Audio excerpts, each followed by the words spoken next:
academic whose most celebrated book was published decades ago and who's scared she'll never write another. And finally, Adele, a washed-up actress, once a real star, but now unwanted, broke, frightened, and valiantly keeping up appearances. There used to be a fourth member of the gang called Sylvie, but when the novel opens, Sylvie has died, and the other three have agreed to spend a weekend clearing her beach house. Inevitably, while they do so, each of the trio thinks back through the years, remembering their dead friend, remembering their own younger selves. And over 3 days of close confinement, nerves and the bonds of friendship start to fray, with matters not helped by the presence among them of Wendy's blind and incontinent old dog. So what's going to happen? But before we get there, Charlotte, can we just start with your first question to you? This one comes from Lahore in Pakistan. Hi Charlotte, this is Awais Khan. Well, here's my question. I read The Weekend at a time when I'd just lost my paternal grandmother. Reading about 3 women coming to terms with grief in their own way gave me strength. So was the book inspired by real events? And how did you get that nuance right regarding grief? That's what I want to know. Thank you. So 2 questions there. First of all, was this inspired by real events at all, the novel? It wasn't. What a lovely question. Thank you. It was and it wasn't. I wanted to write about friendship. So I already had these women together in a house being kind of scratchy with each other, but I had a problem in that I couldn't think of what it was exactly that would keep them there when they were sort of so bristly with each other. And then a very dear friend of mine died, and I understood after that how sometimes, the friends of a person who has died are often very close with each other, but the person who's died leaves a gap, and they're sort of struggling to find their place with each other now. They've sort of become lost to each other. And that didn't directly happen to me, but I thought about that a lot, how some people are sort of linchpins of a group of people. And for my women in the book, Sylvie was that linchpin, and she was the one who could sort of always interpret for each other when irritations arise. She was the smoother of the waters and so on. And I think grief can remove the niceties sometimes. They still feel very raw in their grief about Sylvie.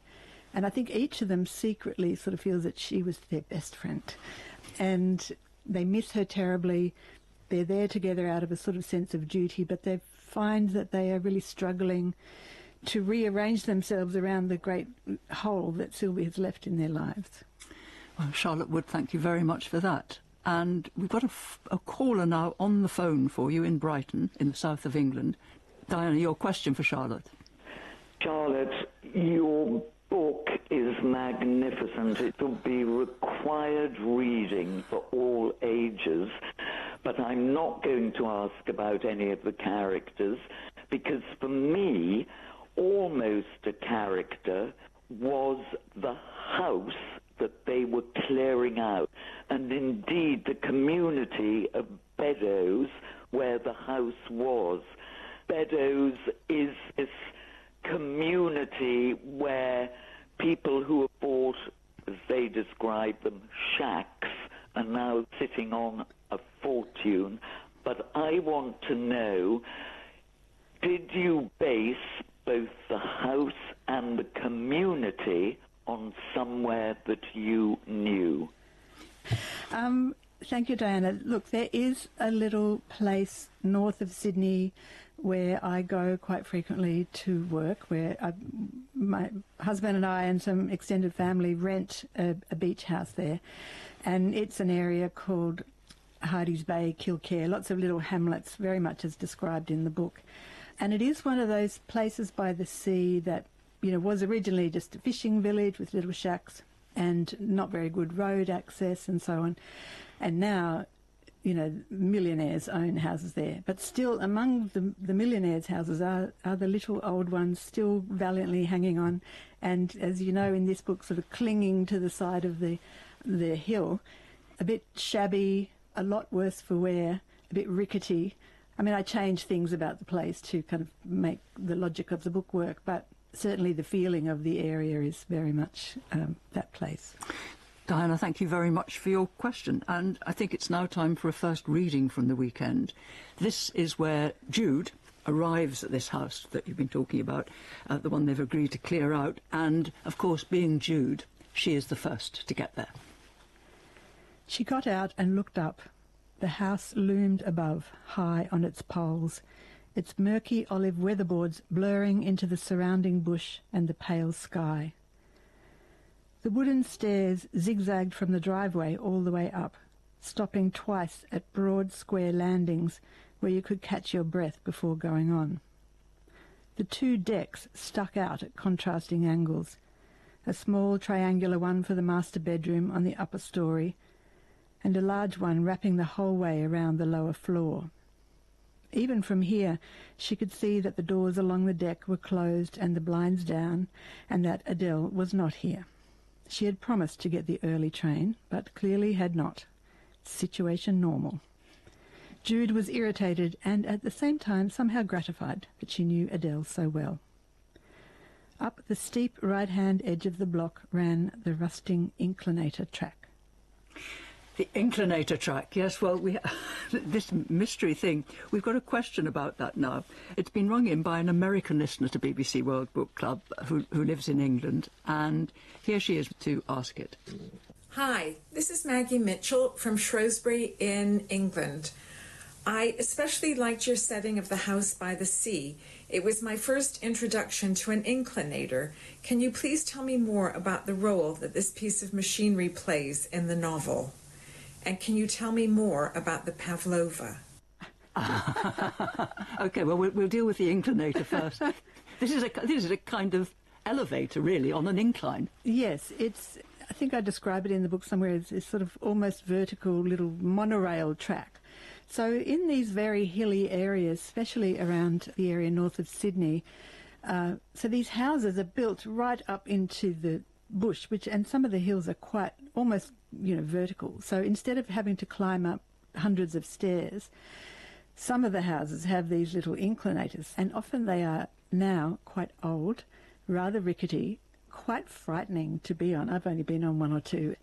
So you sort of climb onto this little platform, pull a little chain across, press a button, and then hang on to the little railings while you sort of teeter up the very steep incline, and then it sort of stops with a jerk and deposits you at the top.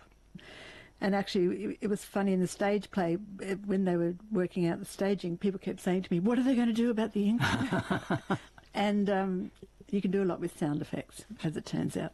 But it's in the book, it sort of forms a kind of deliverer a bringer of bad things and good things. It's a sort of, and the noise of the inclinator, when they're in the house, they can hear this sort of grinding noise, and they know something is coming up the hill. The dog on the inclinator it's a bad combination. So I found a lot of sort of quite comic potential in this rickety bit of old machinery. And let's switch now to the pavlova. Now, this is a sort of meringue and fruit pudding. And Jude, who is a brilliant cook, among other things, has been promising to make one or bring one, and it features prominently in the novel. Now, I'm told that pavlovas may not actually be an Australian speciality, that New Zealanders claim it's theirs. Look, it's a battle that continues to this day of who invented the pavlova. But it's a very sort of iconic Antipodean, shall we say, dessert, and particularly in the summer. And this weekend takes place over Christmas, so often people, instead of, traditional Christmas pudding, because it's so hot in Australia, we often have these cold desserts, and pavlova is quite a thing. Adele is the one who's obsessed with the pavlova, and it's sort of part of her quite childlike impulses in a way, and it's a tradition for them. And she's very... This is Adele the actress. Adele the actress is quite sort of romantic about their friendship, and in a way needs it more than the others do. So, the pavlova is I guess, one of these igniters of trouble in the book. Of which there are several. Charlotte Wood, thank you. We have somebody on the phone now from Cornwall in the southwest of England. Simon Lavery, hello. Hi. Simon, your question for Charlotte. Yes, hello.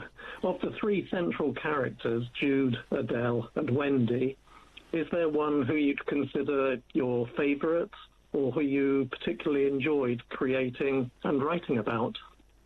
Thank you for that question. I have to say that when I first published the book in Australia, people kept saying to me, are any of your friends still talking to you now? Because they assumed that they were sort of based on people. All those women are in me, you know, they are sort of aspects of myself. I very much do like Jude, who is the least likeable of all the characters. You know, she's a bit of a control freak. She has standards that she wants everybody to work to, and she's not very flexible, but she actually is a very loving and loyal person, but she has quite a deal of difficulty in expressing her sort of deeper feelings. But, you know, it's funny how many women have sort of, at book signings and events and things, sort of sidled up to me and said, I'm Jude, in a very sort of quite proud kind of way, which I found hilarious because she's, you know, so bossy and mean. And Well, you say that. I was thinking as I was reading it, I'm Jude. Simon, did you have a favourite character? Yeah, I think I favour Wendy. Probably for rather sentimental reasons, because she's so good to her poor old dog. Simon, thank you very much for your question. Thank you, Simon. We've got a question now that was rung into the programme about Adele, the washed-up actress. Early on, we learned that she's about to be kicked out by her partner, and she just doesn't know what on earth she's going to do. She hasn't got any money, she hasn't got any savings. And this question about her comes from Canberra in Australia. It's from Alexandra Palomara. Hello, Harriet. Hello, Charlotte. I'm Alexandra from Canberra.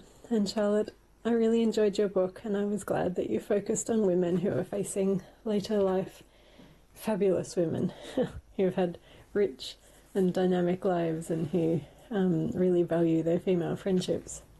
My question for you is, I'm wondering if you wanted to draw attention to the increasing number of women aged 55 and over in Australia who are becoming homeless, and to disrupt the popular narratives about reasons for homelessness by having brilliant Adele face homelessness because of the choices she had made, leaving her single, with no superannuation and unable to meet her living expenses. Thank you very much, and it's a real pleasure to get to ask this question of you. Yes, so there she is, an actress with obviously no pension, no superannuation. Yes, thank you, Alexandra. I didn't deliberately set out to, you know, write about older women and homelessness, although it certainly is a trend in Australia. I don't know about here, but that is one thing that comes to Adele's mind when she's realising on her train journey that her partner Liz, who she's been living with for a couple of years, is just about to end the relationship. She has nowhere to go. She has no savings because she's been an artist. And, you know, a couple of times people ask me, you know, did you do research on that? And I said, no, I'm an artist. You know, the kind of instability of life in the arts is just a part of the life, and you have to really understand that from the beginning. And I think, you know, when you're young and you haven't got a bean, it doesn't really matter so much. There are just more possibilities for you. A sort of couch surfing 75-year-old is not the same as, you know, a young person who can easily, you know, doss down at their friend's house. So Adele is kind of desperate, and she's also humiliated by this prospect. She does have to ask Wendy just to spot her a bit of a loan, just for, you know, a few days. And humiliated in particular because she was enormously successful at one point. Yeah, and she is a supreme talent. And there's a sort of poignancy, I think, in the fact that she could never really fulfil her potential because of the life of an actor. You know, you don't get to choose that much. I mean, when you're a writer, you can just sit in a room and write a book yourself. You don't have to rely on somebody to produce your work. But one of the reasons I chose Adele's profession as an actor was that you are dependent on other people for you to be able to practice your art. So she is really in a bind, but she has always, you know, from the early days of her career, she has a little mantra, and she is very valiant about it. And she says, something will come up, it always has and it always will, but it's getting harder and harder for her to believe that. And she bounds around like a 16-year-old, sort of very confident in her body. She's very fit. She's got great boobs that she's very proud of. And she sort of does a lot of stretching and runs up and down the stairs. And the other two women are sort of, a bit embarrassed by this carrying on that Adele does. But at the same time, perhaps just actually slightly envious of her. She's very youthful physically. Well, Charlotte, we've got another question for you from Australia now. This one comes from Newcastle in Australia, which is, I think, just along the coast from where you've set the novel. Is that true. right? Yes, it is. Yeah. It was rung into the programme by Ruby Jensen, and here she is to ask her question. Charlotte, I'm a huge fan of your work, and I absolutely love The Weekend. I love the humour and the setting especially. I do have some questions, though. How come Wendy is not sentimental about books? Wendy comes off as a bit of a hoarder and clearly finds it hard to let go of things, especially Finn, but is happy to throw away books. I found it such an alarming passage to read as a hoarder of books myself, and wondered why Wendy was so relaxed about throwing them out. Are you sentimental about books yourself? Yes, there is a scene where Wendy is chucking out Sylvie's books left, right and centre because she doesn't feel sentimental about the objects. I think it's that. I mean, are you sentimental about books, or do you hoard them, or what? I don't, because I don't have room to hoard them, and I am quite ruthless about chucking out books. I mean, books are so important to me. It's not that I don't value them. It's just that the physical object, if I'm to keep reading... I'll have no room to move in my house if I keep every book that I read and love. So I decided that I will see books as a river passing me by, and I pick out books as the river passes, and then I put them back in, and then a new one comes along. But for Wendy, she's probably quite snooty about some of the books that she finds in Sylvie's beach house. Oh, I see. These are books she sneers at. And these are not her books, so, throwing other people's books out is not really that big a deal. It's the ideas that she's devoted to. It's the thinking. Wendy's whole purpose in life is to write her next intellectual work, and she feels, as all of these women do, that they have so much more to do with their lives, and they're only just sort of cottoning on to the idea that the culture in general is seeing them as finished. They don't feel like that at all themselves. We've got a question now from Canada, from Julia in Canada. She's from Edmonton, and here she is. Hello, World Book Club and Ms. Wood. In The Weekend, there is a theme of disorder and dirt. Wendy's car, Finn, and the house. Why is this such an important element in the book? Well, that's a very interesting observation. Wendy is not conscious of the way things look. She's not really interested. Her daughter, she says, my daughter's got this little book about magical cleaning up. Who cares? She's not interested in that sort of physical surface of life. She lives a life in her head. Her intellect is all that really matters to her. And she's sort of completely nonplussed by people who care about, she says, a little bit of dog hair, when... In my thoughts, the place is covered in dog hair. But, Wendy, she's confronted by the end of the book with the cost of that way of living to her and her relationships. Charlotte Wood, thank you very much. And we've got a question now from Scotland, from Inverness, where Marion is on the phone to talk with you. Hi there. Hi, Charlotte. My question is about the timing of the house clear-out, because I thought it was interesting that the house clear-out was to be carried out over Christmas, and I just wondered if that was intentional to mark out the fact that the women didn't necessarily have any other plans over that time. Was it a backdrop to some of their personal struggles, which come to light throughout the course of the book, or was there another reason, or no reason at all? No, I think you have hit on it very well there. Part of the reason I liked the idea of it being at Christmas because it's a surprising time to go and clear out a beach house. But as you sort of alluded to, none of these women is sort of bound to any other Christmas tradition. Jude has always gone there at Christmas because she has for 40 years been having a relationship with a married man called Daniel. And after Christmas, usually she and Daniel would sort of escape to Sylvie's beach house. He always had some story about visiting his cousin or something that his wife either allowed everyone to believe or believed. So she sort of feels that it's her sort of place at that time of year anyway. Adele, as we've said, her partner, Liz, has a daughter, another family, so she's got her own plans.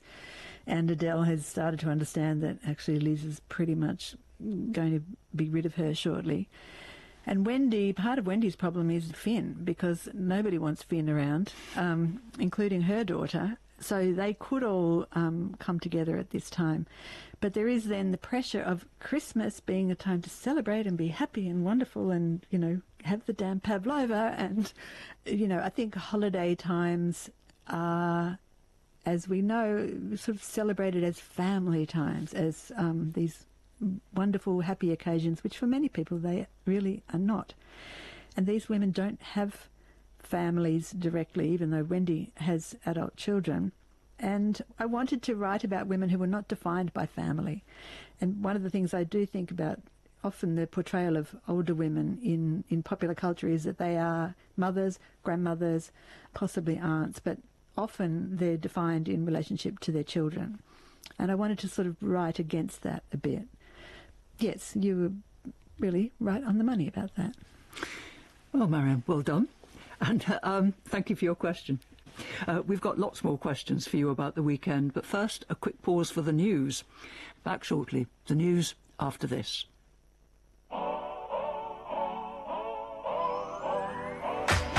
If you wanna run away with me, I know a galaxy and I could take you for a ride. I had a premonition that we fell into a rhythm where the music don't stop for life. Glitter in the sky, glitter in my eyes, shining just the way you like. If you're feeling like you need a little bit of company, you met me at the perfect time.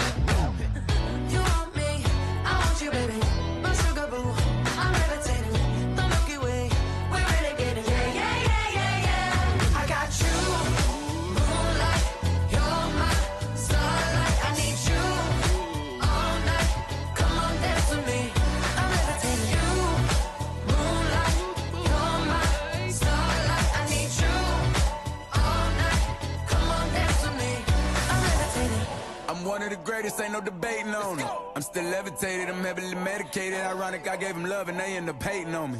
She told me she loved me and she been waiting. Been fighting hard for your love and I'm running thin on my patience. Needing someone to hug, even took it back to the basics. You see what you got me out here doing? Might have threw me off, but can't nobody stop the movement. Let's go. Left foot, right foot, levitating. Pop stars, do a leap with the baby. I had to lace my shoes for all the blessings I was chasing. If I ever slip, I fall into a better situation. So catch up, go put some cheese on it, get out and get your bread up. They always leave when you fall, but you run together. Weight of the world on my shoulders, I kept my head up. Now baby, stand up, cause girl, you want me, I want you, baby. My sugar boo, I'm levitating. The Milky Way, we're renegading. Yeah, yeah, yeah, yeah, yeah. I got you, moonlight. You're my starlight. I need you all night. Come on, dance with me. I'm levitating. You, moonlight. You're my starlight. I need you all night. Come on, dance with me. I'm levitating. You can fly away with me tonight. You can fly away with me tonight. Baby, let me take you for a ride. Yeah, yeah, yeah, yeah, yeah. I'm levitating. You can fly away with me tonight. You can fly away with me tonight. Baby, let me take you for a ride. Yeah, yeah, yeah, yeah, yeah. My love is like a rocket, watch it blast off. And I'm feeling so electric, down so awesome. And even if I wanted to, I can't stop. Yeah, yeah, yeah, yeah. My love is like a rocket, watch it blast off. And I'm feeling so electric, down my ass off. And even if I wanted to, I can't stop. Yeah, yeah, yeah, yeah. You want me, I want you, baby. My sugar boo, I'm levitating. The Milky Way, we're renegading. I got you, moonlight. You're my starlight. I need you all night. Come on, dance with me. I'm levitating. You can fly away with me tonight. You can fly away with me tonight. Baby, let me take you for a ride. Yeah, yeah, yeah, yeah, yeah. I'm levitating. You can fly away with me tonight. You can fly away with me tonight. Baby, let me take you for a ride. Yeah, yeah, yeah, yeah, yeah. I got you, moonlight. You're my starlight. I need you all night. Come on, dance with me. Talk radio. I listen to a lot of talk radio. 95.1 FM.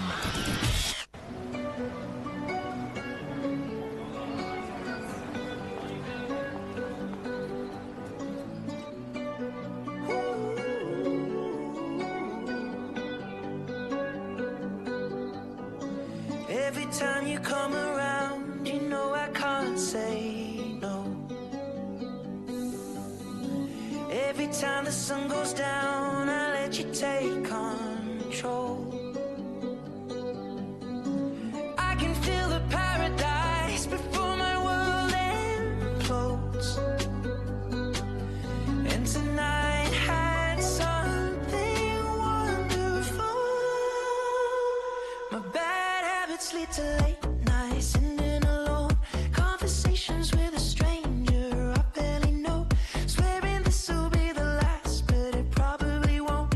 I got nothing left to lose or use or do. My bad habits lead to white eyes stare into space, and I know I lose control of the things that I say. Yeah, I was looking for a way out, now I can't escape. Nothing happens after two. It's true, it's true. My bad habits lead to you.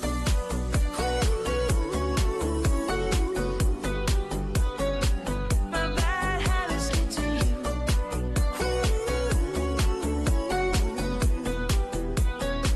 My bad habits lead to you. Every pure intention ends when the good times start. Falling over everything to reach the first time spark. It started under neon lights and then it all got dark. I only know how to go too far. My bad habits lead to late nights, sitting alone, conversations with a stranger I barely know, swearing this will be the last, but it probably won't. I got nothing left to lose or use or do. My bad habits lead to white eyes staring into space, and I know I lose control of the things that I say. Yeah, I was looking for a way out, now I can't escape. Nothing happens after two. It's true, it's true. My bad habits lead to you.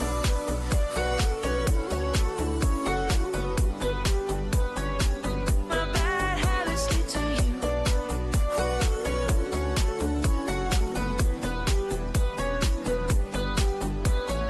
We took the long way round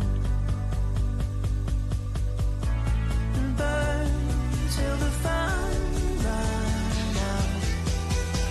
Now my bad habits lead to late nights, sitting alone, conversations with a stranger I barely know, swearing this will be the last, but it probably won't.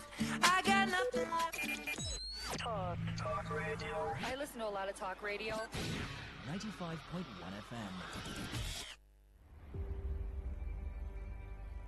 FM. Say no to the ordinary. Embrace the extraordinary, because we are the voice of the people. Today, 95.1 FM. Today, 95.1 FM.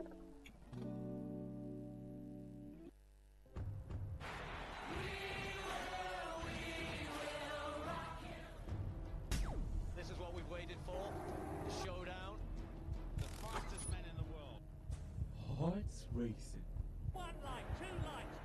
They're backing off and backing. Pulse rising. Who will come out on top? Who'll take 3 lights, 4 lights. Who's ready to be the star? The anticipation.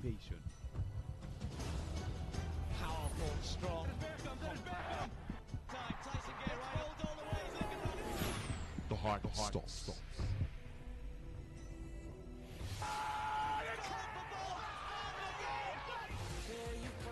Catch the sports gang on Sports Attack Mondays through Fridays 6:30 a.m. and Today's Sport Live 3 to 4 p.m. and also on the weekends 1 to 6 p.m. Only on your premium sports radio. Today 95.1 FM. Hello, my name is Kanu Wanko, aka Papilo. For the latest and trending sports stories, always listen to Today Sports Live on Today 95.1 FM Port Harcourt. My name is Gianni Infantino, FIFA president. For the best of sports, always listen to Today Sports Live on Today 95.1 FM Port Harcourt.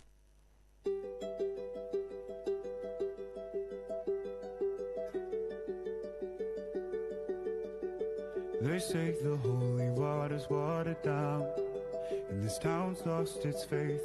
Our colors will fade eventually, so if our time is running out, day after day, we'll make the mundane a masterpiece.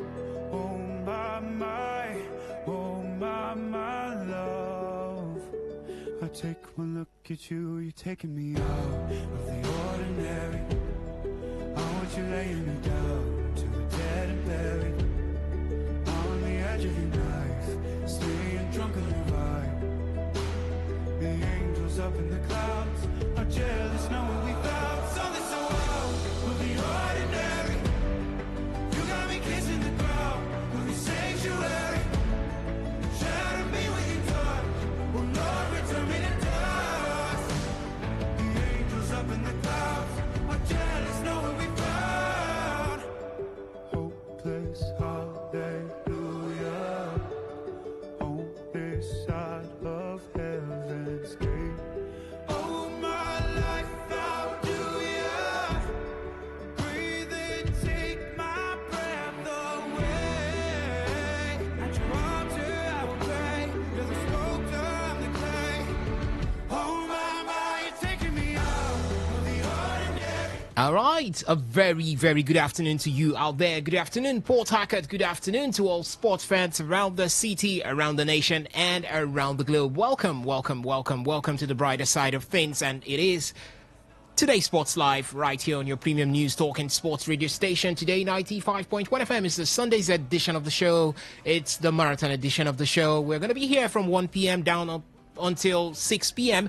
where the news updates will be coming your way. So it's going to be sports right from now up until 6. And guess what? It's that time where we get to feed you with everything that is happening in the world of sports. First, we're going to start with the other side of sports, which is away from football, and gradually we get into talking football. So from now up until 3:30, we're going to be looking at other sports where we look at what's happening in the world of basketball, tennis, Formula One, call it boxing, call it martial art, mixed martial art, any one of it. Yes, that's what we're going to be doing from now. And then from 3:30, we switch things to look at football from the foreign scene, and later on by 4:30 we bring things down back here to Nigeria, where we get to look at football from the Nigerian scene. So you know how it's gonna be from now up until 6 p.m. and that's how it's gonna be. It's gonna be a time to enjoy. So just keep your fingers crossed, stick to your radio set, and definitely we're going to be blowing you away. My name is Osasin. You can call me the demigod in the world of sports, or better still, call me your chauffeur, because I'll be the man behind this console to direct proceedings from now up until, let's say 3:30 p.m. And I'm not going to be doing it alone. I've got my colleagues right here with me in the studio. They are the ones that together we have sworn on our honors to give you the best experience you can get from the world of sport. And there is Benjamin Mina right here with me in the studio. Benjamin, a very good afternoon to you. Welcome and happy Sunday to you. Yeah, Osas, good afternoon, but the Sunday doesn't look happy because of what we are actually hearing about. I think at this point in time, I have to let the cat out of the bag that our own Nigerian athletes, the future of Nigeria athletics, you know, has been, that is talking about Favor Philly, has actually switched our allegiance to Turkey. You know, it doesn't tell good of us in terms of our football administrators and the way we administer football, sports in general in this side of the world. Is something very alarming, and I think this is not the first time it's happening. So I think this is just the first in from more athletes to come, because it's not just football that it's not just footballers that switch allegiance to different countries and nationalities and all that. Favour Ophelia has done that. In the what's it called, the Paris Olympic, we saw a couple of Nigerians that actually ran for different countries.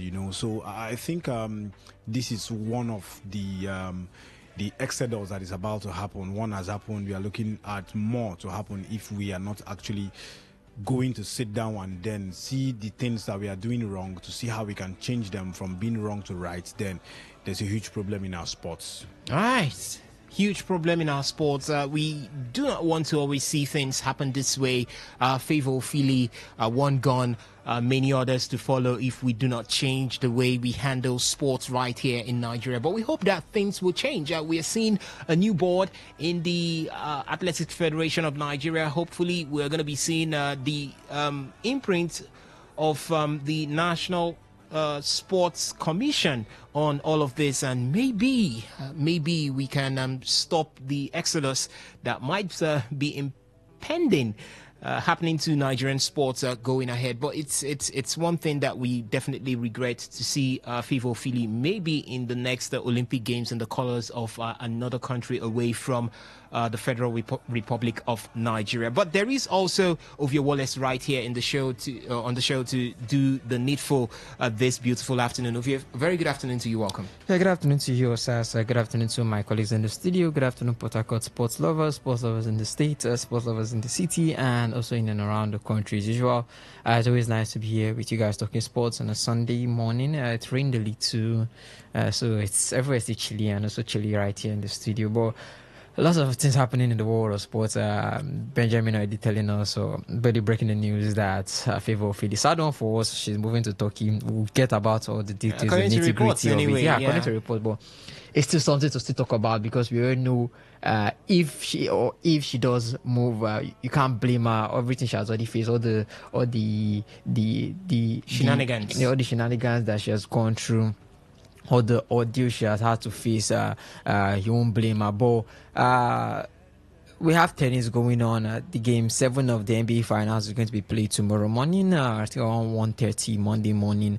It's all on the line. Every man for himself. Every man for himself. Just play your heart out, and the winner takes it all. Don't forget the Club World Cup also. Yeah, the Club World Cup. Mamelodi Sundowns doing the Sundown thing. God, 4-3.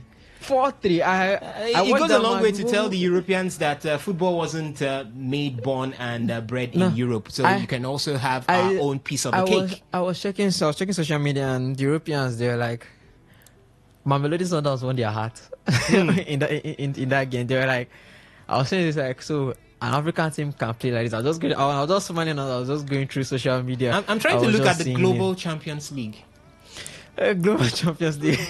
I don't know, but it was nice. And the way they were just hitting Borussia Dortmund on counter, 4-3 is not a bad showing for yourself. They took the lead at the beginning of the game. They took the lead as early as the 16th minute. You say little inexperience playing against this side. The Rowan Williams slip was something there.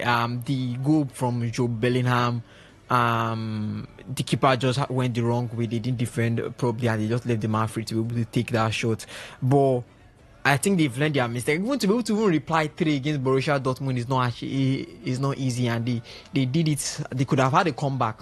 They almost had the comeback. They could have taken that game as a draw, but all just didn't go well. But lots and lots to talk about in the world of sports. So yes, I think let's just give the mic. And the fear I have right now is that team, the Mamelodi Sundowns team, views the fulcrum of the South African national team that is going to be up against the Super Eagles of Nigeria. Wahala. So you're saying can the Super Eagles give Borussia Dortmund 3 goals? For me, I believe the Super Eagles can beat Borussia Dortmund. Yeah. I believe they can beat Borussia Dortmund. Yeah, don't start a war. I'm not starting any war. They can beat Borussia Dortmund. there's nothing special about the South African national team. That's the truth. Okay. It's just that we had to sleep because of because the fact that we are not putting our house together. We haven't put our house together even till now. Our house is still not together. That's the truth, because you look at the circumstance surrounding that. We had what's his name, Finidi George coming to the scene and then left again. You know, the house was still we didn't have a substantive coach, a coach at that point in time. And see, you look at whether I like it or not, the Super Eagles have one way or the other improved, you know, under the new coach of the Super Eagles. But the truth is, we watched that game. I think the game between Borussia Dortmund and Mamelodi Sundowns is just the fact that at first, I think I said it here yesterday. I said, see, if you're playing a game like this, a game of this caliber, this is not a preseason, yeah. There's a trophy at stake. There's huge money at stake. So I don't think this is a preseason. You get? So now you're playing a game of this caliber and you are in front. Your nose is in front with a goal, a lovely goal. Now you have to be very calm. See how you can manage that game. I think what killed the South Africans is the fact that game management was actually lacking in their game.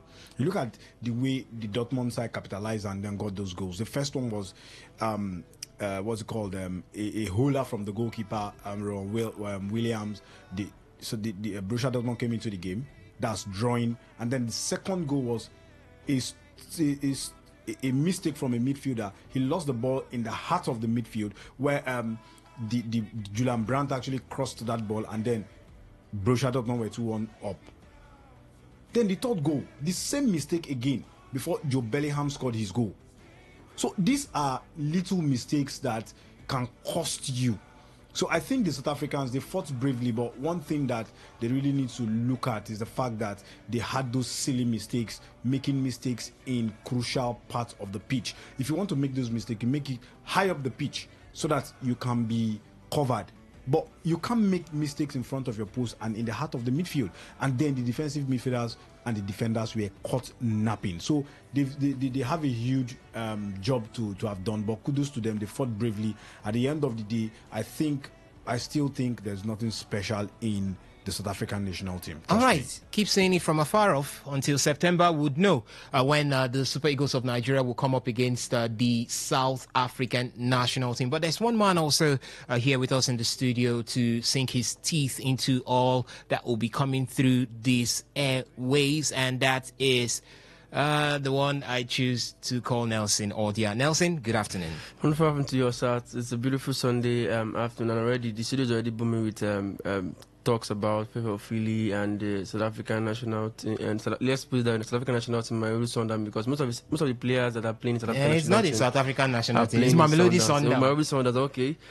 Also, it's the Club World Cup, and a certain goat scored a free kick in the competition, and now many people are talks if he can win the Ballon d'Or, if he can be able to win the Club World Cup. So it's a beautiful Sunday. Can you people just be calming down? Can you be calming down? Just be calming down. Yeah, but we expect much from the Club World Cup. It promises to be special. And also in the studio here, we talk about a lot of things. So just sit back, relax, and enjoy the studio, because we are bringing you a lot of fun and football talks when it comes to the world of sports. All right, definitely sit back, relax as we take you through this amazing ride through the world of sports. You know how it is already. I've told you how the structure is going to be. So we're going to be starting with athletics. Favor Philly is on the news.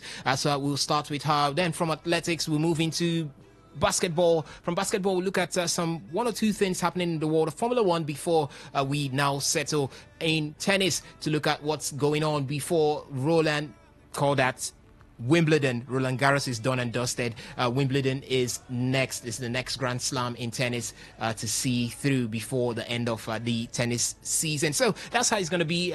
Ladies and gentlemen, you could be part of the conversation at any point in time. Do that through the SMS and the WhatsApp platform as we get go. 0701 933 9962. I'll take take that again, 0701 933 9962. That's the number to drop your thoughts to for the SMS and the WhatsApp portal. It's up and running already, so you can do that immediately we start.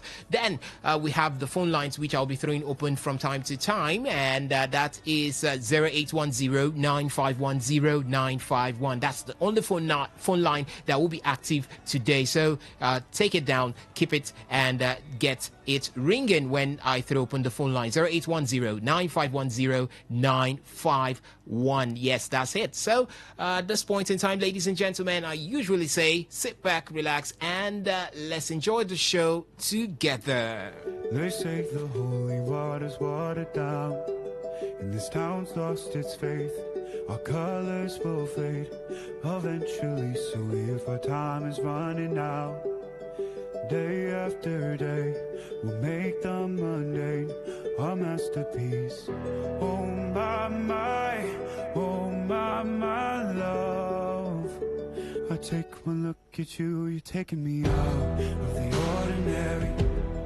I want you laying me down to a dead and buried on the edge of your knife, staying drunk on your vibe.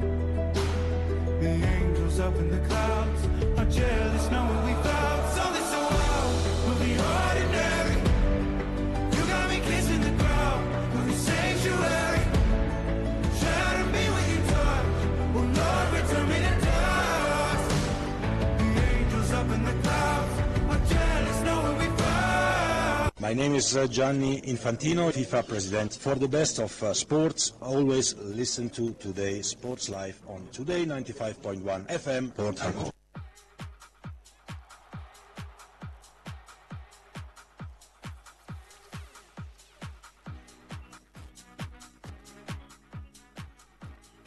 All right, let's get started, and it is from the world of athletics, where we look at what's happening with Nigeria. As according to reports, Nigerian sprint star Favour Ofili has reportedly switched international allegiance to Turkey. She started that from the 31st of May 2025 after expressing frustration at the Athletics Federation of Nigeria. If you know the story, it all started from the Paris 2024 Olympic Games, where Favour Ofili had some mix-up with the Athletics Federation of Nigeria, not submitting her name to be part of the 100 meters dash right there in the Paris 2024 Olympics. And a lot of dust was raised in the air already concerning that. Why would her name be omitted?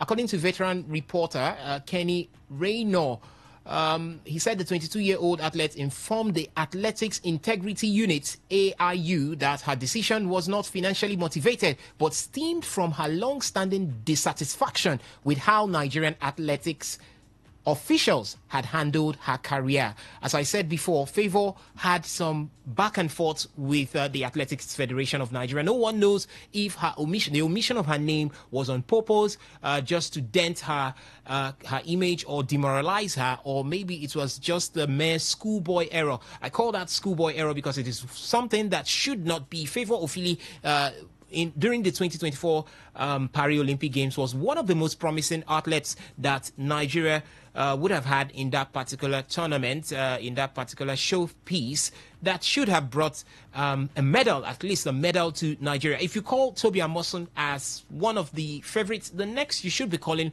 is Favour Ofili when it has to do with getting medals from the 2024 Paris Olympic Games. But for you to omit that name, then a lot needs to be questioned as regards the Athletics Federation of Nigeria. So Ofili, who holds a personal best of 10.93 seconds in the 100 meters and 21.96 seconds in the 200 meters, reportedly detailed to the AIU how she missed the Tokyo 2020 Olympics due to Nigeria's failure to meet mandatory anti-doping requirements for selected athletes. So it started from 2020. That same incident affected 9 other Nigerian athletes who were disqualified from the competition, resulting in global embarrassment for the country.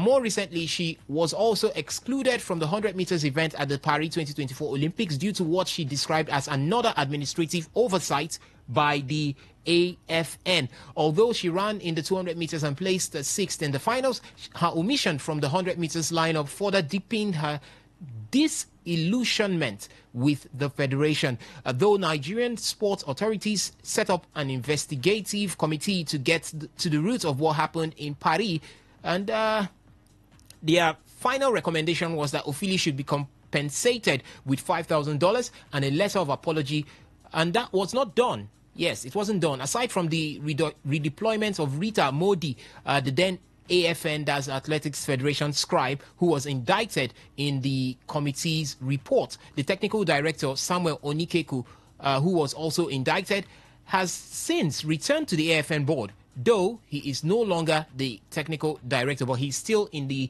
board of the Athletics Federation of Nigeria. The AFN is yet to comment on the latest report about Ofili's allegiance switch. As of Sunday, being today, the 22nd day of June, Ofili is still officially listed under Nigeria on the World Athletics website. So we hope to see what transpires or how it unfolds with days to come ahead. But let's look at what the rule book says concerning Ofili's switch. The rule book, or the rules governing international allegiance switches, suggest that Ofili may need to observe a mandatory waiting period before representing Turkey in international competitions, although she appears to also qualify for an exemption. Now, directly at what the rule says, under Rule 4.4.2 of the World Athletics Eligibility Rules, an athlete who has previously competed for a country in a national representative competition or any other relevant competition such as the Olympic Games is required to observe a 3-year waiting period from the date their application is submitted to World Athletics.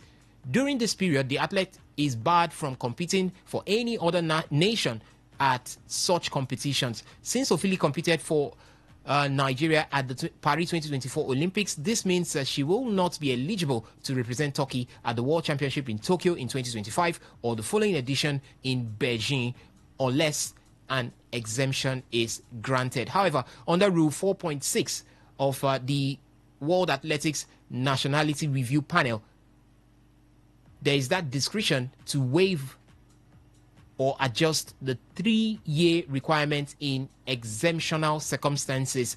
These could include situations where an athlete's federation was suspended or where personal circumstances such as administrative negligence or systematic mismanagement significantly hampered an athlete's opportunity. The panel may also consider if the athlete can demonstrate a genuine, close, credible, and established link to the new country.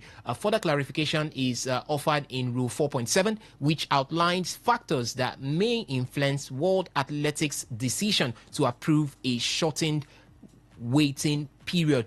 These include whether the athlete's motivation for the switch is unrelated to sporting advantage, whether the previous federation supports the transfer, and if the athlete is joining a country within a freedom of movement area. So a lot to talk about when it has to do with the rules. First of all, the rules from 4.2 states that for an athlete to switch, he or she needs to wait for 3 years. Yes.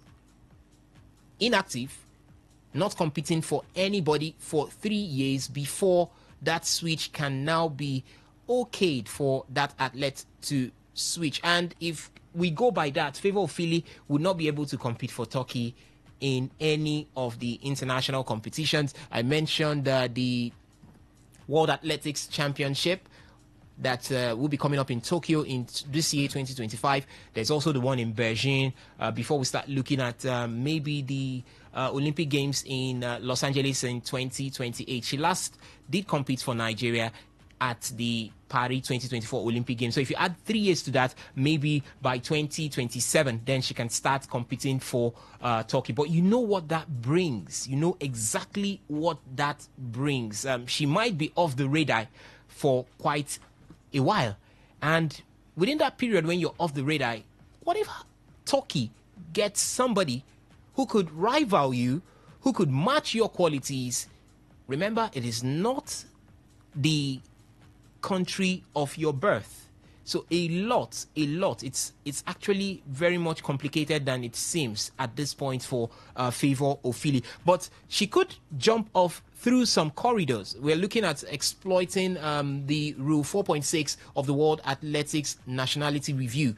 And that one there states that the 3 years could be waived. There's that waiver if maybe it comes into exceptional circumstances. And what are some of those exceptional circumstances? If the Athletics Federation of your country, your home country, is suspended, which the AFN is not suspended at this point. Number 2 is if there is an administrative negligence or systematic mismanagement, which is where she could exploit at this point. But how well can Favour Ofili prove that there is an administrative mismanagement? Basically, it is if it gets to a competent court, global court. For example, in football, we call that the Court of Arbitration for Sports. Yes, I don't know if it covers also for athletics, but it is that could determine beyond reasonable doubt to state that that federation exploited some administrative negligence or systematic mismanagement. That's the only option or portal or channel for Favour Ofili at this point in time. Or maybe she might decide to exploit the third one, which is establishing that link, a genuine, close, credible link to the new country, which, to my best of knowledge, Favour Ofili doesn't have. Maybe such a link is fine if her mom is Turkish. If she has resided in Turkey for a favorable number of years, yes, for her to establish a citizenship claim to Turkey. I think these are not, there are no possibilities from these channels. The only channel I'm seeing is establishing a sort of argument that administrative negligence or systematic mismanagement is what has led her away from representing Nigeria in athletics and moving to Turkey at this point in time. So it's so much, there's so much of complications right now for Favour Ofili. It might look like, fine, I'm moving from a part where things are not working to a part where I think things are working. But what happens if you get caught up in the hook? It's more or less like moving from frying pan to fire. So is this a make or mare for Favour Ofili? Do you think Favour is making the right decision at this point in time, or do you think it's something that she should have given a second and a third thought before wanting to cross this bridge at this point in time? Osa, see, the truth is, if you ask me, I think first off, Favour Ofili is actually making a good decision for herself. That's the truth. We are Nigerians. Yeah, it's very painful that one of our best athletes, if not the best, is actually switching allegiance. That's very painful as a Nigerian. But the truth is, what can you do? Because I think this whole thing started in what's it called, the Olympics. For me, that's why I thought this whole thing started. Now, Favour Ofili, we all saw how she cried in that in the Paris Olympic, where she was actually her name was actually omitted. This girl has prepared for 4 years of her life waiting for the Olympics, and you come out and tell her that you don't need to, that you're not running. We made a mistake by omitting your name and all that. She put up a post after that what's it called, that event happened. She said, I'm reading her post now. She said, "It is with great regrets that I have been told that I will not be competing in the 100 meters at the Olympic Games. I qualified, but those with the AFN and the NOC failed to enter my name.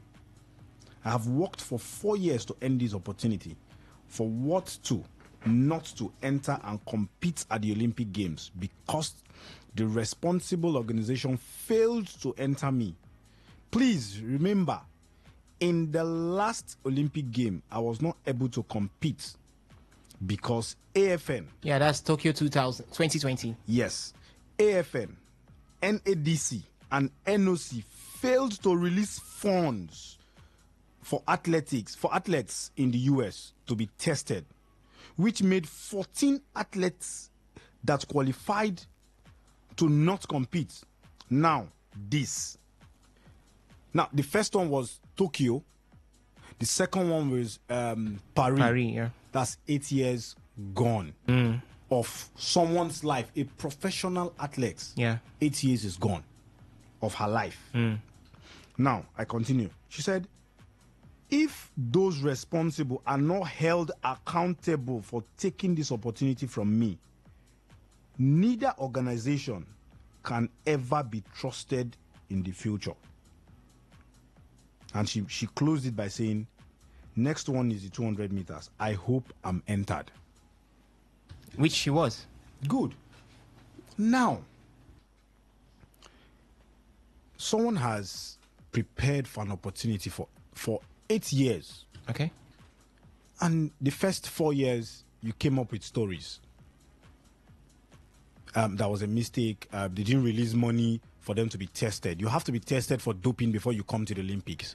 And they were based in the US training. Now the AFN, the NASD, whatever, the NOC said they refused to send money for them to be tested. 14 athletes were disqualified. 4 years gone. Now, you didn't learn from your mistake. The next Olympics, which is Paris 2024. Oh, yeah, was it? Yeah, 2024. Yes. Paris 2024.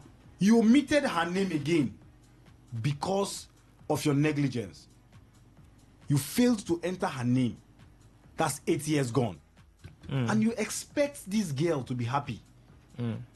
It's becoming a problem. Now, after this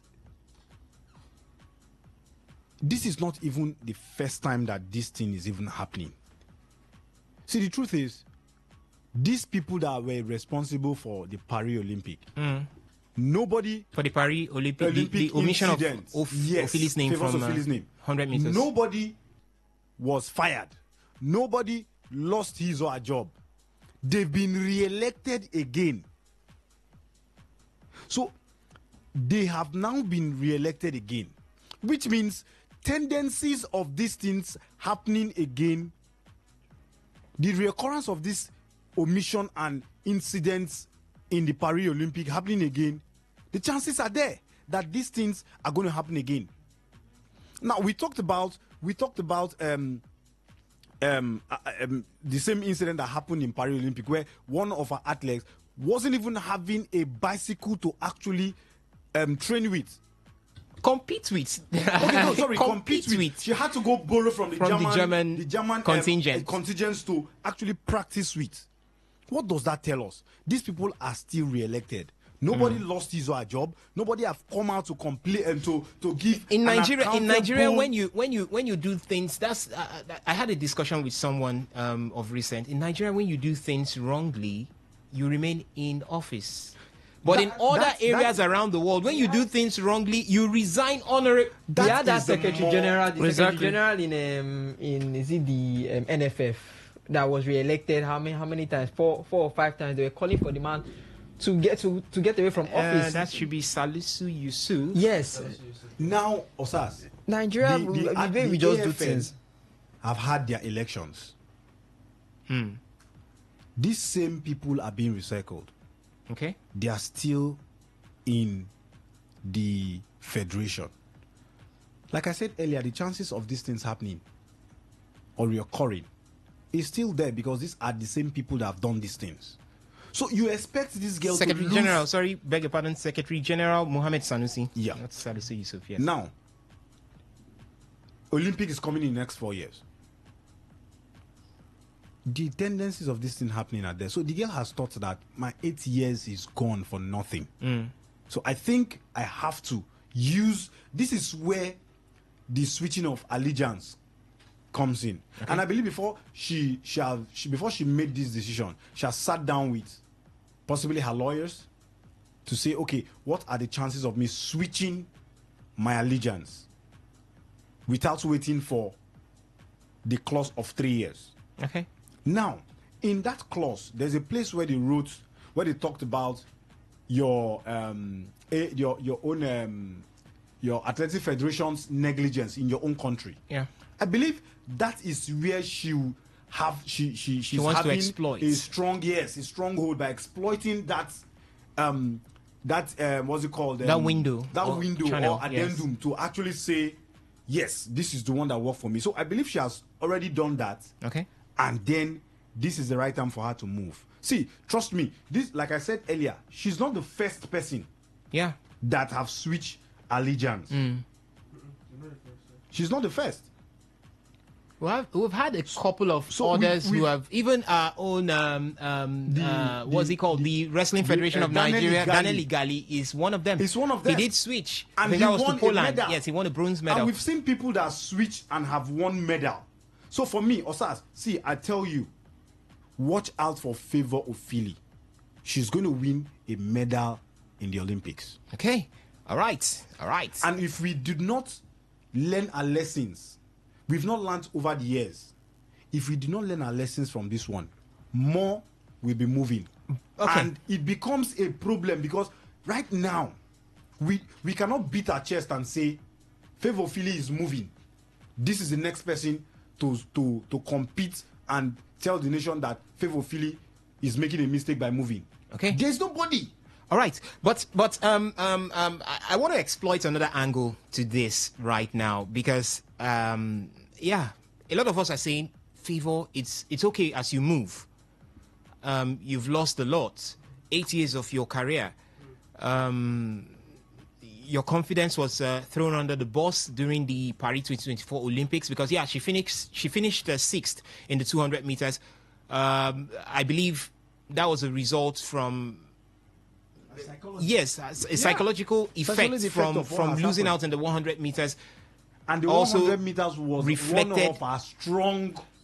I think she was strong. She was stronger on the 200. Yes, she was stronger in the 200. Yeah, but at least she was growing in the 100 meters. So that would have also affected her results in the 200 meters. But I'm trying to exploit things from this other angle here now.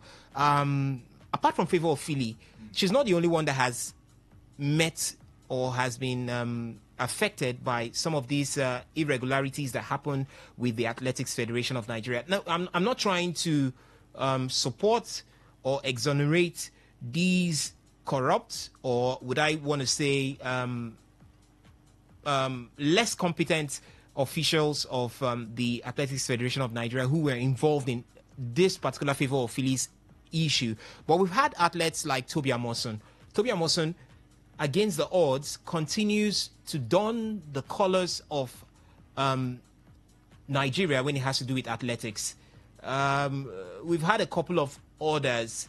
Favour is there. There's a Favour, if my memory serves me right. Yes, from the male side of things, there's Favour. We have also had athletes that have even come from the diaspora, from outside, to represent Nigeria, and they've always been doing this with the belief that things are going to get better as we go ahead. So I was expecting that maybe the likes of Toby Amoson would have even been the first at the forefront of all of this. Now, if we want to talk back in the days, Mary Onyali is one big name in the world of athletics. We also have the gold medalist that we had, Choma Jungwa, in the long jump. She also represented Nigeria. All of these decay were there during that period, but these were athletes that believed all through in what Nigeria stands for when it has to do with representing the country of your birth. Yes, they did this against all odds. I mentioned Daniel Igali at the beginning of our discussion. Wasn't able to represent Nigeria, represented Poland, and got that bronze medal at the Olympics. But here he is right now in Nigeria, contributing his bit in wrestling when it has to do with the Nigerian Wrestling Federation. We've missed out on one medal. I'm going somewhere. We've also seen other athletes, be it in athletics, be it in other parts of sports, including football. They decline from representing Nigeria. But remember Nigeria, when they have gotten to the twilight of their careers, they have retired, then they want to come back and tell you they want to improve or impute or contribute their own quota to the development of the same setup you refuse being a part of, and you now return to contribute. Now, why I'm saying this is fine. Favor goes out, represents Turkey, wins a gold, a silver, or a bronze medal at the Olympics. Then she feels fulfilled. And finally, when it seems like all is now done and dusted, it's time for her to retire. It's time that she's no longer very much relevant in the sports actively. Then she decides to say, I'm returning to Nigeria. I want to contribute my own quota. I want to be part of the AFN. I want to run for the seat of XYZ in one of the administrative positions right there at the AFN. Please vote for me. Please support me. And she wins it, and she gets back into that setup that is bad. Now, this is one area that a lot of persons must begin to rethink, because it's now the norm.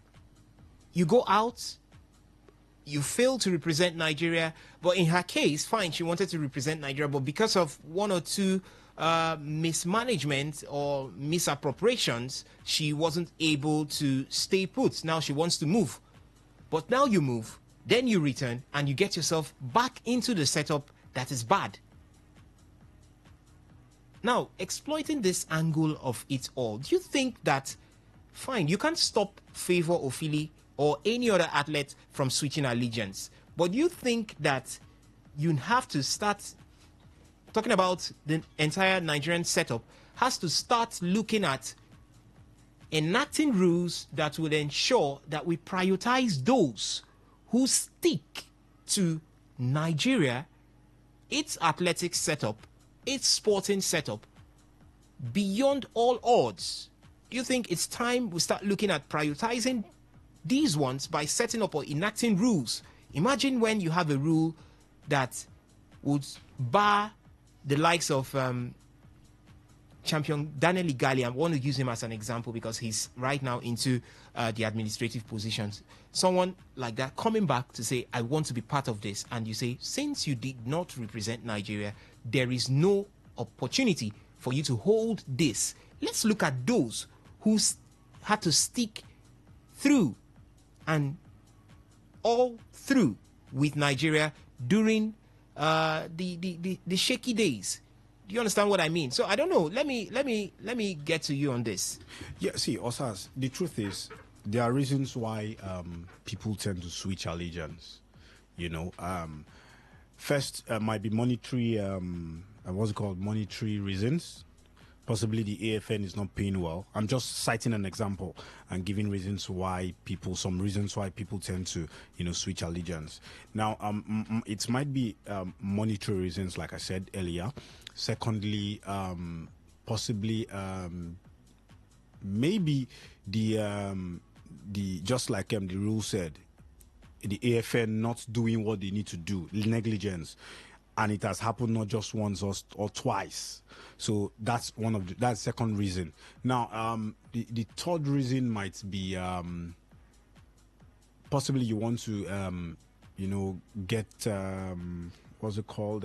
Possibly you want to get like the usual called residential. What's it called? They say they usually call it green card. That's the few reasons. But I feel now these people have left. Yeah, they've gone to other countries to compete. Now they've retired.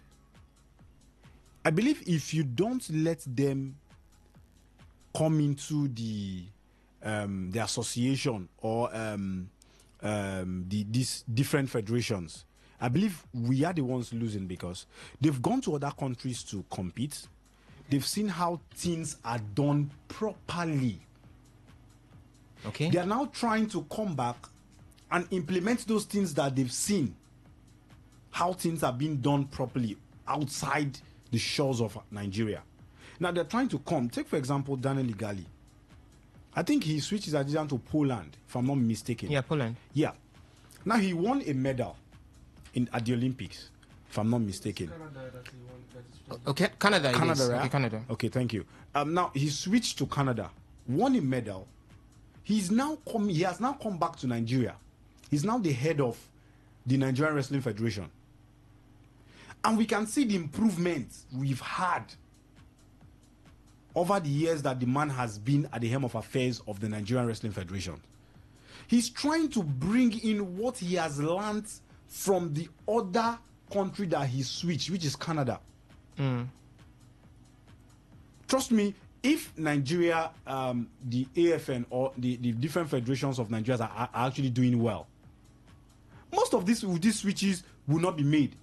But they're now, they've learned, they've competed, they've learned, they've seen how things are done. They're now putting it into work here. I think it's for the gain of Nigeria at the end of the day. All right. Yes. So I think they are putting it into practice and making sure that those mistakes that we've had over the years before now is not happening again. All right. Now, since Daniel Igali came, we've seen the improvement, the massive improvement in terms of wrestling federations. Now we ask ourselves, how many wrestlers have actually switched allegiance? It shows that the man, even if he's not 100%, because I believe nobody's 100% perfect, right? Yeah. I don't believe in perfection. That's my own philosophy. That's why we have God there. He's the most perfect being and all that. But there's a level that you get to, you do something and you get to. It affects the others. Now, we've not had this, or we've not even gone to the Olympics since his reign. And then we say, we forgot to enter this wrestler's name, or we forgot to do this. We didn't give them their training, whatever kit and all that. We've not heard that from the Wrestling Federation. Okay. It shows that this man is putting what he has learned out there into practice, and it's affecting the wrestlers.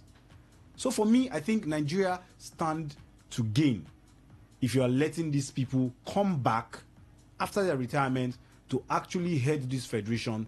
I think it's going to help. All right. Okay. And on our screens right now, tennis, I'll just update you with what's happening right there. It's the Berlin Open, and Marketa Vondrousova has just won that one. It's a WTA 500, and she's just won that one. And at least this is going to be a boost for her as she moves over into Wimbledon. If you can remember 2023 Wimbledon, it was Marketa Vondrousova who won that one. So what a way to get her grass season on the run. She just defeated Wang Xingyu 7-6, 4-6, 6-2 to clinch that particular one, as the ceremony is up and running on our screens right now. So that's how it is for tennis. For athletics, we're still looking at what's happening. Daniel Igali represented Canada, and he won a gold medal at the Sydney 2000 Olympic Games in the 69 kg world weight class, and he won a couple of other medals at the Ankara 1999 in the World Championship. He won gold, and he won bronze at the Pan African Games in 1999, also still on the 69 kg weight class. So that's for Daniel Igali at this point.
All right, we're still here looking at what's happening with Nigerian athletics as we move ahead. And the news on the table right now is Favour Phillies switching off allegiance to Turkey. Turkey are beginning to gather an armed forces in the world of athletics. Yeah, Jamaican shot put bronze medalist Rajendra Campbell has also changed allegiance to Turkey. Campbell, who finished third at the Paris 2024 Olympics behind Americans Ryan Cruiser and Joe Kovacs, reportedly received $500,000 signing bonus alongside monthly support as part of the move. So there's going to be some money changing hands as regards Favour Ofili and his compatriot, talking about Rajendra's compatriot and discus gold medalist also Rojas Stoner, who broke the Olympic records in to secure Jamaica's first ever medal in that event, is also believed to have followed suit to move over to Turkey. So, guess what? Turkey is beginning to build an army that will definitely bring those medals rolling in. And Favour Ofili is one of the lieutenants that will be part of that army as she has started working her way to leave Nigeria and represent Turkey in any other athletic event coming up ahead. She's not going to be the only Nigerian to have done that. We've had a couple of Nigerians who have left Nigeria to represent other nations. That is switching allegiance from Nigeria to other nations. Gloria Alozie dumped Nigeria for Spain at one point in time. Francis Obikwelu switched allegiance to Portugal. We had Femi Ogunlode pitch his tent with Qatar after complaints of poor handling by the AFN. And all of this is as a result of what the AFN has been doing. Many other Nigerian athletes are now also running for their countries. In the Middle East, we have Kemi Adekoya and Salwa Ed Nasser. That's now, it was formerly called Ebelechuku Agbaponu.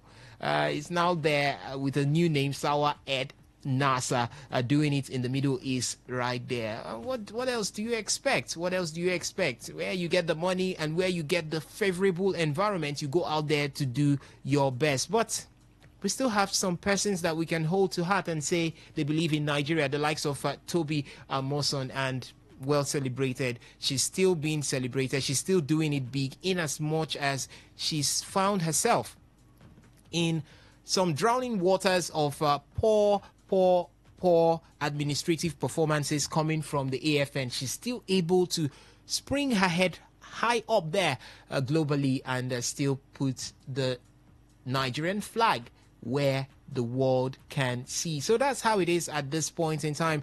You could let me know your thoughts. What do you think about Favour Ofili's alleged switch to Turkey? Do you think that, fine, let's give her a pat on the back, she has suffered a lot, 8 years down the line, and nothing favorable coming out? We saw what happened at the Paris 2024 Olympic, where her name was omitted from the 100 meters. We saw what happened at the Tokyo 2020 Olympics, where she, alongside other Nigerian athletes, were not allowed to represent due to some failed drug doping tests, which the AFN did not see them through due to inability to release funds at the end of it all. So do you think that Favour Ofili has done something good for herself looking elsewhere, Turkey this time? Or do you think that she should have just believed in the process, stay put to Nigeria, and see that better days are ahead when it has to do with Nigerian athletics? You could let me know your thoughts from the SMS and the WhatsApp portal 0701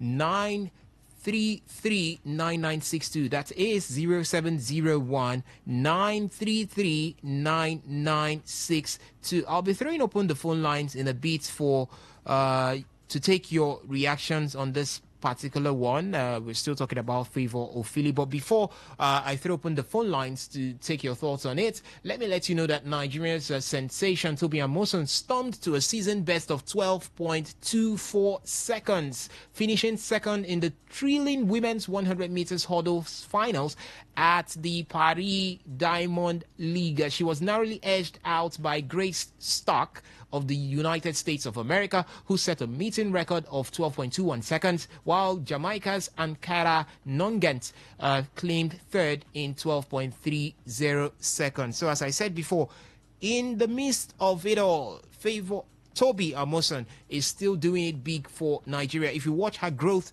throughout 2025, she has been improving from one point to the other. We saw it 12.4, 1 or 42 seconds, 12.3. Now 12.24. She continues to improve and continues to improve. That is Toby Amoso representing Nigeria there. Nigeria's speed star.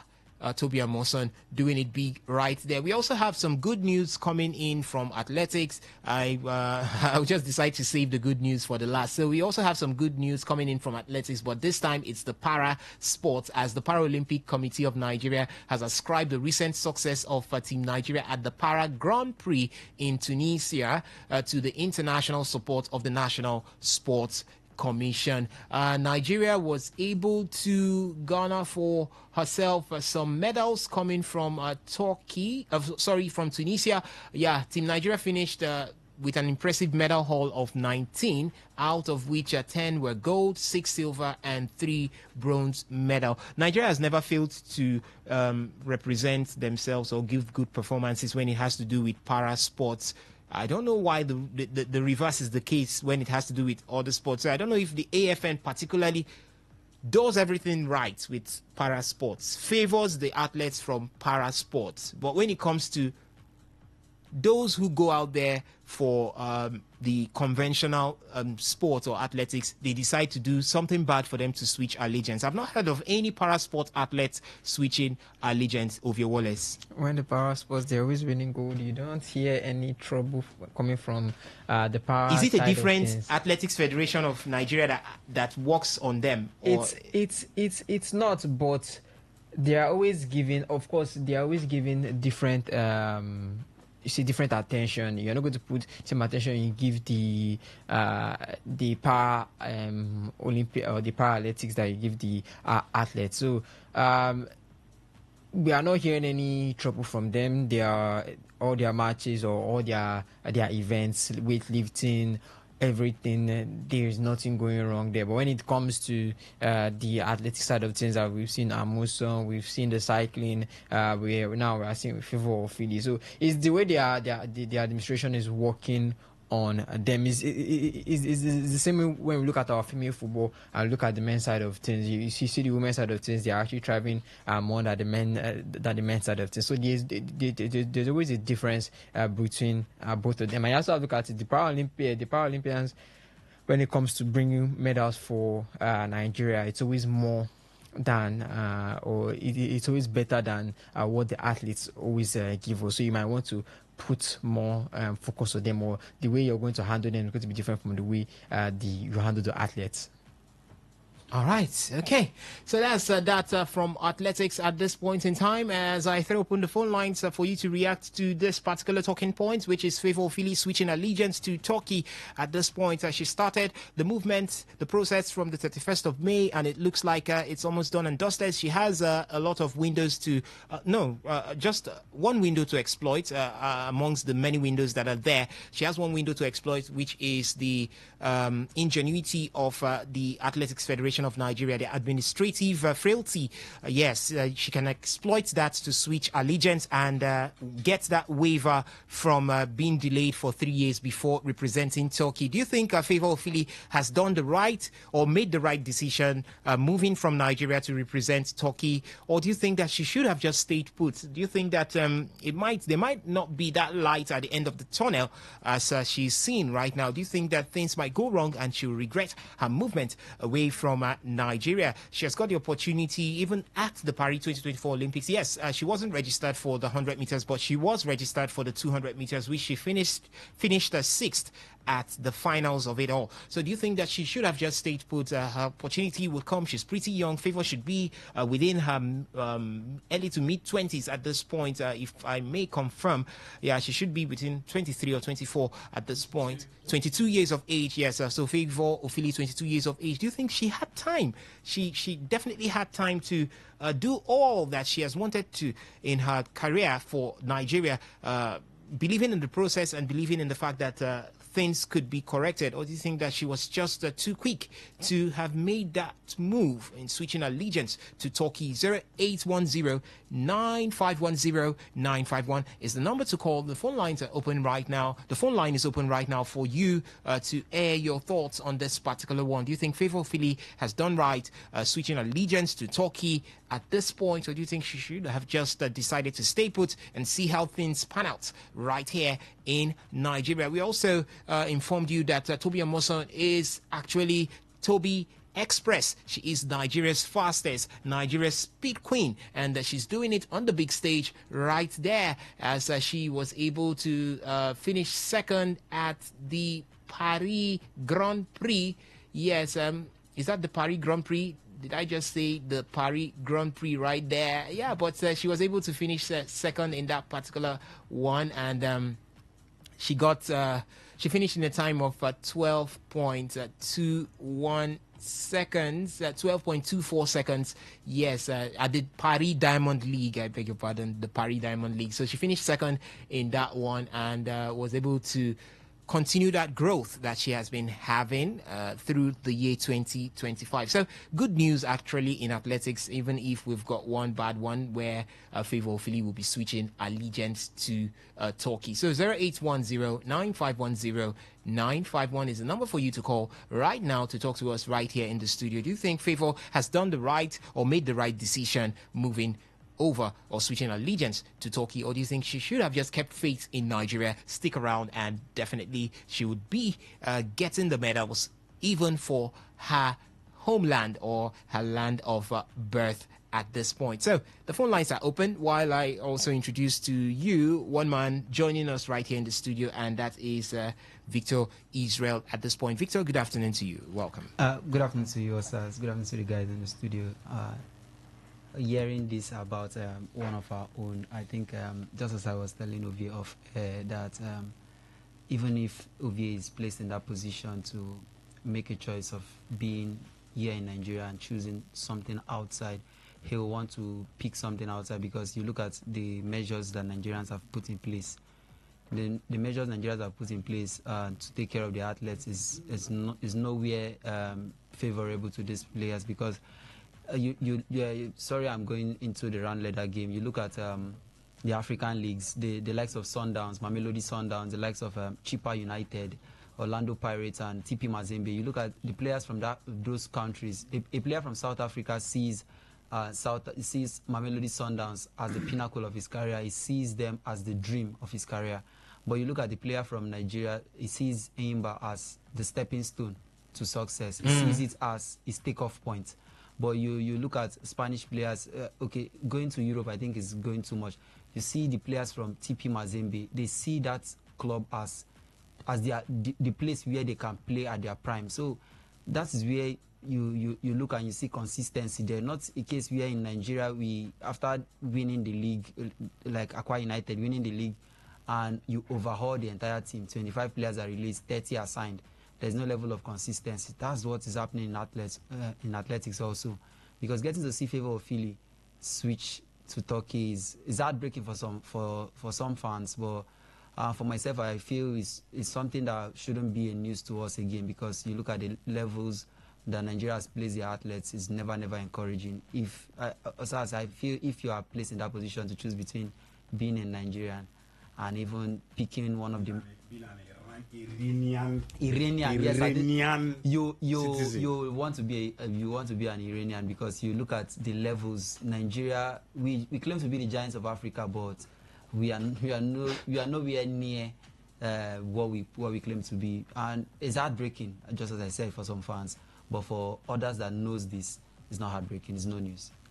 All right, and we will be leaving athletics right now to look at what's happening in basketball. But before we do that, let me also let you know that Carlos Alcaraz has just moved into the finals of the HSBC Championship. Right there, he just defeated Roberto Batista Agut, 6-4, 6-4 in the semi-finals of that particular championship. It's also called the Queens. Yes, it's called the Queens. So he has moved into the finals. He has a chance of also grabbing another ATP tournament before he begins to move into Wimbledon. So big things there happening for Carlos Alcaraz. What a year for Carlos Alcaraz at this point. So that is how it is right there in tennis as we move ahead right now to look at what's happening in the world of basketball. OKC is on the brink of a title. Indiana is desperate for a Game 7. And we just wanted to protect home court. You know, we didn't want to see these guys celebrate a championship on our home floor. Facing elimination, the Indiana Pacers with a dominant first half. We got exactly what we deserve, and we have to own that. This is a bludgeoning here in Game 6. The magic carpet ride for the Pacers is not over. They'll play for an NBA title on Sunday night. We have one game for everything we've worked for, and so today, the better team Sunday will win. All comes down to one game, and traditionally Game 7s favor the home team, but recent years we're getting away from tradition. Last 5 postseason road teams have gone a surprising 9-6 in Game 7. But this will be the first Game 7 in the finals since 2016 when the Cavs went on the road to stun the Warriors, an all-time great series. But we've got one of those. Yes, after 79 years of NBA play, this year's showdown between the Indiana Pacers and the Oklahoma City Thunders marks just the 20th time that two teams have pushed the finals to a Game 7, and the first time Game 7 in the finals since Cleveland Cavaliers' victory over Golden State Warriors in 2016. So you could see two of the best teams, arguably two of the best teams in the NBA this season, drag it down to Game 7. So much to be taken from this particular one. There is SGA somewhere called Charles Gilgeous-Alexander. There is Pascal Siakam somewhere also. He is African, isn't it? He's African. He's Cameroonian. Yes, he's Cameroonian. So we can actually have our hands there and we say we are supporting our own brother, Pascal Siakam. So he's going to be there also. We also have Haliburton somewhere in that mix. And these are men who the fate of their teams would be resting on their shoulders later on this morning. Call that Monday morning. Somewhere between 1 a.m. and 2 a.m. actions would be down in Game 7, which is going to be the last one. Winner takes it all. Is it going to be clever? Is it going to be Oklahoma City Thunders or is it going to be Indiana Pacers? For Oklahoma City Thunders, they had a pretty good run coming into this particular one. Their conference, that's the Eastern Conference, isn't it? Yes, they finished on top. They came in as number 1 seed, as against Indiana Pacers, who came in as number 4 seed. And the Oklahoma City Thunders have had a beautiful run down to this point. But it seems Indiana Pacers have got their medicine at this point. We saw Indiana take the lead. At some point, it was 2-1 in favor of Indiana. Oklahoma City Thunders had to come back in that series to make it 2-2. That's in Game 4. It went 3-2 in favor of Oklahoma City Thunders. And finally, in Game 6, it was 3-3, pushing it to Game 7. I thought OKC was going to take advantage of the fact that it's just one win away, but they couldn't, because you just cannot go to a strong man's house and beat him. The Bible even says you have to tie him down, but this time the rope no day for them to tie Indiana Pacers. But what are you expecting in Game 7, some hours away from now? Drama. Lots of drama. All right. As you've already said, it has been exciting, one of the most exciting. And it's funny how people didn't want the Pacers OKC final. We wanted to see Bucks, wanted to see Lakers, wanted to see the Timberwolves in the finals, wanted to see Golden State in the finals. But so far, so good. The Pacers and OKC have given us one of the best finals that we've seen in the past years. And the Game 7, it doesn't get bigger than that. As I said, everything to fight for in Game 7. The last time we had a Game 7 was in 2016. That was when the Cavs came back 3-1 down to be able to beat Golden State Warriors. Yes. That was the first time. That was LeBron bringing the title to Cleveland Cavaliers after leaving the Miami Heat to come back to Cleveland to win the title for them. He also had Kyrie Irving there, had Kevin Love there, so it was a big one for them. And then again, the final game was on the road against Golden State, so they were able to get there. But then again, you're looking at this game 7. How has it gone? We all know that the series was 2-1 at some point, and they just needed just one more win. Just one. Okay, no, you said 2-1. 2-1. Yes, 2-1. That was when they went to Oklahoma. That's talking about Indiana Pacers. Yes. They just needed to just get that thought to know that, okay, they're just one more win away from the finals, and they know that pressure is going to be on OKC, and then they messed up, and then a lot of turnovers, and before you know it, it was 2-2. That's Indiana Pacers messing up at home. Yeah, yes, game that was game 4. Was it game 3 or game 4? That was game 4. Okay, game 4. That was game 4. They wanted they could have taken it. Game 1 was Indiana Pacers winning 108-91. Game 2, Oklahoma City Thunders took it, making it 1-1. Yeah. Then game 3, Indiana Pacers lost at home. Isn't it? No. It was 2-1. It was 2-1. These people leading. OKC winning. OKC leading. Indiana Pacers leading. That was how it was, 2-1, and then it was meant to be 2-2. It was meant to be 3-2, 3-1 in favor. Okay, yeah. It was meant to be 3-2. It was 1-1. One in favor of Indiana Pacers. Then Oklahoma City made it 1-1. That was 123 to 107. Then Indiana Pacers took the lead again, making it 2-1 at home. Oklahoma City Thunders defeated Indiana Pacers at Indiana Pacers home to make it 2-2. Yeah, so I'm trying to establish Indiana Pacers losing once at home. Yeah. Okay, so. But the game 7 now is going to be at Thunder's home. So the Stars, or you see they have their backs to the wall. Indiana Pacers, they had their backs to the wall in game 6. As you play the inserts, they didn't want them to win the championship in their own home ground. And you watch that game, the Indiana Pacers were wild. The game 6 was very, very fantastic. Yeah, it started off slow for Indiana Pacers. I thought it was going to be a normal blowout again, and it looks as if they were going to lose. They were in the first 12 10 minutes, they were like 10-2 down in the run, and before you knew it, they picked up the pace. And then after then they went throughout the first, second, third quarter. They had almost a 30-point difference. By the time they entered the fourth quarter, they were already leading OKC with 30 points. To the extent that Diagonal had to remove all the starters, because it was already a lost cause. Yeah, it was already a lost cause, and lots of turnovers. We saw what they did in game 6. This time they double teamed. Shai Gilgeous-Alexander. The man still dropped 30. It's Shai. He's going to give you that MVP performance, and that's what we've seen him throughout this season. That consistency. I think that's something that you have to say, that if they do win it, the man has to. You just have to give him that MVP. Jalen Williams, they locked them down. They didn't have. OKC didn't have any assists until the fourth quarter. That was when they had 14 assists. Just in the fourth quarter. So they didn't have that much rotation of the ball. They didn't want to give them that much rotation of the ball. Indiana Pacers.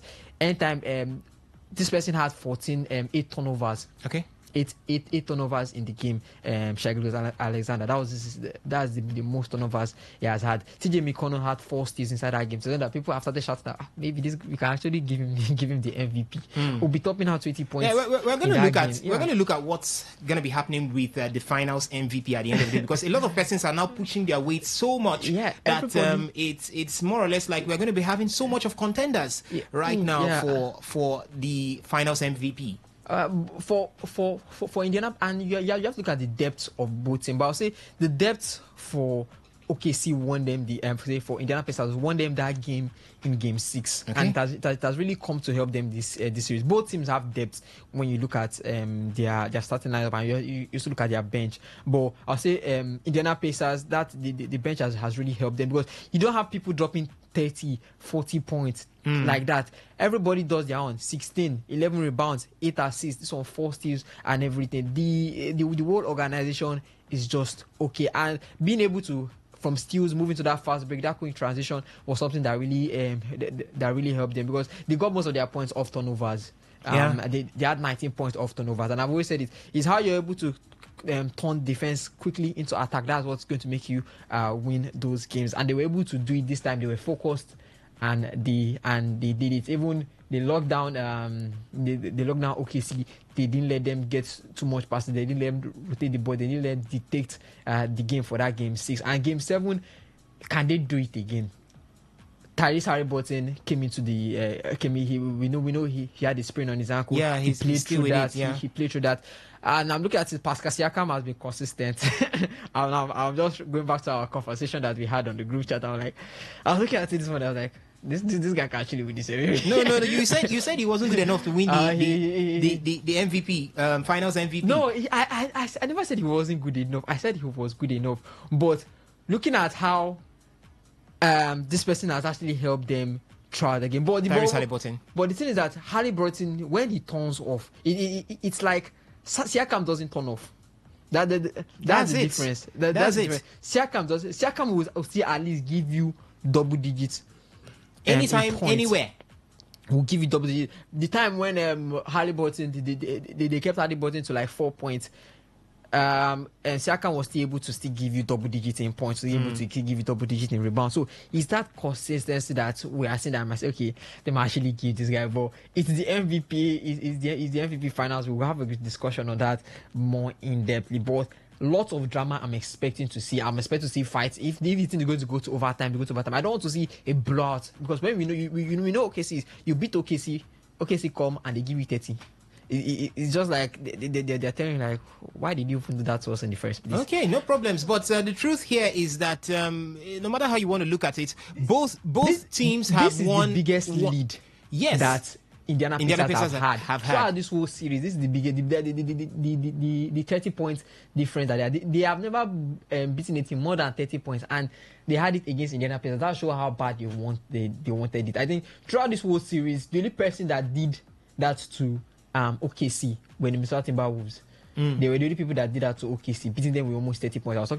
Me and Alex talking about it. I think that was game 2 or game 3. After OKC beat them, I was like, yes, you finally give me OKC a taste of their own medicine. It's very hard to be able to beat a team that are partly the best in the best defense in the, in fact, yes, the best defense in the league. Okay. OKC, they have the best defense in the league. Everybody, Shai, Caruso, Williams, Chet, Hannestein, everybody, when it comes to defense, they are the best defense in the league. So to be able to run them down on offense just shows you how Rick, their coach Rick, has actually improved, or actually improving the team. But lots of drama I'm expecting. All right, lots of drama we're expecting. But the truth is, both share one apiece, having won away from home. So I don't think Indiana Pacers are going to be afraid to defeat OKC right there in front of their home fans. So it goes a long way to become a morale boost for them. And for these two,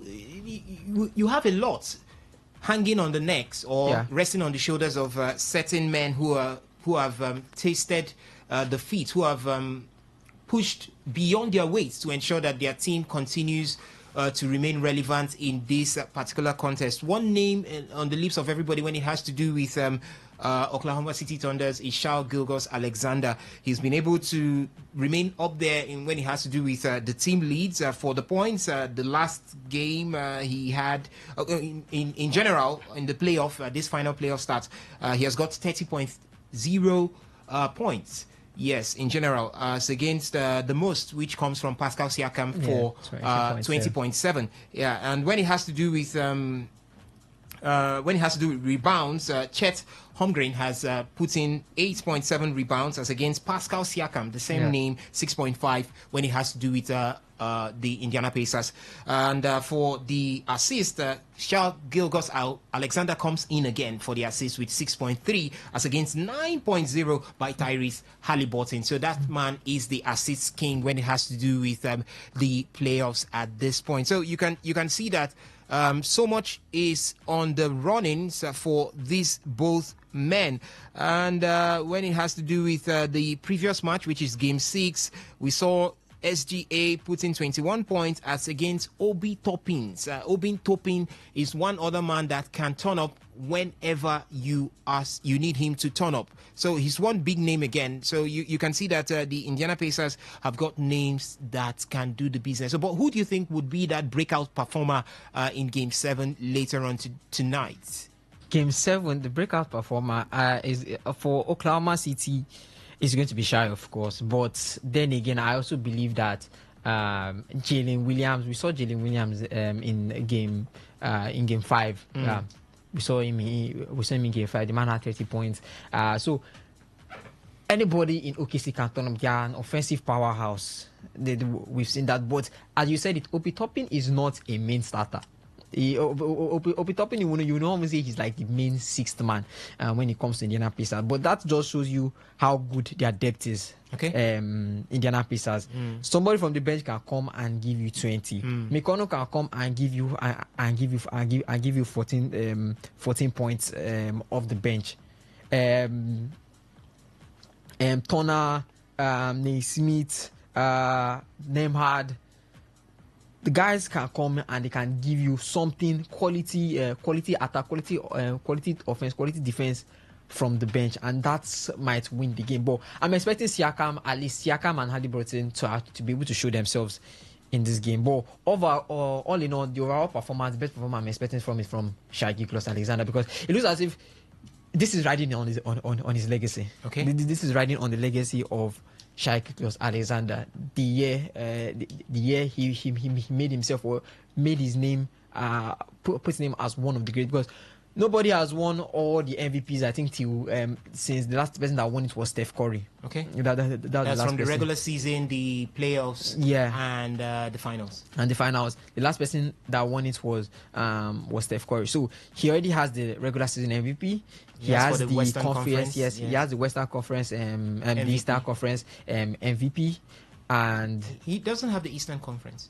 Sorry, Eastern Conference is Pascal Siakam. Sorry, Pascal Siakam. He has the Western Conference MVP, and now it just remains the final MVP. And when if he gets that, it's all in the bag. He has done the 3-in-1. He has done the 3-1. So his legacy is right on, and it's not easy dropping 30 points. That consistency, and then when it now comes to the big game, you're not able to produce. So everybody's looking at him as, this is the big game. Whatever you did does not matter anymore. Does not matter. This is what matters now. What matters now.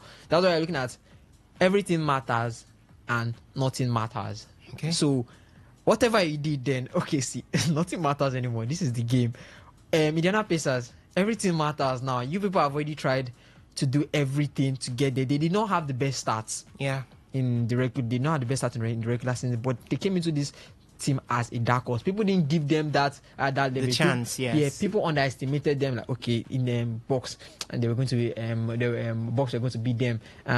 New York Knicks were going to the Knicks were going to beat them. But they've already proven without a doubt that they can run with the big boys, and they are a team to fear. So now everything that we've done now has to matter at this point. So it should just be a chaotic Game 7 from both them, and it's going to be at the OKC at the OKC Standard Dome. So there's going to be a lot of noise from the OKC fans. It's going to be different. I don't even think I might even see a yellow or an orange shirt in that stance, like how we saw in Game 6. Game 6, I looked at it, I didn't see any blue shirt. Indiana Pacers choked everybody. Like they just came and just everywhere was loud, and you could see it on OKC's face. They were drained.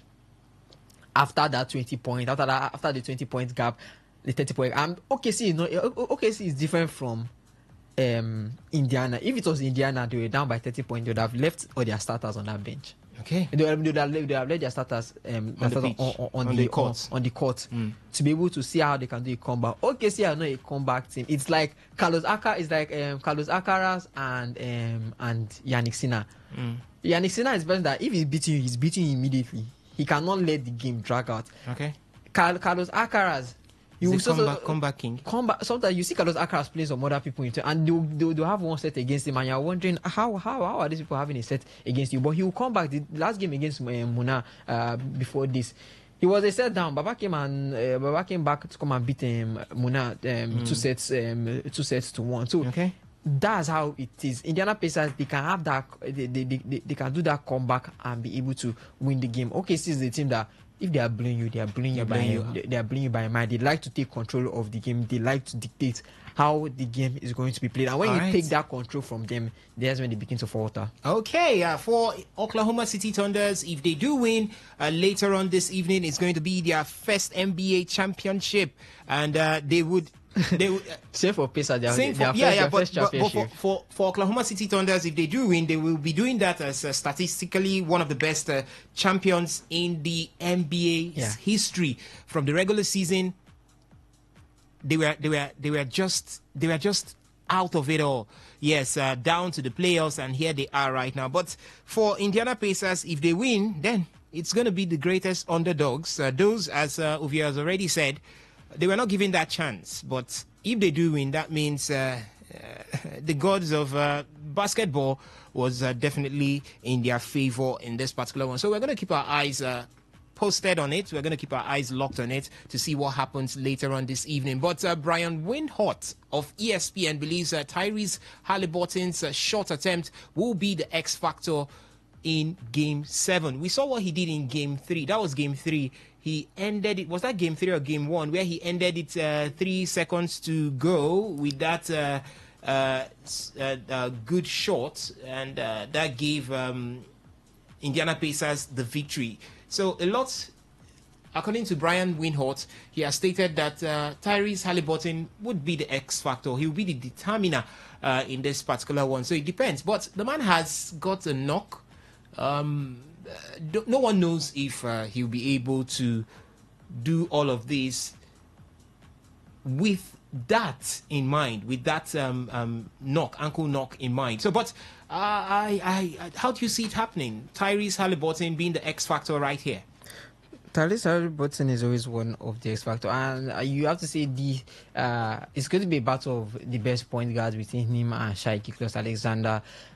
He did it against he did it in Cleveland. He did it against Cleveland Cavaliers in Game 2. He did it against Milwaukee Bucks in Game 4.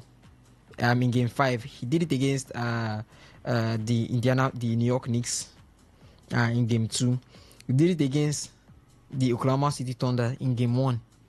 That 9-minute shot, you just give that man the ball, and then he does what he wants. Then does a step back and shoots that mid-range, and then it's over. So his shooting ability from that mid-range is going to be a key factor. He has to be in tip-top shape, and it just doesn't look like as if the man is in that tip-top shape. Looking at how he pushed himself from the video that I've seen, he looks fine on the trip to Oklahoma. He looked fine, enjoying himself with the guys. But we don't know how it's still going to affect him in the game. It might be different on course because it's Game 7. Everybody's going to push themselves further than the limit. Everybody's going to push themselves to what they can do. They just want to do the unimaginable, and Tyrese Halliburton has been the person that has been doing the unimaginable for Indiana Pacers. Yes.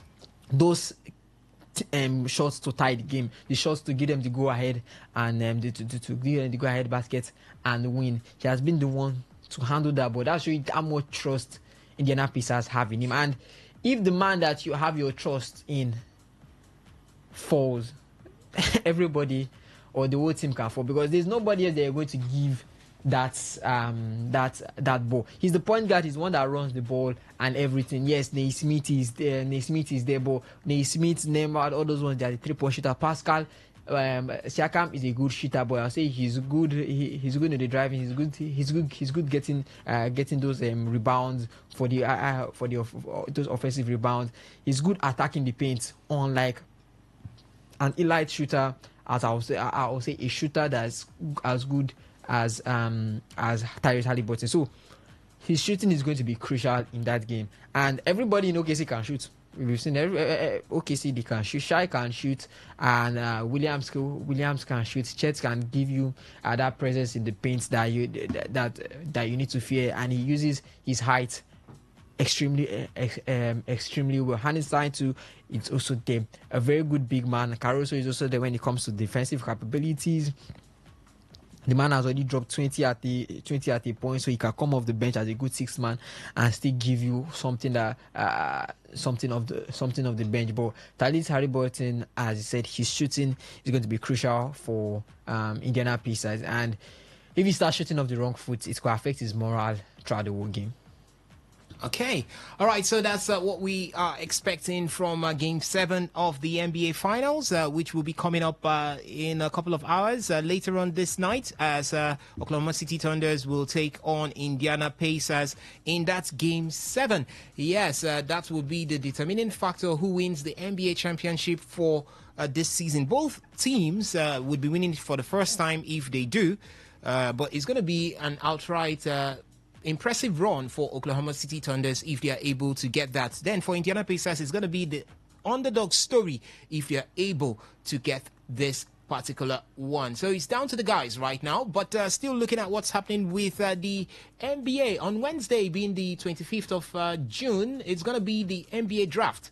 And one thing needs to be settled before then, and that is the destination of Kevin Durant. Kevin Durant might be traded before the draft, and a lot has been on the table concerning Kevin Durant. Where would he be going to? Who is the best fit to have land the man Kevin Durant before the draft? From what we're hearing, from what I'm hearing, his best option, or he said he wants to go to San Antonio Spurs, which is a good one for. Who is he going to be meeting there? The tall man himself, yeah, Wemby. De'Aaron Fox, and the new guy that just won the Rookie of the Year. So it's going to be a big power team. Now we know that San Antonio Spurs, what they are going for now, it's a win now situation. Okay. If they're going to add an elite shooter as Kevin Durant, and he's not going to be able to give that experience, go to add that experience to San Antonio Spurs. That's what we're hearing. We're also hearing that he might be moving to Miami Heat to pair up with Adebayo and Tyler Hero. Okay. But from what I'm hearing, maybe his most favored place would be San Antonio Spurs. They look like I said they're ready to build. On the draft, they have the second pick, so they can trade that. That's behind Dallas Mavericks. Yeah, behind them Dallas Mavericks. So they can. So that's also a good trading option. They can trade it for Kevin Durant, who is in Phoenix Suns. Who is in Phoenix Suns? Maybe throwing a player there, and I'm sure you've already gotten the man, because a second pick or a second pick in the draft is very, very, very, very huge. So maybe that's what they are going to be using as a bargaining chip. That's why I say San Antonio Spurs have the leverage over Miami Heat, because if Miami Heat want to trade Kevin Durant, even though he says he wants to leave, they have to be able to match up his assets, and it's very, very hard for those kind of teams to be able to match their assets without giving up their best players. All right, so we have eyes on the draft also. What are you expecting? Simple. Dallas Mavericks drafting Cooper Flag, the freshman who has been playing at Duke. The man has really given us. He's small forward and can also play as a power forward. So far so good. Per game, the man averages 19.2 points, 7.5 rebounds, 4 assists, 1.4 blocks, and 1.4 steals. He played with the USA team. He played with was on the bench. No, Cooper Flag during training. Okay, during training. Yeah, during training, he played with Team USA for their Olympics and everything. I watched the clips and I was like, now the USA team, this man is cool. He actually played well. I was like, oh boy, this boy good. He is good shooting. His IQ and everything is good.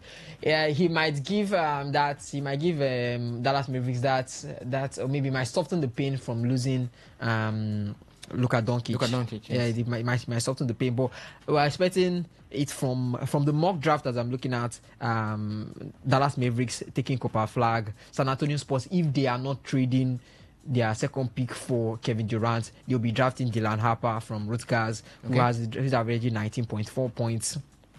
The man is 6.5. Okay. The man is 6.5. In the Philadelphia 76ers, Edgecombe. They might be drafting Edgecombs, Charlotte Hornets, Korn, who is from Duke, also a freshman. Utah Jazz, they might be drafting Ace Bailey, Washington Wizards, Trey Johnson, New Orleans Pelicans, Jeremiah Fears, Brooklyn Nets, Kasparas, and Toronto Raptors, Kaman Maluka, and Austin Rockets, Carter Brandt. And then just to train Portland Trail Blazers, they might draft Colin. Why are you training Portland Trail Blazers? Because they're number 11. Why are you training?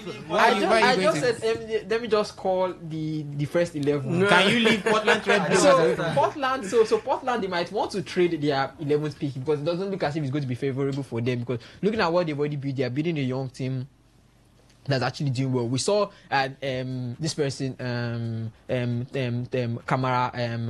Kamara, being in the all defensive team, the second all defensive team. So they know they have a good defensive output. They had one of the best defenses after the All-Star game. So it might be possible that this draft is better to trade it and see how they can get someone that okay, we might not be able to get straight into the playoffs, but we can use the plane to get into the playoffs.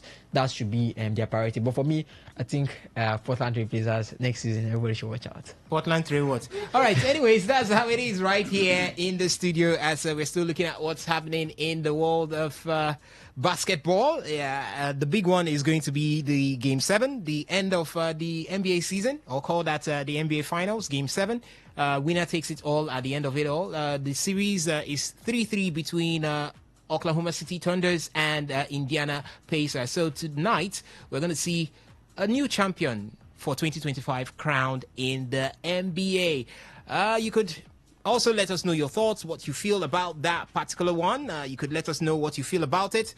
Who do you see winning it at the end of the day? Is it going to be SGA, Charles Gilgeous-Alexander and Oklahoma City Thunders? Or is it going to be Pascal Siakam, our own Cameroonian brother, and Tyrese Haliburton winning it with Indiana Pacers? One would win and it would be outright, and the other would win and it would be the run of the underdog. See, I don't care about the MVP. Just let Pacers win. The MVP battle, they can share among themselves.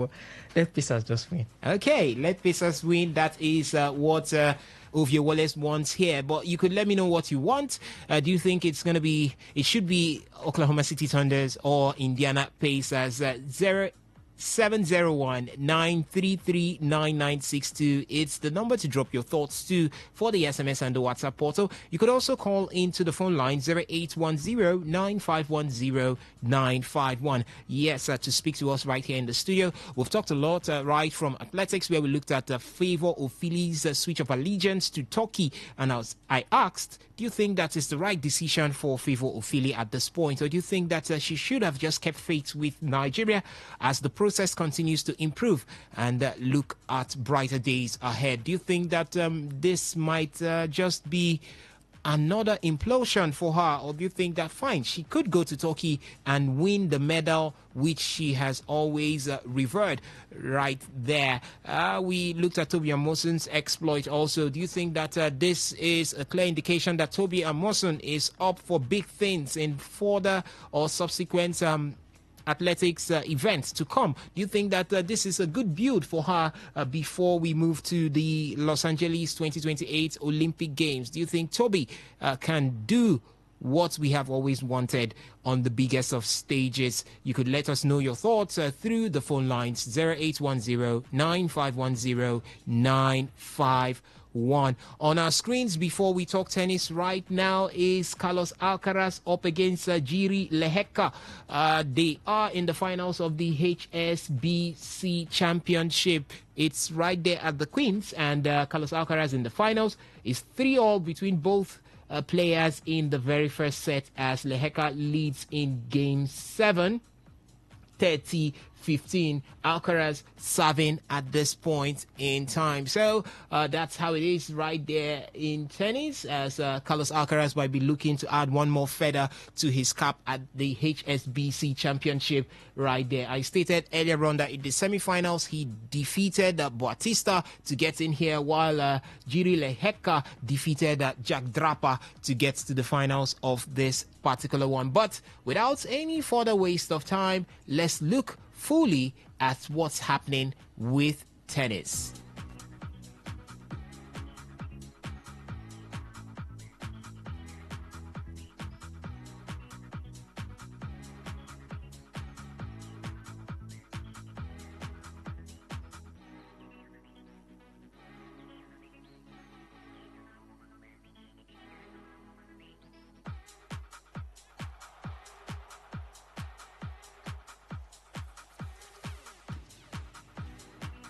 All right, still looking at what's happening with tennis, this time not actively. We're looking at what's going to be coming up ahead, and that is the big one when it has to do with grass, and that's Wimbledon. And Wimbledon is a couple of days, call that a week or two away. It's going to be kicking off on the 30th of, just call that a week away. Today is the 22nd day, so in exactly 8 days, Wimbledon will be up and running. And Taylor Fritz, being America's number one, says that Yannick Sinner and Carlos Alcaraz's recent dominance is motivating the men's tour, and that he feels grass could help him level the playing ground. They're just a level above right now, and everyone else is going to have to catch up. But I think it's motivating for a lot of us to see that level and know what we have to compete against and what we have to work towards. On a slow surface like Roland Garros with the slow ball, I think in those conditions, it really does look like a level up across the board. I mean, there's certain shots and specific things that people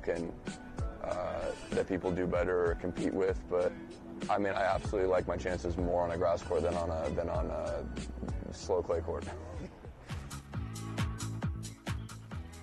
All right, Taylor Fritz stating there that he actually likes his chances more on the grass court than the slow clay court. And if you know Taylor Fritz well, when it has to do with Roland Garros, he was beaten in the first round by a qualifier. And maybe this is, when they beat you blue-black, you look for excuses. He's saying the excuse is because the clay court is slow. This time it's grass. Taylor Fritz, if you don't reach the finals, that's another thing I will be saying to him if I see him right now. But let me come to you, Nelson. Taylor Fritz, he made reference to the fact that Yannick Sinner and Carlos Alcaraz are the best two that the sport has at this point in time, that the dominance is nothing but exceptional, but also a motivation to the rest of the guys, including him, and he's going to be looking at making his quality or his favored court, being the grass, using it as a stepping stone to ensure that he gives these two guys a chase for or a run for their money. How much are you seeing Taylor Fritz as an opposition to the dominance of these two guys when Wimbledon takes center stage from the 30th of June? That is called that a couple of days away from now. Well, if you look at Taylor Fritz, he is one of the most, let's say, not that revered as it comes to tennis, but he's one of the top tennis players we have out there. I think we have, when it comes to top players in tennis, you have Carlos Alcaraz, Yannick Sinner, Daniil Medvedev, Taylor Fritz. You can put him in that box too. And also, let me call another player. Let me call Jack Draper a little bit there when it comes to British tennis. But when you look at Taylor Fritz, which one is British tennis again? Yeah, tennis he's is the tennis. He's the upcoming British number one. He's British number one, not yeah. upcoming. He's British number one. Yeah, if you can maintain that sport, that's why I call him upcoming, because all the people are still there.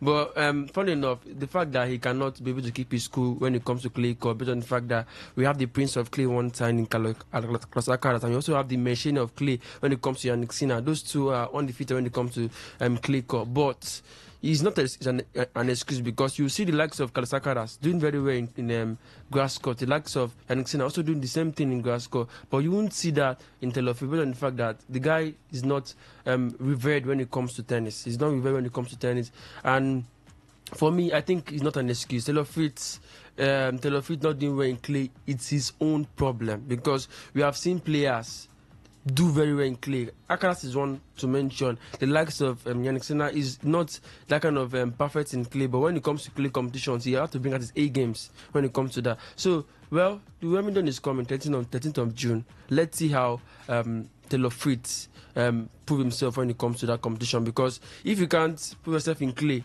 and when it comes to Wimbledon, the likes of Carlos Alcaraz that do well in clay come and beat you again in the clay court, bro, it's obviously showing that you are not good enough when it comes to tennis, and you should find a way to pack your bags and keep one side and say, okay, let me just play the competition for playing sake for the meantime, and I'll come into, when I meet these big guys, I can play all I got. But you coming out to say that you are going to do very well in grass court. Let's see. 13th of June is not 30th 10th of June. of July. 30th of June is not far away. Is a few days from now. And if the competition come and eventually you leave out in the first phase, then you will not come out to say or cut down the clay court, or maybe say that the clay court is a bit slow for you.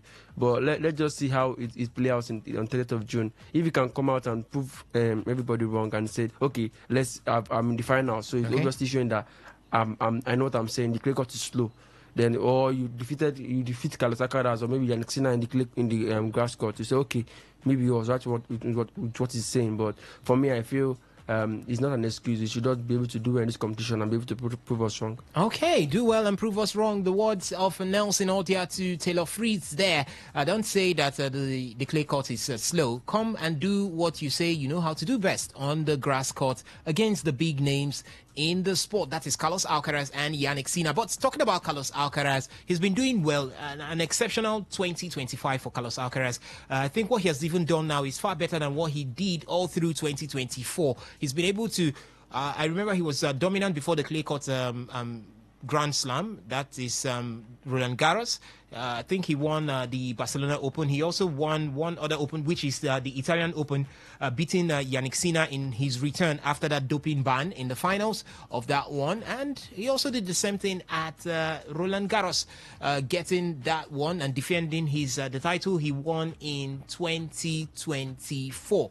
But the man is not saying any other thing than speaking praises of Yannick Sinner. He says, and I quote, "Please stop inventing. I know he will come back with more strength and more hope.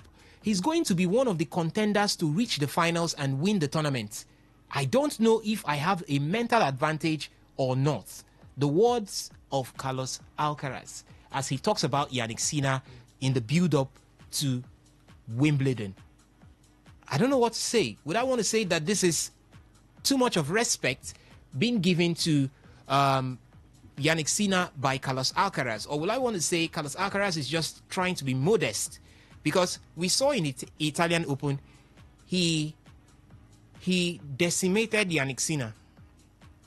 Then coming to Roland Garros, let me not say, no, he didn't decimate Yannick Sinner in Roland Garros, but at least he gave that consistency, dragging it to over 5 hours and winning at the end of it all with 2 sets apiece to both of them. And the last set was the one that determined who won that particular one at Roland Garros. But much of respect here, as he says he knows that Yannick Sinner will be coming back with more strength and hope. And he doesn't know if he has the mental advantage to win over Yannick Sinner if they meet in the finals of Wimbledon. Do you think Alcaraz might be looking at it that Wimbledon is not grass court is not my favored court, and maybe this time Yannick Sinner might have it over me? But for Yannick Sinner also, grass court is not one thing that we can say outrightly. It's not like his prowess when it has to do with the hard court. But here it is. Carlos Alcaraz paying so much respect to Yannick Sinner. Victor Israel, do you think this is fear in Carlos, or it's just being modest for the Spaniard? I would say personally, I think it's mind games. We've seen that happen a lot. Just as Nelson pointed out, that Carlos Alcaraz is really known for being a master at the clay courts. So I feel he's just trying to be on the safe side. We know in tennis nowadays, they're trying to give us, Carlos Alcaraz and Yannick Sinner trying to give us the vibe that we got when the likes of the man from Mallorca, that's Rafael Nadal and Roger Federer, when both of them were still playing. That competition was there. You know that these are the men when it comes to the El Clásicos of tennis. These are the men you can count on, and I think that's what Alcaraz and Sinner are trying to do at this point. But this is a mind game. This is Alcaraz trying to be the humble one, trying to shift the pendulum over to Yannick to see, in case he gets to lose. If something like that happens, then it will be like, yes, it was pre-informed. But we know that when the game gets to get in play, you'll see something different, because the consistency is there. When I watched their final, it was worth watching. We know some persons might feel tennis looks boring, but believe me, these two men they've brought that energy, that life, that vibe back to tennis, and you could see the consistent dragging on and on and on and on, and it was keenly contested. So I just feel, well, it might not be his favorite ground, it might not be his play zone, but he'll put up a fight. Forget about the comments he's trying to put out there. We've seen lots of athletes do that a lot. Coaches have done that, players have done that, trying to make your opponent feel at home. Then you will not even know what hits them. So I just feel Alcaraz will be having something up his sleeve for Yannick Sinner. All right, Alcaraz having something up his sleeve for Yannick Sinner. We hope to see that happen when that should be a second meeting for. That will be, if they get to the finals, a second meeting for these two greats in the world of tennis and at Wimbledon. That's for 2025 if they get to the finals. One Grand Slam has been won by Yannick Sinner, and that is the Australian Open, and one also has been won by Carlos Alcaraz, and that is the French Open. So we've got two apiece again to go, or we've got two to go. I don't know if they'll share it apiece again between themselves. In 2024, both won two apiece. It was Yannick Sinner winning the Australian Open in 2024. Carlos Alcaraz winning the Roland Garros, or the French Open, in 2024. Then the US Open was won by, the US Open was won by Yannick Sinner. Then Wimbledon was won by Carlos Alcaraz. Yes, he defeated Novak Djokovic in the finals. It was a total overhaul, a blowout of Novak Djokovic in that final. But Novak had to do the same to him, or Novak had to get the victory over him at the Olympic Games, and that was him getting the gold medal there, one that he has always looked for through his career. He finally got it last year, and this time again, we're still having the name Yannick Sinner and Carlos Alcaraz on our lips when it has to do with tennis. But this time, Yannick Sinner has not been as prolific as he was last season. He has been less dominant. Yes, we expected him to come back with the smooth run he had at the Italian Open. We expected him to get to the finals and also win it, but he was more or less beaten blue-black by Carlos Alcaraz. And when he got to Roland Garros, the same thing, didn't drop a set to the finals, but the same man, Carlos Alcaraz. But this time, is it, let me come to you, Benjamin. Is it a case of Yannick Sinner dropping in his level, or a case of Carlos Alcaraz improving on his level at this point? Because last year, Yannick Sinner, from the get-go, from the Australian Open, was totally unbeatable until, fine, he got to Roland Garros. But this time, there's been that shaky start and shaky nature to his return. Do you still see the same thing playing out at Wimbledon? And do you think that the result is because he has dropped in form, or because Carlos Alcaraz has been upgraded in his own form, or has been lifted? That's the reason why he seems to be the only man and the only stumbling block for Yannick Sinner at this point? Well, for me, I think first off, the man has been on ban for a while. You know, whether I like it or not, it's going to tell on you. That's what it is. You're not going to be that sharp, you know, the way you used to be. And just like the case of Paul Pogba, yeah, he's been training for a long time now. But if Paul Pogba gets to play professional football, you would see the difference. You know, that rustiness. You say, okay, it's because this man has not been playing football for a while. So there's that glimpse, that difference of someone that has been playing regularly while you're on ban. There's that difference. And Yannick Sinner, and compared to Carlos Alcaraz, I think you look at it, both of them are on the same level. That's what it is. That's for me.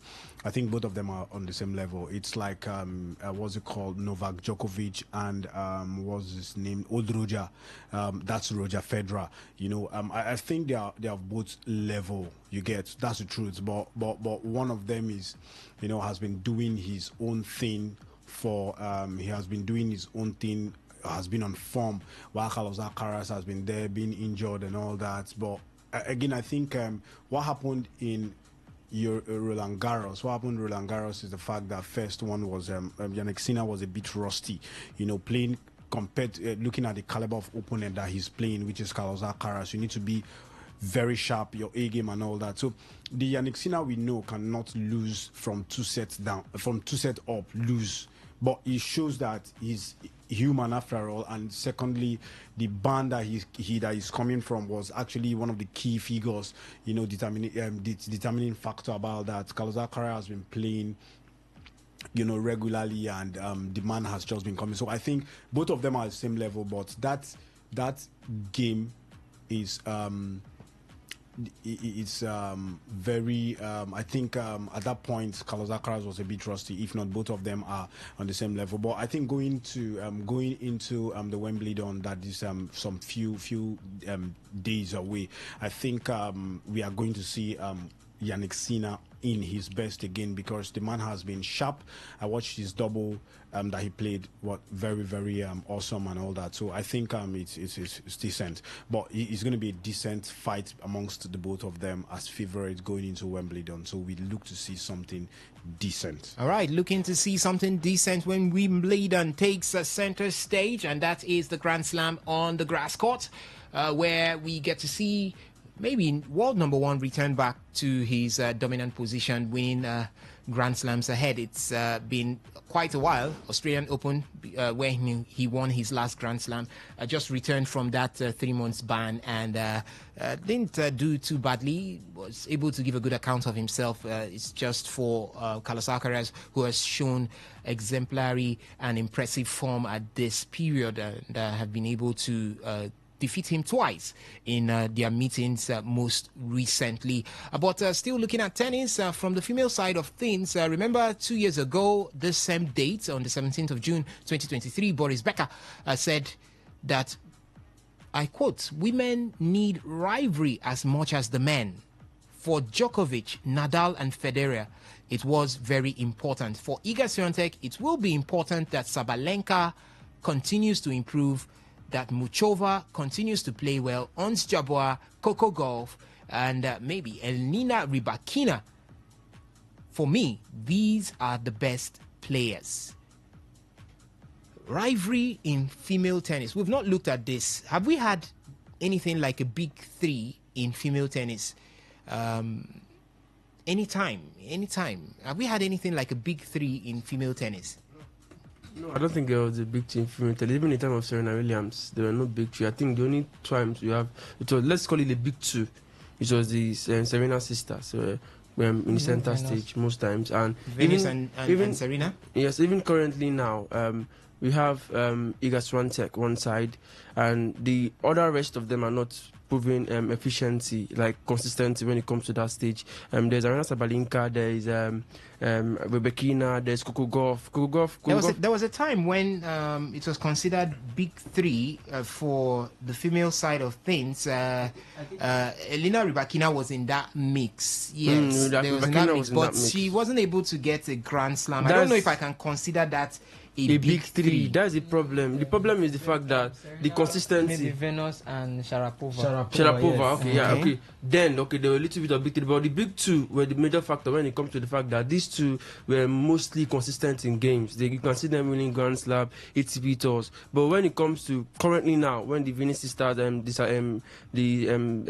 and her sister are out of the stage, the current position now is, I will only call it the big two. When you have the fact that, let me say one player, Iga Swiatek, is that big name factor when it comes to the WTA, the women's side of tennis. But you can also see the other people coming in, Sabalenka, Iga Swiatek, that is about to go out of top 10. That's the thing.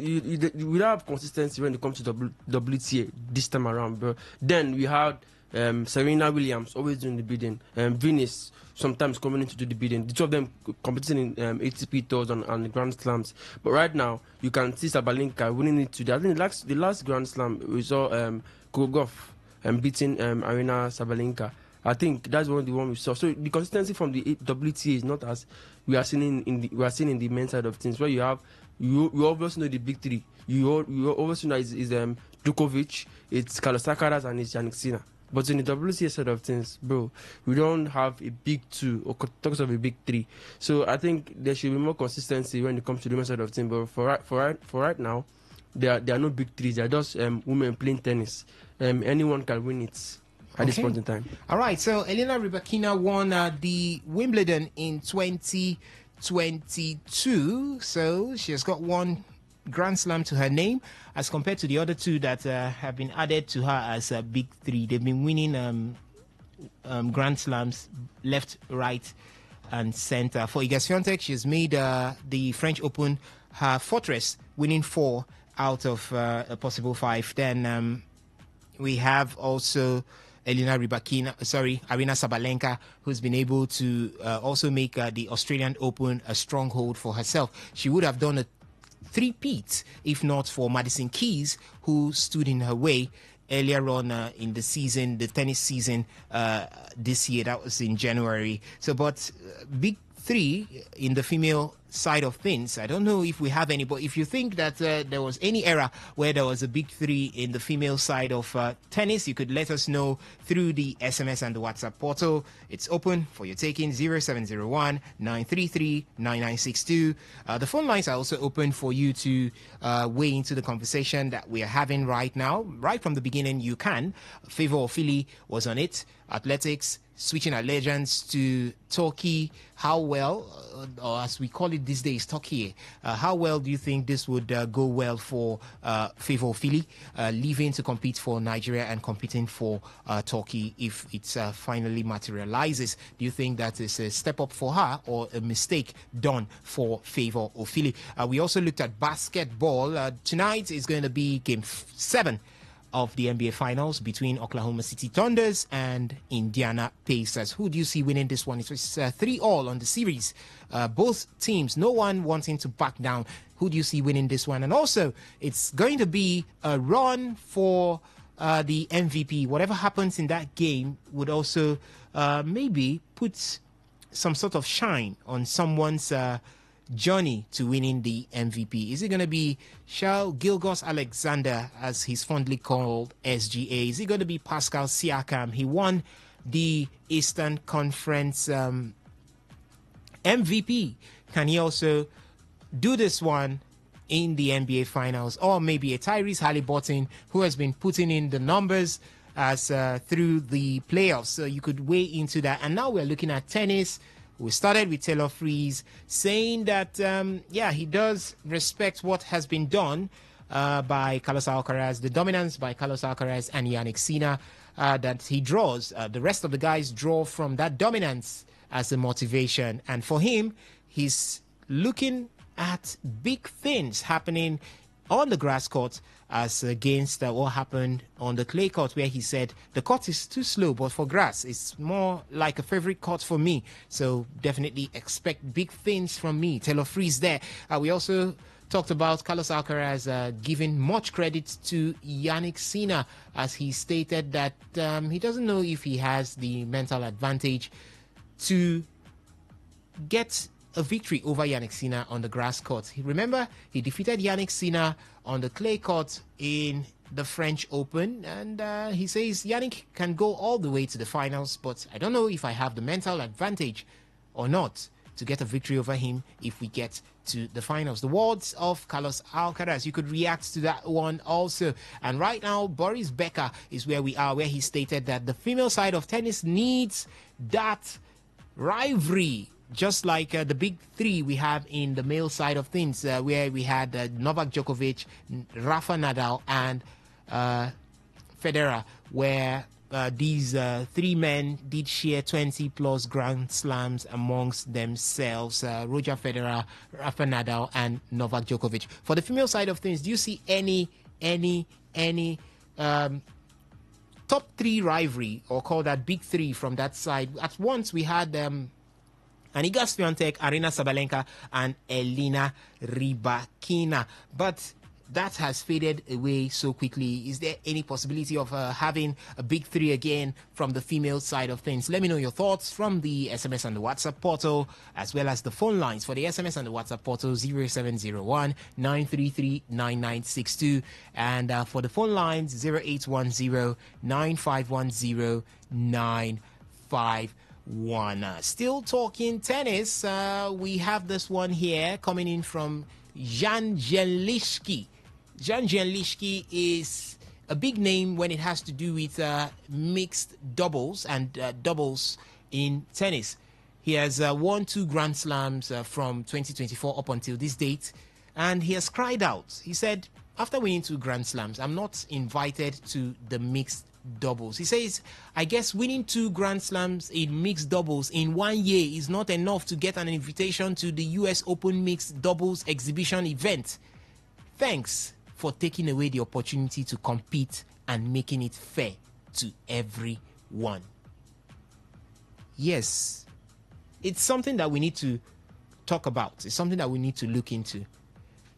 Jan Gianliski, 2 Grand Slams in mixed doubles, but yet he's not within the 16 pair that was released earlier on this week. That was on the 16th or 15th, thereabouts.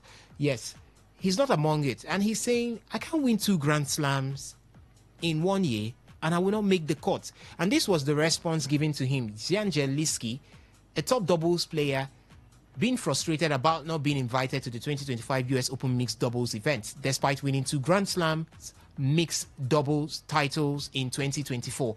The US Open's new format selects 16 teams based on singles rankings and wildcards, likely excluding Gianliski due to his low single ranking, and that is number 769. Organizers aim to boost viewership by featuring single stars like Yannick Sinner and Novak Djokovic, but double players argue this overlook in their achievements, calling the event an exhibition.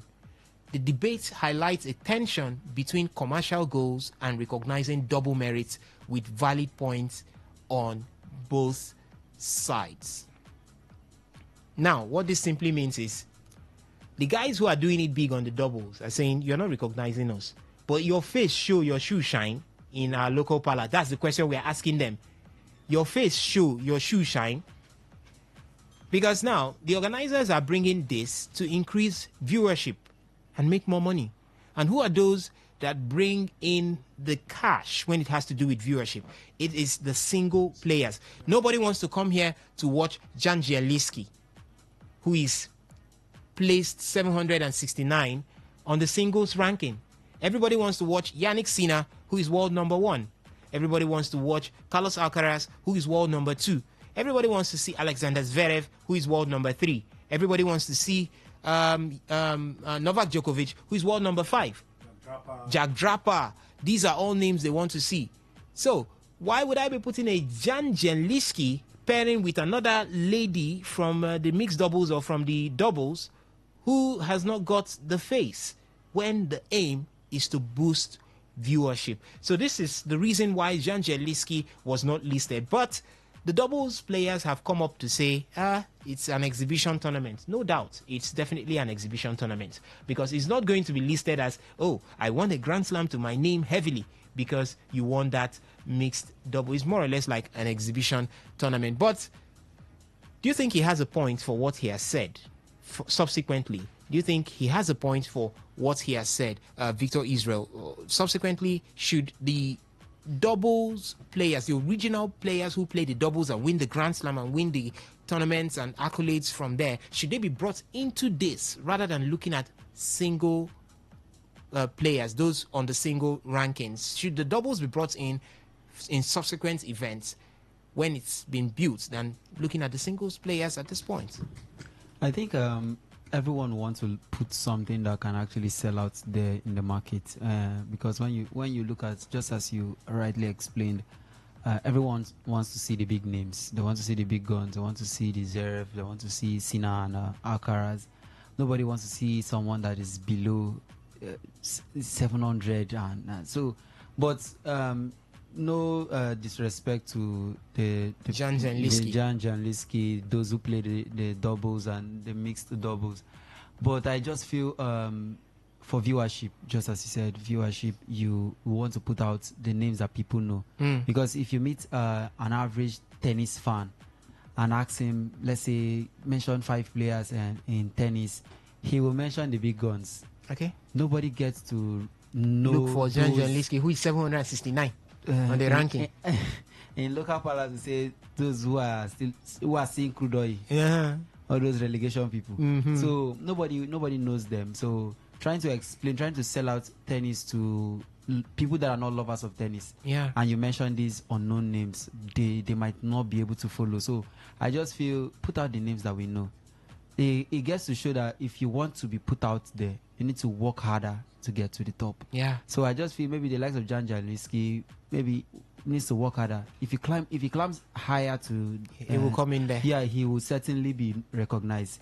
Everybody started from somewhere, so if he can get to work harder and get to the top, then he will also be able to be featured. Not bringing someone from 700 to picture it there. It's just like going to a viewing center.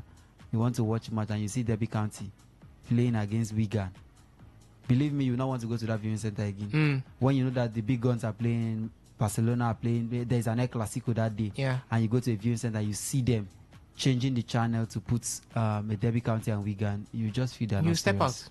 You just feel they're not serious. So that's just what is happening in the world of tennis there. All right, still on our screens is the finals of the HSBC Championship right there between Carlos Alcaraz and Jiri Lehecka. I saw something raised right there from the stands by a fan, and the fan is saying, "Vamos, Grascaras." So that is so much of Alcaraz's fans expecting from the grass court this period. For him to now be nicknamed Grascaras, that means he's going to be one name to be reckoned with when it has to do with grass. But I don't know until we get to Wimbledon.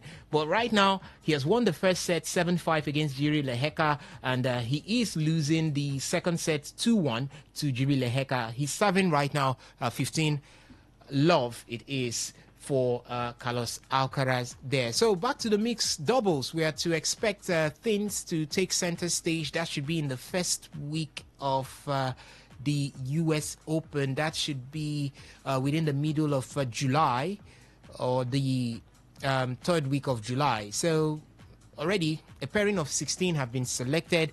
We talked about it on Thursday. Ima Navarro and Yannick Sinner, Qinwen Zheng and Jack Draper. We've got Jessica Pegula and Tommy Paul. There is Yasmin Paolini and Lorenzo Musetti. There is Elina Rybakina and Taylor Fritz. We have Mira Andreeva and Daniel Medvedev. There is Madison Keys and Francis Tiafoe. We've got also Iga Swiatek and Casper Ruud. There is also a pairing of Paulo Baldosa and Stefano Tsitsipas. Then we've got we have number 10 of Belina Bencic and Alexander Zverev. There is an 11th pairing of Danilovic and Novak Djokovic. A 12th pairing of okay, who is on number 12? There is Townsend and Shelton. Ben Shelton there. Townsend is also an American doubles player. She's also there. We've also got Errani and Vavasori in 14. There is 15, Naomi Osaka and Nick Kyrgios. Okay, so that's how we've got a lot. 16.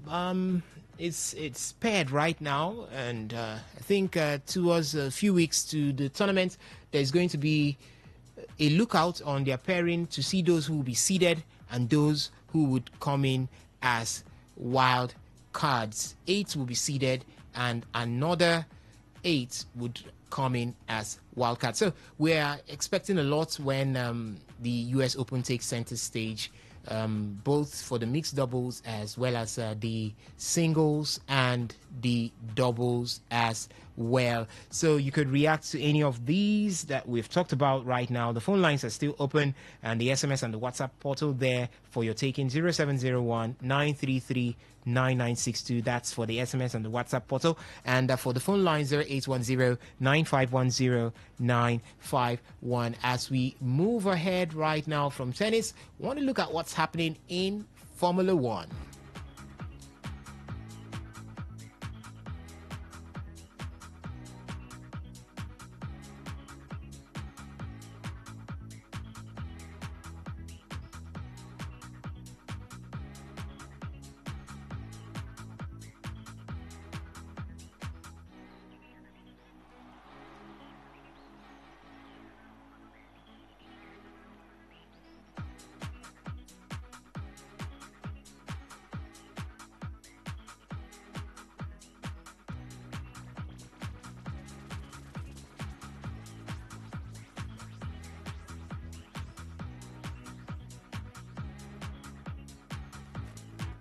Okay, moving over to Formula One right now. We look at what happens before the Austrian Grand Prix. The last was the Canadian Grand Prix right there at Montreal, and Mercedes did win that one. We had two Mercedes drivers on the podium. The race was won by George Russell. Yeah, it was won by George Russell, and there was also Kimi Antonelli on the podium, finishing third. In between was Max Verstappen. So two Mercedes drivers finishing on the podium, and a lot of persons are asking that there is a 7-time champion who has not smelled the podium this season, but a rookie has finally made it to the podium. And that 7-time champion talked about is Lewis Hamilton. Yes, Lewis Hamilton, that's the name. He has not made it close to the podium, but Kimi Antonelli has made it to the podium before Lewis Hamilton. But it is not down to Lewis Hamilton's strength alone. The car is one that poses a huge determining factor. One man who has come out to talk about Lewis Hamilton is his former boss, being the team principal of Mercedes, and that is Toto Wolff. He came out to say, that was after the Canadian Grand Prix, that don't ever write Lewis Hamilton off. I think everybody needs to have a period of adaptation. Different car, different DNA of how that vehicle drives. New engineering team that you need to start to work together. Then be involved in the continuous development in the car so it suits your driving style. It's an all-Italian team. You know, he is a British guy, parachuted in there. And that takes time. Also, we have seen a little bit of a pattern that Lewis Hamilton, at the beginning of the season, he needs to come in to find his mojo. The second half of the season has been always very strong.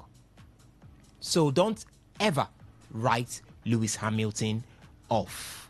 The words of Toto Wolff. And so many persons, so many Formula One fans are saying, Toto Wolff, please carry your good words and shift, because you are the one that sent Lewis Hamilton out of Mercedes, the place where he has come to understand the cars. You frustrated him. You didn't give him a chance to sign a new contract when he requested for, and you sent him out. Why are you coming here now to have or state good words concerning Lewis Hamilton? But there's some sense in what Toto Wolff is saying. Now, I picked out a lot from here. He says Lewis Hamilton is going to need time to come through. That is number one.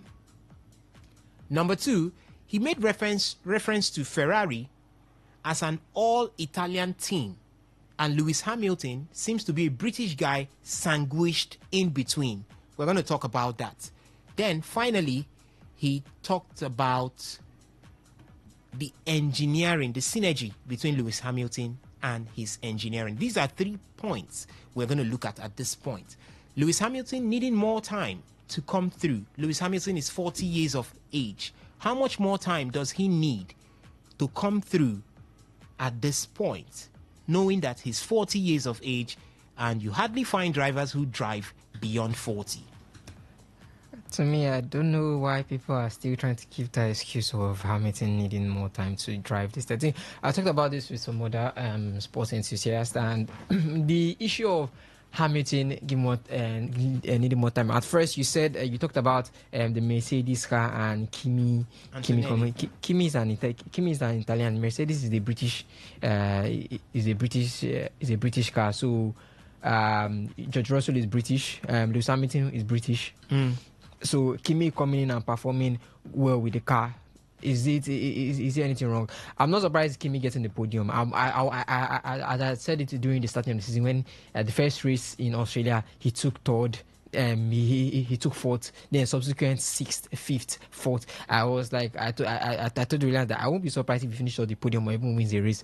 Him finishing on the podium ahead of Lewis Hamilton, I'm not surprised. I was telling Williams that This season, he has been better. He has been better than Lewis Hamilton in driving. You can't say anything. Isaac Hadjar has been better than Lewis Hamilton in driving. What do you mean? What do you mean? I mean what I'm saying. mean? This season You he don't has know been what- better No, than no, them. no, no, no, no. This season he has been better than Okay, them. that's your opinion anyway. I don't have Yes, to. thank God you know it's my opinion. This season they have been better. This season in driving they have been better than Lewis Hamilton in driving. Yes, Ferrari has their problems. Ferrari has problems and everything. But the thing of adapting. This man is 40. He has You been talked about Hadja. That do you know how many times Lewis Hamilton has gone close to the podium this season? The highest Lewis Hamilton has gone to the podium is 5th. He has finished a 6th before. That's with a good car. What is a good car? Ferrari is a good car. They are second on the constructors. They are second on the constructors. Car that you don't understand. Last season they finished second on the constructor. So you're trying to tell me it's just Leclerc that took them to that second when they still have Lewis Hamilton there. finished 6th in the Spanish Grand Prix, finished 5th in Monaco. I said the highest he has finished is 5th. Hold on now, let me read it out to you. In Emiliano Romagna, that's in Imole, he finished Lewis Hamilton finished 4th. Lewis Hamilton finished 4th. We also had him at the Miami Grand Prix. Lewis Hamilton finished 8th. So he's had a decent run. In Saudi Arabia, he finished 7th. In Bahrain, he finished 5th. And in the Japanese Grand Prix, Lewis Hamilton finished 7th. In the Chinese Grand Prix, Lewis Hamilton finished 6th. In Australia, which is the first Grand Prix of the year, Lewis Hamilton finished far 10th, and that's the lowest he has finished all through coming down here. And you're saying Lewis Hamilton has not done better than Hadjar. He hasn't done better than Hadjar. You look at the last 2 races. I think that was in the Spanish. Yeah, that was the Spanish Grand Prix. You look. Nico Hülkenberg finished above him. And it's not just that Nico Hülkenberg finished above him. I looked at that race, and even the way Nico Hülkenberg actually passed him, this man is already out. He was outwitted in that race. He just didn't have an answer, or didn't have any way to defend Nico Hülkenberg, because he's not. You don't see a Sauber overtaking a Ferrari. You don't. Sauber, where did they finish last season in the constructor? They finished bottom to last, or even last. But now look at them. The last 2 races in Spain, they finished above. He finished above Ferrari. Now again, he's also getting another point. He got another point in the Canadian Grand Prix, 8. So for me, I think they've been better drivers this season. Not that everybody was Spain, better than. In Spain, he didn't finish above Ferrari. In Spain, he finished above Hamilton. No, he didn't. He did. He finished Nico 7th. Hülkenberg. Okay, you're talking about Hülkenberg. Yeah. Okay, Hülkenberg finished 5th, while Hamilton finished 6th. Yeah. Okay. That's what I'm saying. So, Hadjar, the reason why I say Hadjar has been good. I want to know. Hadjar is in a car that is in Red Bull. He's in Red Bull Racing. He's in Red Bull Racing. Red Bull Racing are a mid constructor. They are not too up in the table, they are not too down on the table. It depends on the driver that makes that car. That's why I say Liam Lawson cannot drive. It is a mid-table car. They are not too good. They are not too bad. Last season, it was no difference. Where they finished was no difference. So from your analogy now, in the Spanish Grand Prix, where Kimi Antonelli finished 18th, and Isaac Hadjar, he did not crash. Okay, he did not finish. Yes, he crashed. Kimi crashed. Okay. Let me look for someone. Let me look for someone else that I will call through. We had a Max Verstappen finish 10th. In that Spanish Grand Prix, Max Verstappen had a penalty. You want to compare Max Verstappen and Lewis Hamilton this past 4 years? I'm not comparing him. From your analogy, for Lewis Hamilton to finish 10th in the Spanish Grand Prix and Isaac Hadjar to finish 7th, that means Isaac Hadjar is a better driver than Lewis Hamilton. For Fernando Alonso to finish 9th with Aston Martin and Isaac Hadjar with RB, which seems to be a lesser constructor to Aston Martins, finishing 7th. That means Isaac Hadja is a better driver than Fernando Alonso. Yeah. Hadja this season has been a better driver than Fernando Alonso in Aston Martin. He has see. We all know that the constructor is one part of the game, the whole game. The driver is one part of the whole game. Okay. So when you have a mid constructor and you have a good driver that is able to push that car past the limit, that's why everybody gives Max Verstappen that accolade, because we know that Red Bull have problems, but Max Verstappen is still able to bring out the best in that Red Bull car, still push it past the limit, be able to contest with the 3 fastest cars, Ferrari, McLaren, and with the other fastest cars, Mercedes, McLaren, and Ferrari. All right. Ferrari past 2-3 years, they've been one of the top 2 constructors. So what do they need? They need a good driver that can finish the job for them. Charles Leclerc has been in the scene. Last season he won a race. He won 2 or 1 or 2 races. Did he win? Season. It was Carlos Sainz. He won. I think he won Monaco. Okay. Last season, I'll check, because I know he won 1 or 2 races last season for Ferrari. Okay, go ahead. Go ahead. Yes, it was Monaco he won. Yeah, he won Monaco. He won the Italian. He won US. Yes, he won US. So those were the 4 he won in Ferrari. Yes, we know he understands everything and all. You're bringing Max Verstappen for Carlos Sainz to be able to give you that second boost. People are complaining about experience and everything. This man has been in the game for how many years now? The man is 40 years old. He knows the ins and outs. The reason why Fernando Alonso is not going to be able to reach that, Fernando Alonso is washed. Yes, the man got 1 point for Aston Martin, or he has 2 points now for Aston Martin. Aston Martin are a mid car. Fernando Alonso has lost that touch to be able to compete with the big boys or compete with the young ones coming up. Put Isaac Hadja in a McLaren. All right. I promise you, this boy is going to win a race. Put him in a Ferrari. That was what they told us about Oliver Behrman. Oliver Behrman has been okay. Oliver Behrman has been okay for Haas. It is Haas we are talking about. No, that's what they told us about him. Then we brought him to Red Bull Racing to partner with Max Verstappen. We saw Oliver Behrman in 2024 when he came in as a makeshift driver for Carlos Sainz. Yeah. When he had that abdominal injury. Yeah. Yes, and he came in and gave a good account of himself. He gave a good account of himself. And we were like, this is the next best thing to happen in the world of Formula One. Yeah. But when they give him better motor, Haas is better motor. Haas is not a good car. I'm talking about. He was giving RB Racing, Oliver Behrman. Nobody can drive. It was not Red Bull Racing. Red Bull Racing. It was not Red Bull Racing. It was the main Red Bull car. Yes, so he was giving nobody the can drive that. He was giving the Red Bull car. Nobody can drive the Red Bull car. You want to tell me that Yuki Tsunoda is a bad driver? Yuki Tsunoda is not a bad driver. That Red Bull car is the problem. Okay, so Max Verstappen is an alien. Yes. As we have aliens in football, Ronaldo, Messi, we have aliens in Formula One. Okay, please bring that car. The Red Bull. See, the Red Bull car. We all know that the second seat have always had problems. I think the last person to win was Ricardo. I think Daniel Ricciardo. Daniel Ricciardo. That was the last person that I knew that won a race in that Red Bull car. Was that Daniel Ricciardo or was that Sergio Perez? Was it Checo? I think it's Sergio Perez. But I'll confirm that. I'll check if it's Checo, because I know that from what I know that it was Ricardo when he was still their partner up with Max Verstappen. That was the last person I know that won a race in that Red Bull car. The Red Bull second seat has always had problems, and they do not care. Red Bull do not care. Their main focus is on Max Verstappen. Last season, the season before last, they won the constructors title with Checo and with Max Verstappen. Max Verstappen was the person that gave them all the points that they needed.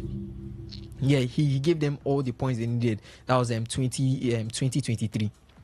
Sergio Perez won 6 races with Red Bull, 3 pole positions, 12 fastest lap Okay, on the yeah. podium. Yes. In Formula One. 2023, it was just him and Checo that dominated the whole race. From all 24 races, one was cancelled. Max Verstappen won almost everything. Checo winning 2. That was the Saudi Grand Prix and the Azerbaijan Grand Prix. After that, the person that won everything. Okay, yeah, he also won he also won Singapore. He also won Singapore. So apart from that, everybody else that won was Max Verstappen. Max Verstappen single-handedly gave Red Bull that constructors title. Single-handedly won all. Let's say from 24 races, won 21, 23 or 22 races. The man single-handedly put Red Bull, gave them that constructors title. The man is an alien. We should stop putting him there. Lewis Hamilton has lost that touch. We saw how he struggled when he was in Mercedes. Mercedes is a good car.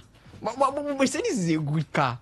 So you should be able. He only won 2 or 3 races in this thing. I think it was after he won in Silverstone. Then I think he won one more, and then he said he felt the car is good and everything.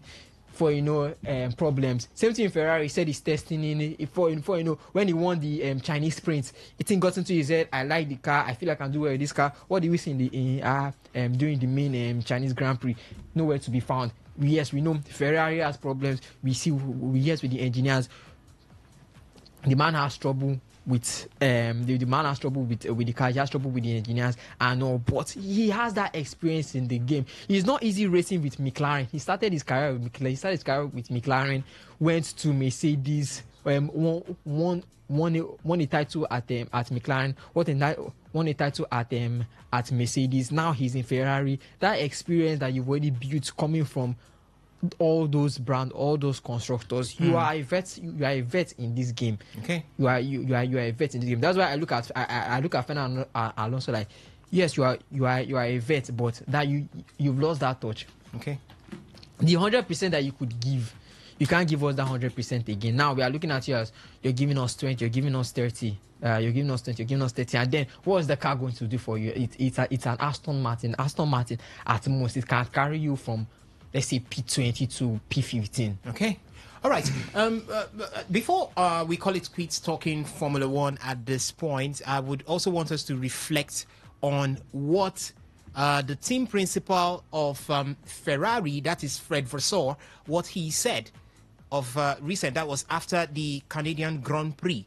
Fred Vasseur seemed to be putting an awful lot of stress on the tire choice as the key performance for this season, but he stated that it doesn't matter the car. If the team is doing well and doing a very good job on the tires, they will be in front. But there seem to be more issues with Ferrari than just the tires. And for Lewis Hamilton, he was asked about Ferrari still being in the championship, and he said there is still a long way to go. If anything goes by the performance that they have right now, from all the years of experience, when you're over 100 points behind at this point in the season with a car that's up against a car that's quite dominant, you have to assume that you are not necessarily fighting to win the championship. So for Lewis Hamilton, it seems the Drivers' Championship is out of it. But the truth here is, after the Canadian Grand Prix, Oscar Piastri of McLaren said that Ferrari are the main challengers that they are having. That's a huge one. Lewis Hamilton and Charles Leclerc, after that Canadian Grand Prix, were so confident in their statements. And matching this with what Fred Vasseur has stated, it seems like there's going to be an upgrade for Ferrari in the second half. We're moving towards the second half of the season. We're gradually tilting towards the second half of the season. And Ferrari are one constructor that knows how to pump it all up when it gets to the second half of the season. So are we going to be seeing something dramatic coming from Ferrari in the second half of the season with Lewis Hamilton? Listen, Lewis Hamilton just needs to understand his car. He needs to understand the constructor. There's that conspiracy theory that has stated that it seems Ferrari are trying to favor Charles Leclerc over Lewis Hamilton. We've seen cases where Hamilton is giving instructions that causes him to shut down or pull back for Charles Leclerc. That's one conspiracy theory that could also be in the mix of it. But where we're looking at right now, there could be a rejig. There's something Ferrari is cooking. And how does this transpire into the second half of the season? We've seen Lewis Hamilton grow over the races, the first 10 races. We've had about 10 races. Excuse me. We've had about 10 races, and we have 2 more races to go to get to halfway of the season. We have 24 races all through the season. Now, are we going to be seeing a sort of pump up? Lewis Hamilton is getting better as the clock ticks. If there is an upgrade, which we hear there might be a rear wing upgrade to Lewis Hamilton's car for Ferrari, which brings it close to what Charles Leclerc has. And if Lewis Hamilton gets exactly what Charles Leclerc has, Lewis Hamilton seems to be a better driver than Charles Leclerc. I don't know for you, but if that happens, we could be seeing Lewis Hamilton on the podium for the second half of the season multiple times. But one thing is sure, the man has stated it already, that he's not in chasing for the Drivers' Championship. But is there a possibility that if there is that pump up, Lewis Hamilton gets to see the podium finishes in the second half of the season? There's a possibility there. Yeah, it's good. You're looking at the rear wing change. Yeah, the rear wing change. There's not going to be enough less drag with air, and it's going to give him more speed. But I'm looking at it, and yes, they're making change, but it's not just Ferrari they're going to be making the changes. Mercedes, McLaren, they're going to be making changes. I'm sure I've forgotten the race. They made a change. People thought it was going to affect McLaren. It didn't affect them. Oscar Piastri and Lando Norris still took the first and second. Still took first and second. So every other team is also making those changes. Might I see him in the podium? I don't know, but I might see him finish close to the podium. But for me, I might see him finish in the podium in the later half of the season, because I think the only time I've seen him close to the podium is when something's happening to someone else. Okay. Yeah. OBA, please. Anyways, I don't have much time any longer, as we tend to call things a wrap by talking other sports here. It's now time for us to switch our attentions to look at what's happening in football from the European scene, and definitely we'll come down to the Nigerian scene to talk football. There is an August visitor with us in the building. Definitely the guys who are going to take you through football would be letting you in on that particular one going forward. But for now, it's Osasi Hewin, that demigod of sports, signing out, talking other sports. I hope you had a very good time. I leave you in the safe hands of Benjamin Mina as he takes you through all that has happened and is happening in the world of football right now.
It's still Today Sports Live from your premier news and talk station, Today 95.1 FM in the heart of Port Harcourt here in the Garden City. My name is Benjamin Minawachuku. You can also call me the Dollar of Sports.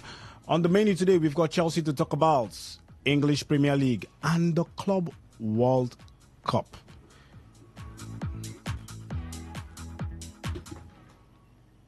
Let's get the show started. Now, let's start with Chelsea. Flamingo fought back from a goal down to beat Chelsea 3-1 at the Club World Cup, the FIFA Club World Cup. Pedro Neto put Enzo Maresca's side in front, but they conceded twice and had Nicholas Jackson sent off in the space of 6 seconds into the halftime in Philadelphia. Chelsea collapsed to a 3-1 loss against Flamingo at the FIFA Club World Cup as Nicholas Jackson was shown a red card only 4 minutes after coming on as a substitute. Enzo Maresca's side appeared to be in control of the game after Pedro Neto's breakaway opening goal in the first half, but substitute Bruno Henrique scored the leveler that sparked an implosion. Chelsea fell behind moments after equalizer when former Manchester City defender Danilo pushed more poor defending, and Jackson red card came just 3 minutes later as he recklessly planted his stud on Aiton Lucas shin. Red card against Newcastle United in the Premier League, which almost cost Chelsea their top 4 ambition. That's qualifying for the Champions League. Now a red card 5 minutes after being subbed on his birthday. How bad can that be? Meanwhile, let me read Nicholas Jackson's response. I'll take it in pidgin. Nicholas Jackson yarn after in red card. I want to say sorry to the club, the staff, and the teammates, and all the fans where they watch. I fall on a hand. Another red card. And to be honest, I did vex on myself. I did work hard every day to help the team. No be to put us for this kind wahala. I still know to grab how it take happen, but one thing clear, I know me now. Not just football moments we go wrong. No excuse. I take full blame. I go think I'm well. I go grow, and I go come back better for the badge, and for everybody we believe in me. Sorry. The question, is there any person we believe in right now? That should be the question. Okay, now the question is, do you think Nicholas Jackson is becoming a liability to Chelsea rather than becoming an asset? Let me start with you, Nelson. Well, it's the funny moment for Jackson because he just subbed on 4 minutes, then he just get a red card. I remember the Newcastle game when it was that pressure into 4 moments for Chelsea, and boom, another red card. You had to use your elbow to, I don't know the defender, is it okay, maybe Isak, I can't recall, but Isak, he used his elbow to hit Isak when the ball was on the air, then he was red carded. Then this one again, he's coming out to say it's a football moment. Please, what football moments will warrant you to use your shin when you know the rules of football to hit like very, very dangerous tackle on the player there? And I was looking at it, obviously I was saying, okay, it's not a red card. But when I look at it closely, it was almost like it was a red card. And for me, I think, rightly said, Benjamin, nobody believes in Jackson at this point in time, because if Chelsea know what's good for them, I think it's time for them to get few strikers. Yes, I've gotten Leon Delap, number 9. That is the assist king of his debut. He came into the debut and got an assist. And many people are saying, "Oh, I've gotten a striker that has been able to show that he can give assists, and the assist king is here, and all those type of things." And the second game, missed 2 big chances. And right now, they are beginning to have a little bit of doubts in that Chelsea front line, and that second ability for Chelsea. But they still players in the market. It's still time for Chelsea to sit up, because they have Gyökeres in the market. They have Benjamin Sesko in the market.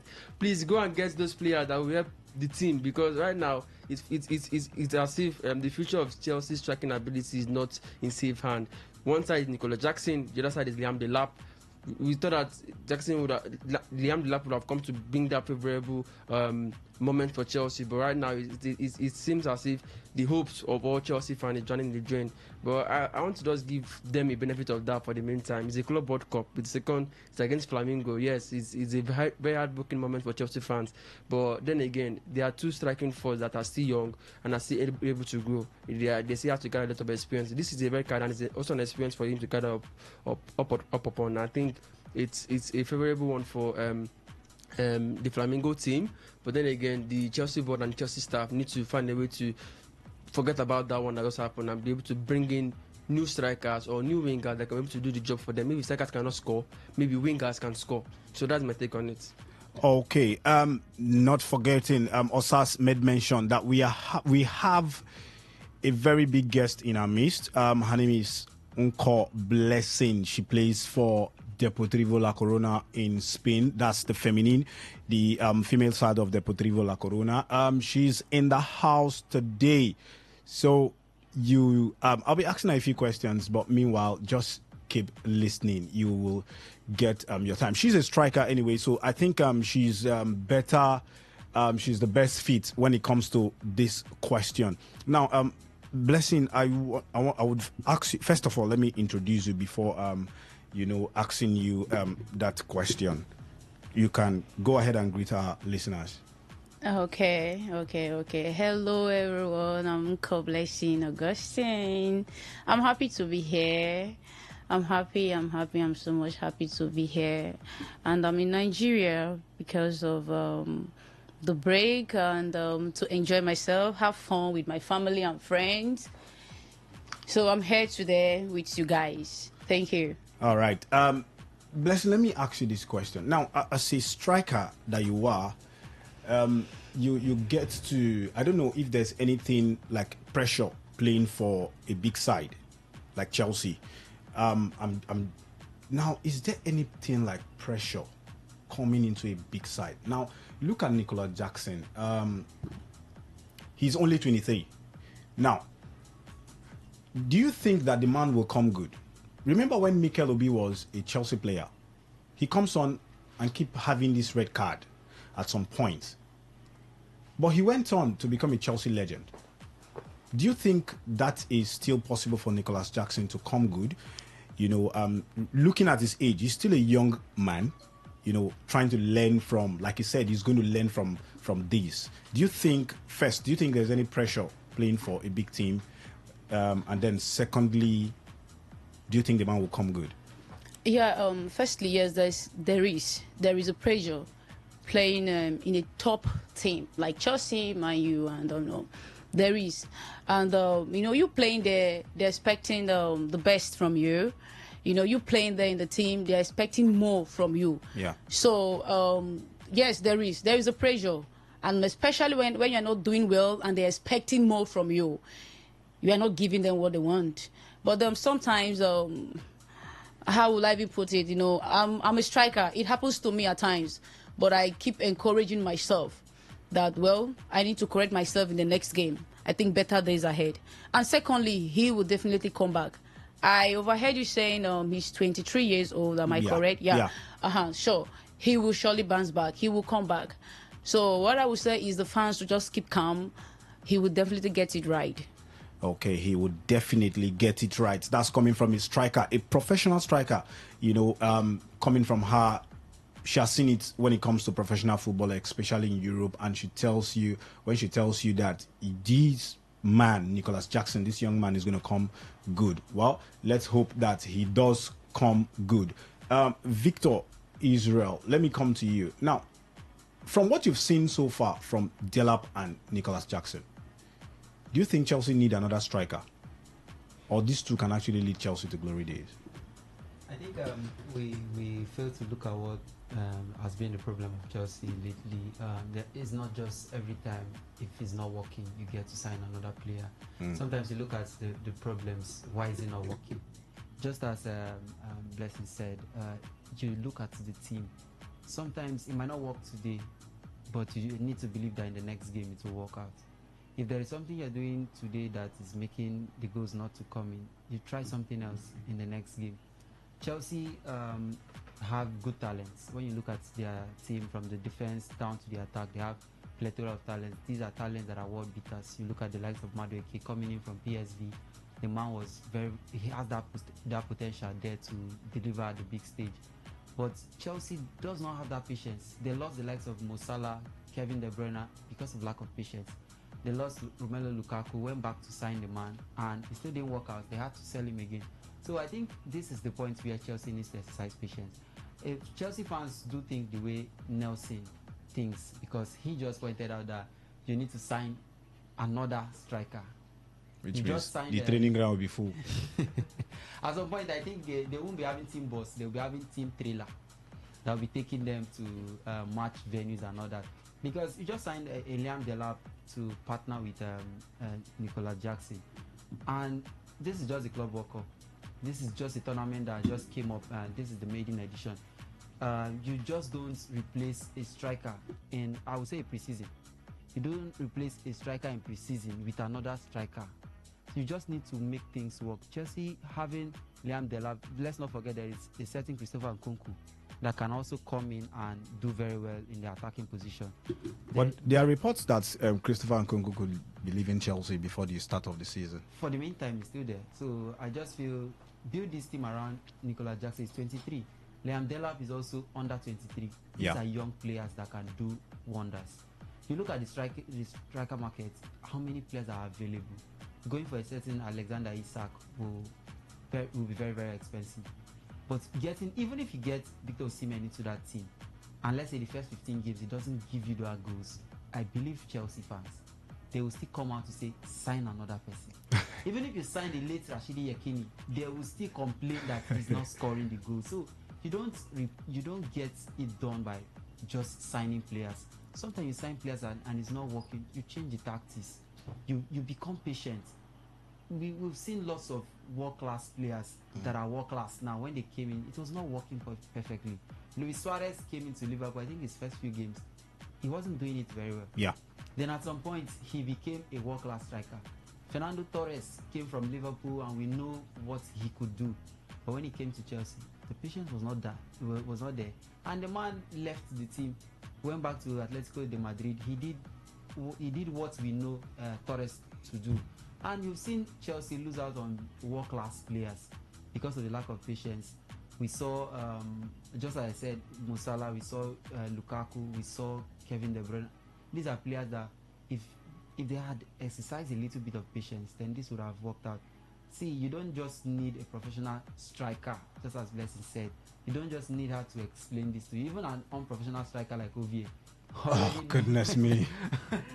Even if you get to sign 3 strikers, and let's say Chelsea plays with 3 strikers, and if they don't get the goals, the complaint will still be there. They will tell you that there is a certain curse with the number 9 jersey. Believe me, there is no curse. You just need to get the right mentality and be patient with these players. These are humans, not machines. Okay, these are humans, not machines. The words of Victor. But let me come to you, Ovie. See, is it not better you get to sign those? We look at Chelsea and we see what Todd Bowley is trying to do in terms of getting younger players, giving them long-term contracts because the market is inflated. By, let's say, a player you get for 40 million today, next season might be 60, 80, 100. So, but for Chelsea, do you think wouldn't it be better if Chelsea gets to go all out, sign a renowned striker? When I mean a renowned striker, the likes of strikers that have really done it. Now, every player, I believe every player has got a price tag. Newcastle might tell you they don't want to sell Isak, but you can decide to table an offer that they won't reject. You get your man. Yeah.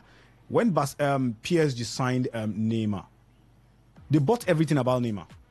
Everything about Neymar in Spain was bought by Paris Saint-Germain. So why do you think it would be better for Chelsea to actually go all out for a renowned striker? We've got strikers like what's his name? Isak is there, even if he said he wasn't.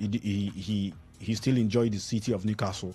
But footballers, you can't trust them by their word. They could sign a contract today and tomorrow they are off the book. That's what it is. So Osimhen is there, strikers are there. Do you think that it would be better for Chelsea to go get a renowned striker once and for all than going to get Delap. Nicholas Jackson is there. They're not giving you what you want. Do you think that should be the case for Chelsea? Well, on the case for Delap, the man is just starting his career. And yeah, the Club World Cup is a platform to test the man. But you don't need. This is the first time the man is going to be on the continent. This is the first time he's going to be playing. He's going to be playing continental football. Yeah. He's known champion, or I say Champions League. He's known English football all his life. Championship football. Championship football all his life. Even if he was still in cities, he came from Cities Academy. It was still the under he played. He played in Swansea. Yeah, then he went on loan to to Swansea, and I think he went on loan on Swansea before Ipswich. Before Ipswich, so Ipswich he took them to the Premier League, and the Premier League that was when he showcased himself. They bought him for 30 or 40 million pounds, and just English football here. So he still needs to get that experience. We all know the whole Chelsea set up is just with experience. That's just the issue with them. Nicholas Jackson. Jackson has issues.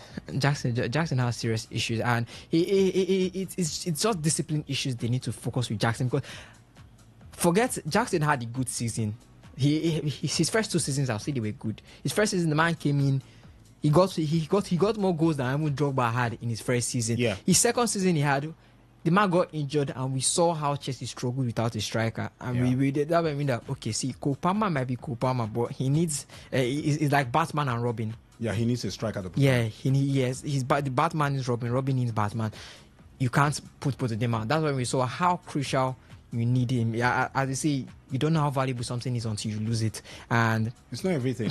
Yeah, it's not everything, but the man was valuable. They said, okay, let us get a second striker that we can use to pair up with the man, or maybe come in or maybe bad. Because I'm not seeing Delap coming in to take his spot, or Delap coming in as a substitute. I'm seeing both of them battling out for who is going to be the main man.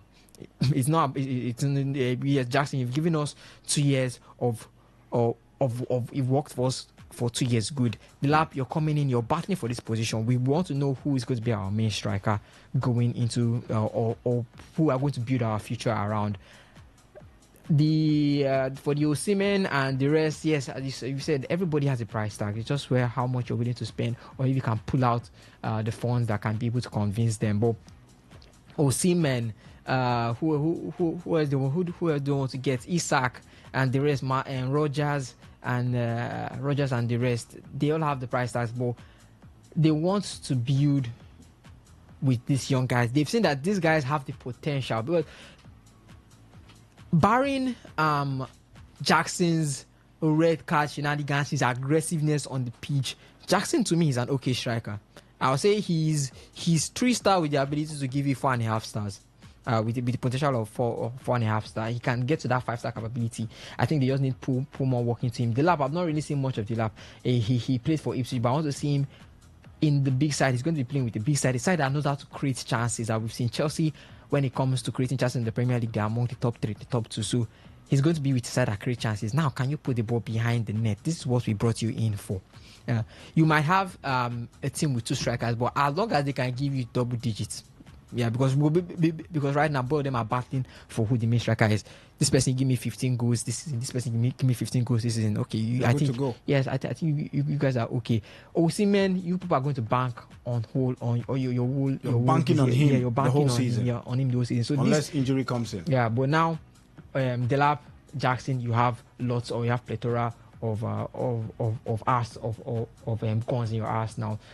So it's to see how they can use them or how they can utilize them throughout this season. So I'm fine with what Chelsea are doing. I just want to wait for them for the season to start, because I'm looking at the Club World Cup. It's just the Club World Cup for me. Just a way to just expose the players, test out what you've got for the preseason, because they're not going to have that much. This is their preseason. This is their prison. The league is starting August. This is what they have to use to test out. They don't have much time to go to preseason holidays and all that. So this is what they have to use to test out what they've got. That's why they've got still the main guys and the rest playing. So this is what they've got. When season starts, we'll see what they do with them. Okay. When the season starts, we see what we do with Chelsea's players. That's the words of Ovie. Meanwhile, we are having difficulties getting us? Are you having difficulties getting us on WhatsApp via our main account? No worries. For the next 6 days, we are streaming through our secondary YouTube account, which is at Today FM 95.1.2. Kindly subscribe when you get there to be notified when we are live. Thank you so much. Meanwhile, let's move on to the English Premier League. While the English Premier League season have ended and Liverpool have the transfer window is open, and Liverpool and other English Premier League sides have started signing players. So the question here is, with the signing that Liverpool have made so far, compared to other teams in the Premier League, especially their rival, their title rival. Now, I'm not talking about Sunderland and co. When I mean title rivals, you know, Manchester City, Arsenal, Chelsea, and should we put Tottenham in that mix? Should we put Tottenham or? I think they won for title contenders. I don't think putting Tottenham is a disgrace. We are putting Tottenham there. They did win a trophy last season. Okay, guys. Now the question here is: do you think Liverpool can actually, with the signings they've made? Now remember, one of their talisman, Trent Alexander-Arnold, has switched to Real Madrid, and you know, when Real Madrid comes calling, it takes. I don't think it takes anything other than the grace of God to say no. Florentino Perez is more or less like a demigod. That man knows what he's doing. There are talks that he wants to put Ibrahima Konate and sign him for free transfer by 2026. So the man knows what he's doing. So the question here is, do you think that with the signings that Liverpool have made so far, they've signed Frimpong from Bayer Leverkusen right back for a replacement for Trent Alexander-Arnold that I said earlier switched to Real Madrid, and what's his name? Fabian Ruiz. Fabian Ruiz recently for a British record of over 100 million pounds for the man, and they are looking at finalizing Keke's deal, the left back, this week that we're entering now. Do you think with those signings Liverpool can actually defend their title? Okay, Florian Wirtz, Milo Kekes, he will soon be finalizing his deal, and Jeremy Frimpong. Yeah. Manchester City, Reiners, Cherky, who else have they got? They've got one more person in midfield. Bettinelli. That one is not going to start. But he's part of the squad depth, so we are looking at Ryan Etnuri too. Yeah, Ryan Etnuri too from Wolves. Arsenal, Martin Zubimendi. Chelsea, Liam Delap. Yeah, Liam Delap. That's the only person that they've got.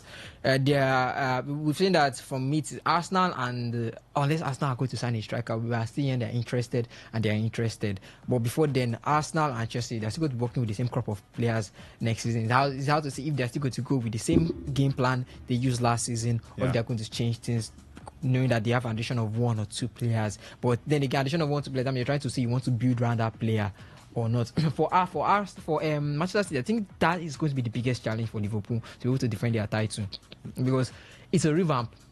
As I say, Arsenal, City, Real Madrid. For me, I felt last season was a season that they needed to work on and feel, okay, we need to build this this season, and maybe this season we need to use it to build. Liverpool, they were meant to build. And I think they've already, that's what they are doing this preseason. They already worked with what they had, because I think that was the plan. This person coming in, and Slot coming in, he worked with what he had, did fantastically well, give him the job. But now the man is going to next season that I can't do the same thing I did last season if you just leave me with the same people. I now need to build the team with what I can work with. I managed last season, because we also need to know Manchester City had a very bad postseason last season. Yeah. I'm not trying to undermine what Slot did. He did fantastic football. You could see it from what he did in the Champions League. Yeah. But Manchester City had a bad season. Arsenal, people will say, as long as Arsenal that is chasing you, that title is yours. Don't disturb yourself. Chelsea, Chelsea is just Chelsea. Chelsea just Chelsea. Newcastle, Aston Villa. Yes, they're going to give you that scare. Nottingham Forest almost gave them a scare, but it was still there. They were still the main. They were still the favourites going into.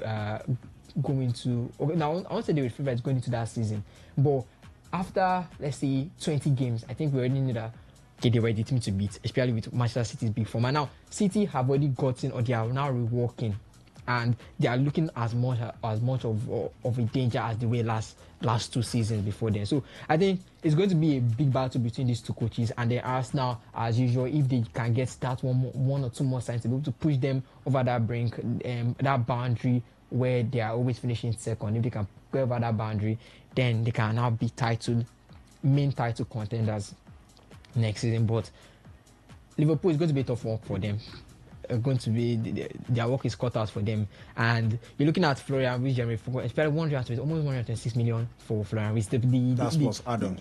Yeah, plus add-ons. So the pressure is going to be on him to perform, and that pressure. And I don't think we've had a German perform very well in the Premier League.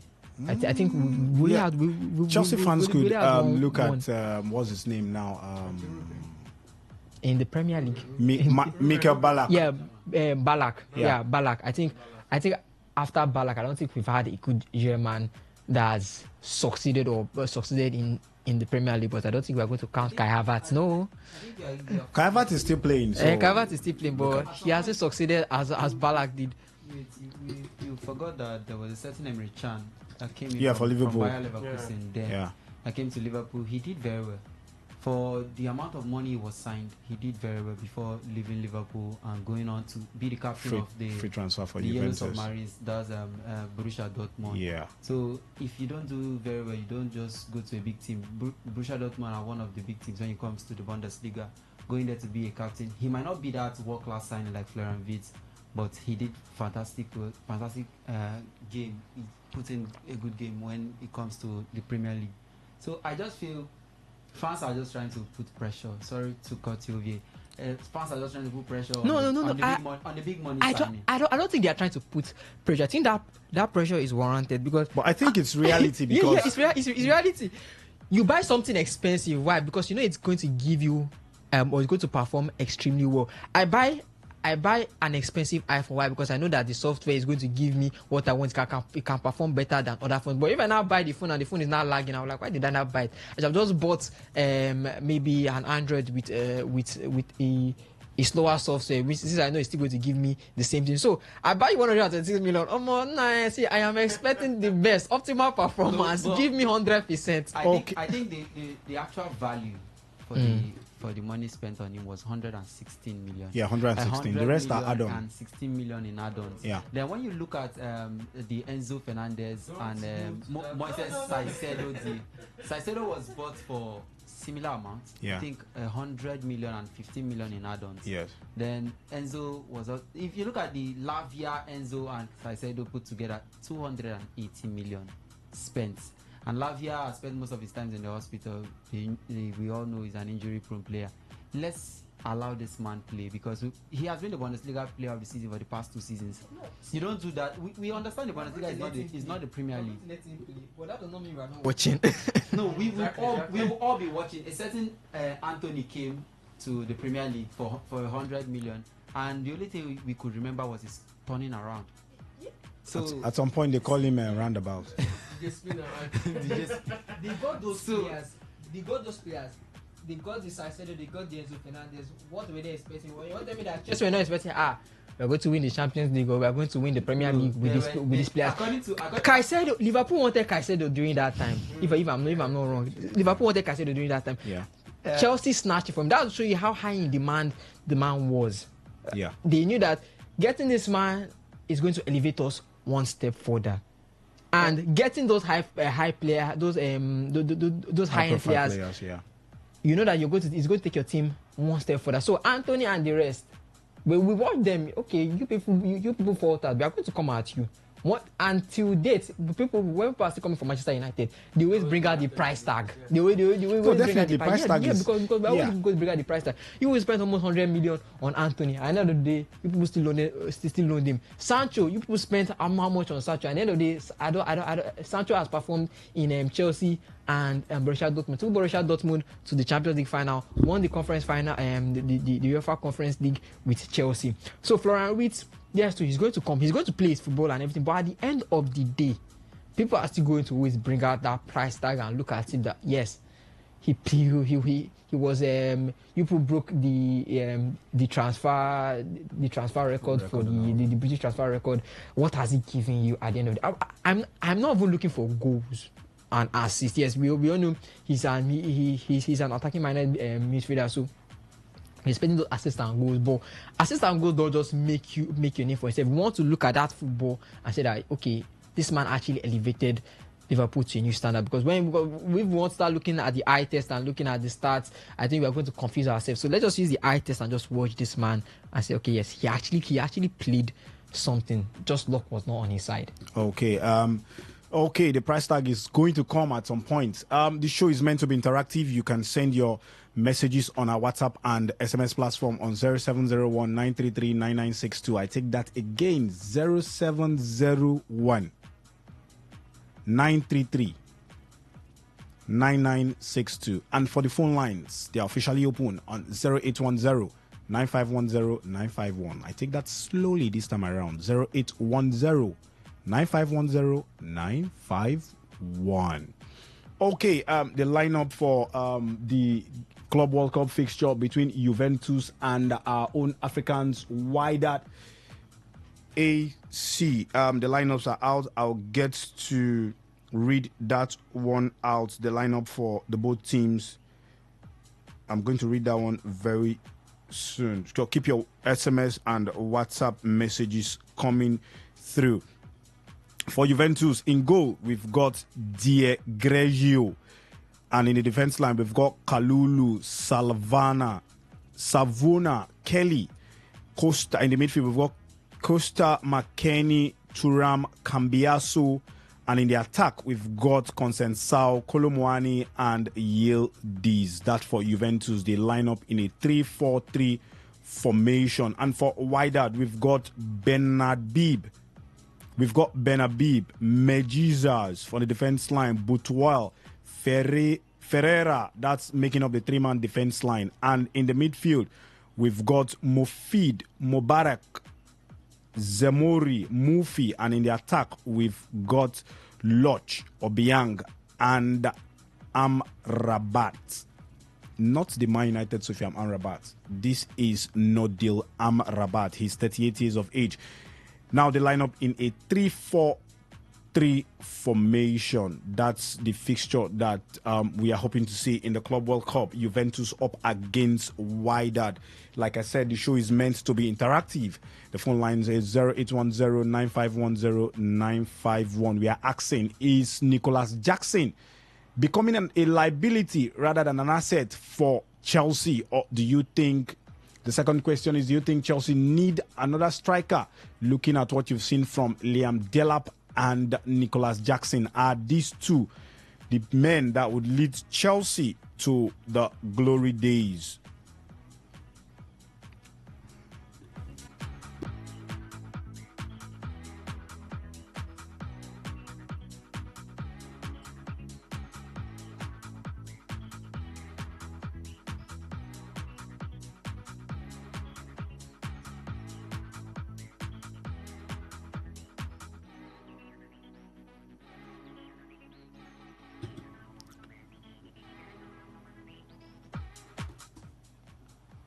Okay, we've got a message here from Ernest from Moji. This one says, FIFA and UEFA should have scrapped the Ballon d'Or when Messi and Ronaldo left Europe. Wonderful. Okay, he said, this one says, Delap has shown to be another Horizon Pro Max. No, he didn't. It is not Holion. He didn't get it well.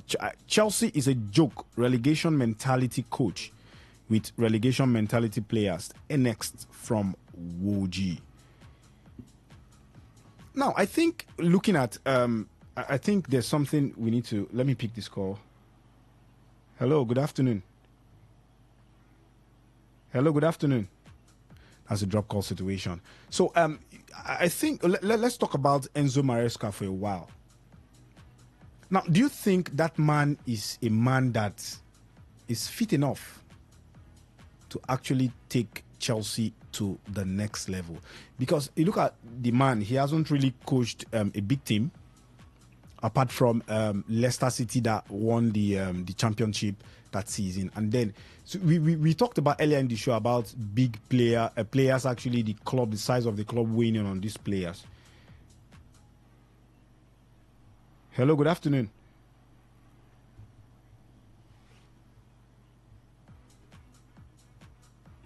Hello, good afternoon.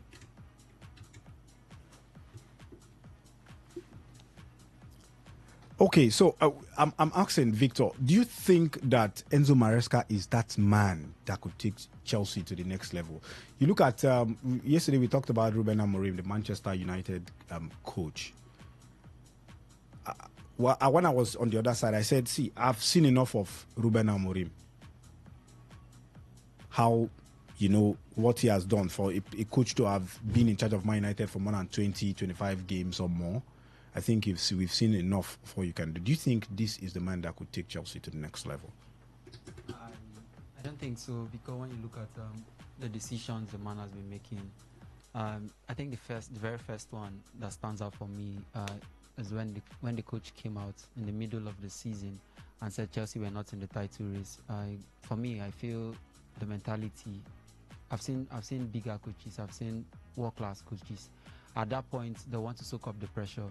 They want to put out a statement there to other teams that yes, they are in for the business. We look at the man that won the league, and Slot came into Liverpool, and believe me, nobody gave him that opportunity that yes, he could go on to win the league. They just said if you could maybe get to qualify for the UEFA Champions League, maybe get to finish in the European places, maybe a spot in the Europa League or even the Conference League, will be seen as a success for the man, because knowing that you're switching from the Eredivisie to the EPL, it gets to show that yes, you need to get to know the terrain of things before being seen as a title contender. But the man came in, at some point was topping the table, and at the end of the season he won the league. But Chelsea at some point were seen in the second position, and the coach came out openly to say yes, this team are not in the title race. I feel it goes to show that he's a small coach mentality.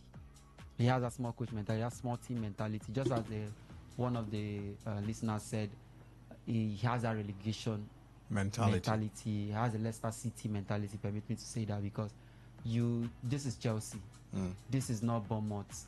This is not Newcastle. At this point, they are trying to climb up the ladder. But you look at Newcastle and you say this is a team that, if they miraculously find themselves in that position, they will be shouting Jesus, Jesus, Jesus, because it's not something they envisage to be.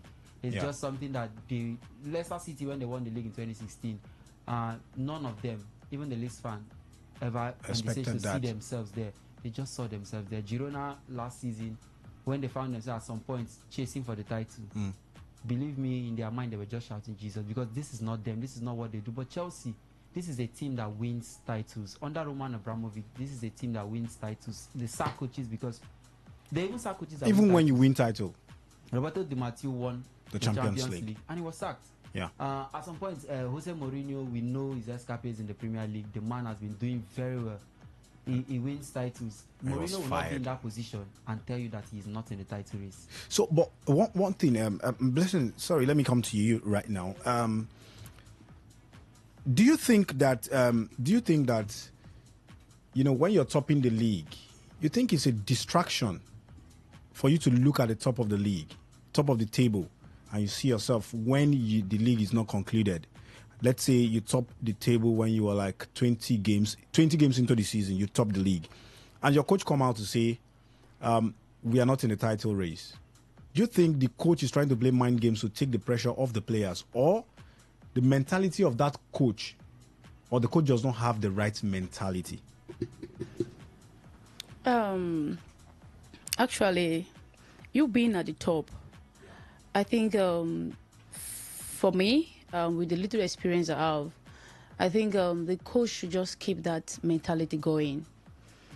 No distraction. Because any little distraction, you may not even see yourself second or third. You may see yourself at the last table, yes, because a little distraction can bring you down. So for me, I think that spirit of winning, just keep that mentality of winning is good. We keep going on it, and it depends the formation too. There are some formation the coach will future in. Yeah, and again, it depends the player ability, and sometimes what I notice is you blaming a player in a particular game because he didn't do well. I think for me is uncover, and the second game you really have to play that player again. Because you not featuring that player the next game, you are not encouraging that person or that player. That player may be the player that may come out to make the difference. So you keep playing the players 1 to 2 match. If he still make the same mistakes again, fine. You know that yes, you have tried this player 2 to 3 games. He keeps doing same mistake. I think there you can try other players too, because there are other players that are waiting for that opportunity. So for me, I think the mentality of winning should keep going, no distraction. Because any little distraction, you see yourself either 6, 7, or 8 at the table.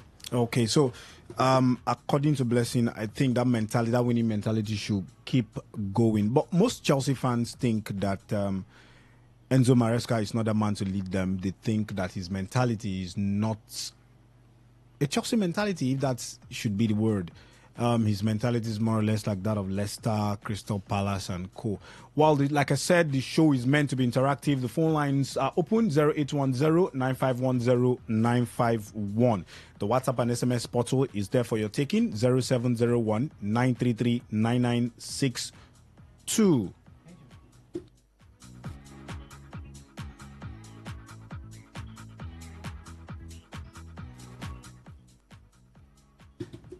Okay, Asas. Yeah, I just heard what you talked about, Chelsea, Enzo Maresca not having that winning mentality. A lot of Chelsea fans feeling that, fine, when the man came out to say we're not in contention for the title, meant that he had that small boy mentality, that mid-range mentality. For me, I want to toe the other lane. I don't think so, because now, come to think about Chelsea, Israel Victor talked about Chelsea being a title winning side. Yes, take nothing away from Chelsea. There are various eras. Now, the era of Chelsea within the late 80s and early 90s was not that winning side. Yes, was not that winning side. Until the 2000s. Now, until the 2000s, before Chelsea picked up, I think their first English Premier League was in 2004 with Jose Mourinho. Yes, and I think he did. Was in 2005. 2005. 2004, 2005 yes, season. because 2004 he actually 2003, 2004 he won the Champions League in Porto. So now, he did that again. That was 2 seasons after that first time. Now, that was a Chelsea that had that winning mentality. Chelsea that a lot was expected from. Now, getting into the Frank Lampard era, that's 2 seasons before Enzo Maresca. Chelsea, remember, they went through a transfer ban. For almost the full season. Now, Chelsea came into a rephasing. That Chelsea team, you know what it is for a team to go through a transfer ban where you don't have to sign players, and you are a team that you have players that are either close to exiting their contracts, the club, and then the contracts winding down, and also contract winding down, and also players who age-wise are stepping away from their peak. That's the Chelsea that was handed over to Enzo Maresca. Forget that in between you had Graham Potter at one point or the other. Chelsea was going through a rephase. Now, that was handed over to Enzo Maresca. What was the requirement of the owners of Chelsea at that period? Did they say they needed an EPL title? Because for every club, for every manager, when you come into a new season, there is what the requirements, given to you, the ambition, what is required of you from the club. Was it stated that we needed the EPL title? Was it stated that we needed the UEFA Champions League? If these were not stated, then I think the man is not out of place to say we are not contending for titles. Because do you think if Chelsea had won that last season's Premier League, at some point they were actually talking it? Yes, that would so have you been, mean that should have been a bonus? That would have been Chelsea punching above their weight. Okay. Yes, that would have been fine. This is what I said for myself. For example, in education, I said, okay, take for instance, I want to write. I want to write JAM. You just gave yourself, okay, yes, I know we'll get more than 2 F. Yes, I want to write JAM. And okay, fine. I will not have more than 2 F. I won't have less than a C. No. Let me say less than a C. I don't want to use F in this. No, use it. Just say you wouldn't have more than 2 Fs, 2 carryovers. No, I don't want to. In the process, you see yourself having. I don't want to use. You see yourself having A. You say, allow me set my standards. Allow me set my standards. Okay, fine. I don't want to get anything. The least I could get is a C. Yeah. Yes, and at the end of it all, the least I got was a B. That's not out of what I expected. It's not out of what I said for myself. But due to some circumstances, I was able to perform beyond my expectations. Yes, that's Chelsea for you. They had won the league. At that point, I knew that they were not going to win the league because now Chelsea, look at the team that was handed over or put together by Enzo Maresca. A team made of young, promising talent. In that team, the most of them all in terms of performance was Cole Palmer. Yeah. Pedro Neto was coming from Wolverhampton Wanderers. He has not tasted that top flight before. Has been in a big team. Tell me one player that was in that team that had tasted experiences on the top flight. Maybe you call Enzo Fernandez winning the World Cup. Nkunku was there. Nkunku was for RB Leipzig. You can't compare. You can't say RB Leipzig. No, he's played in the Champions League. Hold on now. Hold on. I won't compare RB Leipzig Brighton that Caicedo even played in. I don't think No. There's a huge difference. Caicedo played in the Premier League alone. Yeah. Now, RB Leipzig played in the Champions League. That's the biggest club competition in the world. Hold on, if I bring somebody from Salzburg, like when, what's his name? What's the man that joined Liverpool from Salzburg? That's Japanese man. Takumi Minamino. Joined Liverpool. I would not say Takumi Minamino is world class because he has played in the UEFA Champions League. You wouldn't say it's world class, but it's beyond. That's you say the players playing in Genk. Yes, no, there's a difference between playing in Champions League and completing the square and playing in Champions League and having a stake. RB Leipzig, I would not say Christopher Nkunku is that player. You understand what I mean? For example, but the man came with a reputation. RB Leipzig is known for producing talent. They are known for producing talent. There's a difference from talking about Christopher Nkunku in Chelsea and talking about who would I call now? Let's say who do I call? Which move? Okay, let's say an Erling Braut Haaland. When he moved over to Manchester City, a lot was expected from him because number one, he ruled the German Bundesliga. If you talk about Borussia Dortmund when it has to do with German Bundesliga, you can't call more than one team better than Borussia Dortmund in the German Bundesliga. It is always Bayern Munich, and Bayern Munich is because they had to pry on the financial power that they've got, the financial strength that they've got, and the quality of players that they've got. But if you take out Bayern Munich from that mix, Borussia Dortmund has to be the next. So RB Leipzig was just a team that at one point or the other had to punch beyond their weight, qualified for the UEFA Champions League, maybe finished on a good... For me, I even put a Bayer Leverkusen ahead of of an RB Leipzig. If a player comes from Bayer Leverkusen, for example, if it was Victor Boniface who came to Chelsea, I'll even put him ahead of Christopher Nkunku in this cadre, in this pecking order when it has to do with Chelsea. So now, look at that Chelsea team.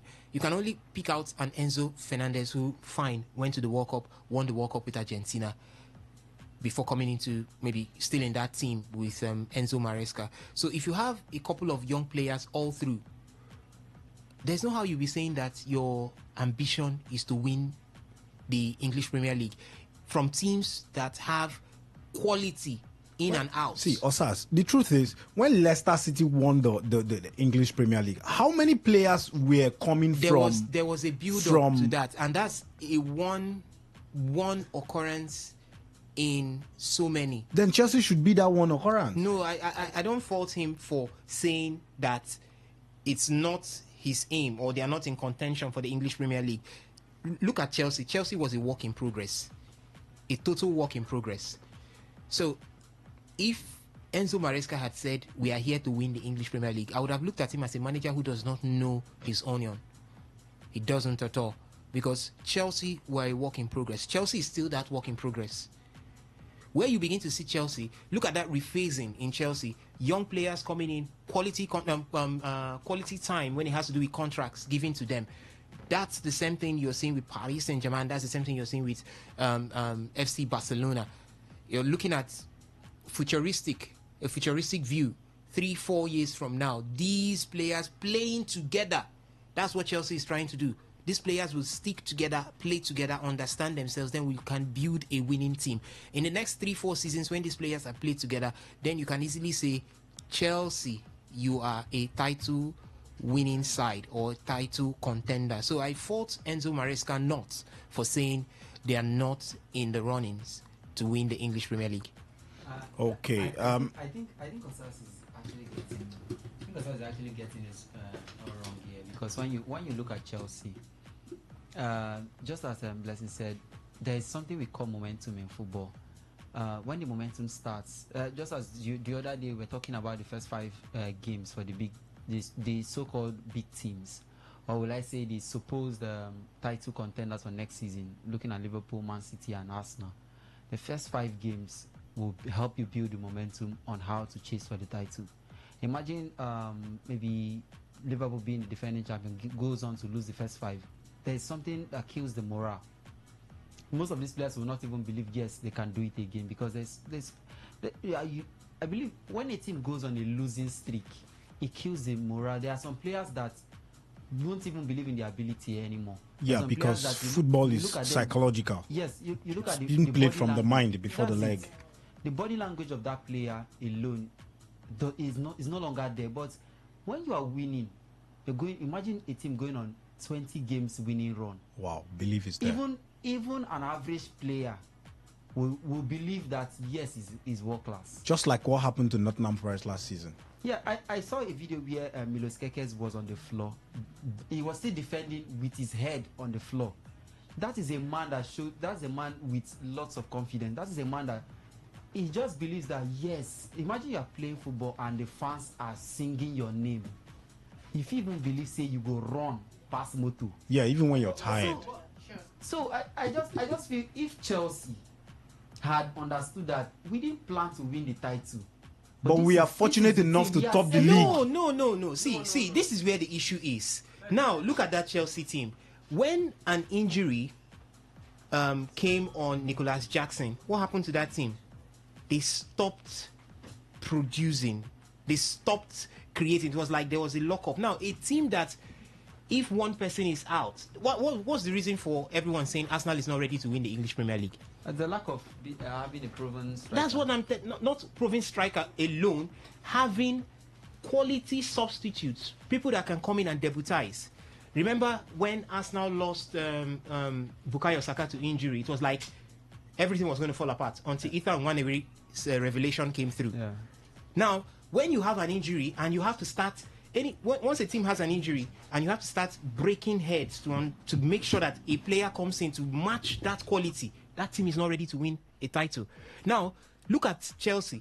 If Chelsea was to have this run in this season where we had an informed Manchester City, a quality Liverpool, a Manchester United firing on all cylinders, a Tottenham Hotspur that can do it in the English Premier League like we used to know them to do before, finish 5th, 6th or 7th, a West Ham that can take points from you anytime, anywhere, a Fulham doing pretty well, do you think Chelsea would have still remained at that top?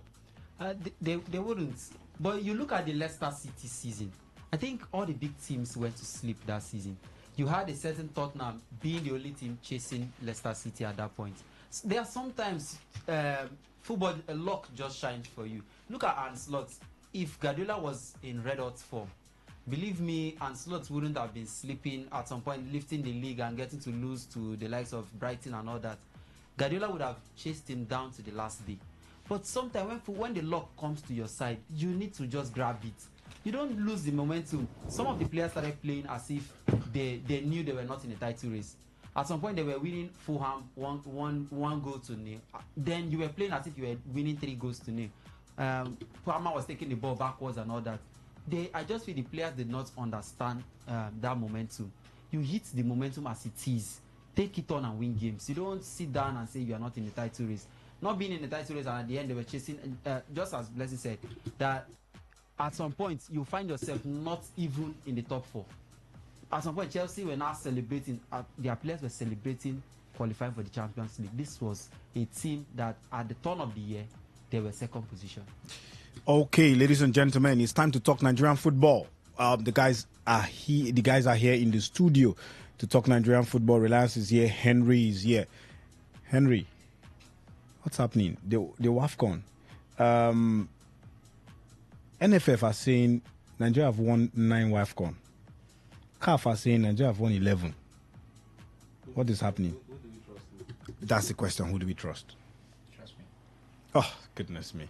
You are talking about the WAFCON, Number of titles. the number of titles for the Super Eagles or the Falcons? the Super Falcons, the WAFCON. No, the WAFCON. I think the little I know is 9. I think the one they are going now, hopefully, will be the 10th. The thing is that they were too unofficial. Like how that was when the 1991 and 93. The two-legged final. Yeah, that one. Some people like to add it officially. Some don't like to add it. But those were, how will I put it? It's like I don't know how. What would be the best way to put it? More like it held. It was there, but it's not officially recognized. Or will you say it's not recognized? We are talking about the one that are recognized here. And 9. Yes, the 9. That's For me, is the 9, which I know. The one now, presently now, which I so much believe on the squad and the coaches and the management. We are going for the 10th now. Mission X. That's Yes. what they usually call it. Mission X. Yeah, it's possible. I so much believe it's very much possible We with have the not squad prepared. and everything. The squad is good. Don't get me anything wrong. Player for player, we probably have the best squad on the African continent. Not probably, we definitely have the best squad. Henry. But are they prepared well enough? Do we trust Justin Madugu to actually go there and do the work? Yes. For me, yes. The girls are prepared. Even the coach himself. All of them are prepared to come out fully with the 10th, will I put it edition or what? 10th title, yeah. So. Okay, Henry, one more question for you. Yeah. You look at the names released for the Super Falcons, the players that are going to prosecute the WAFCON. Is there any name there that you look at and say, this player is not supposed to be there? You know the name. I'm not in your mind. But you know the name I've mentioned. It's not that person that. I know she plays for the university. Look, if we had seen her before, I wouldn't have had an issue with her being on that list. Choma Okafor being on the list. It came out of the blue. It's not like you're looking at it being an Edna Imade that was the second highest goal scorer in Spain.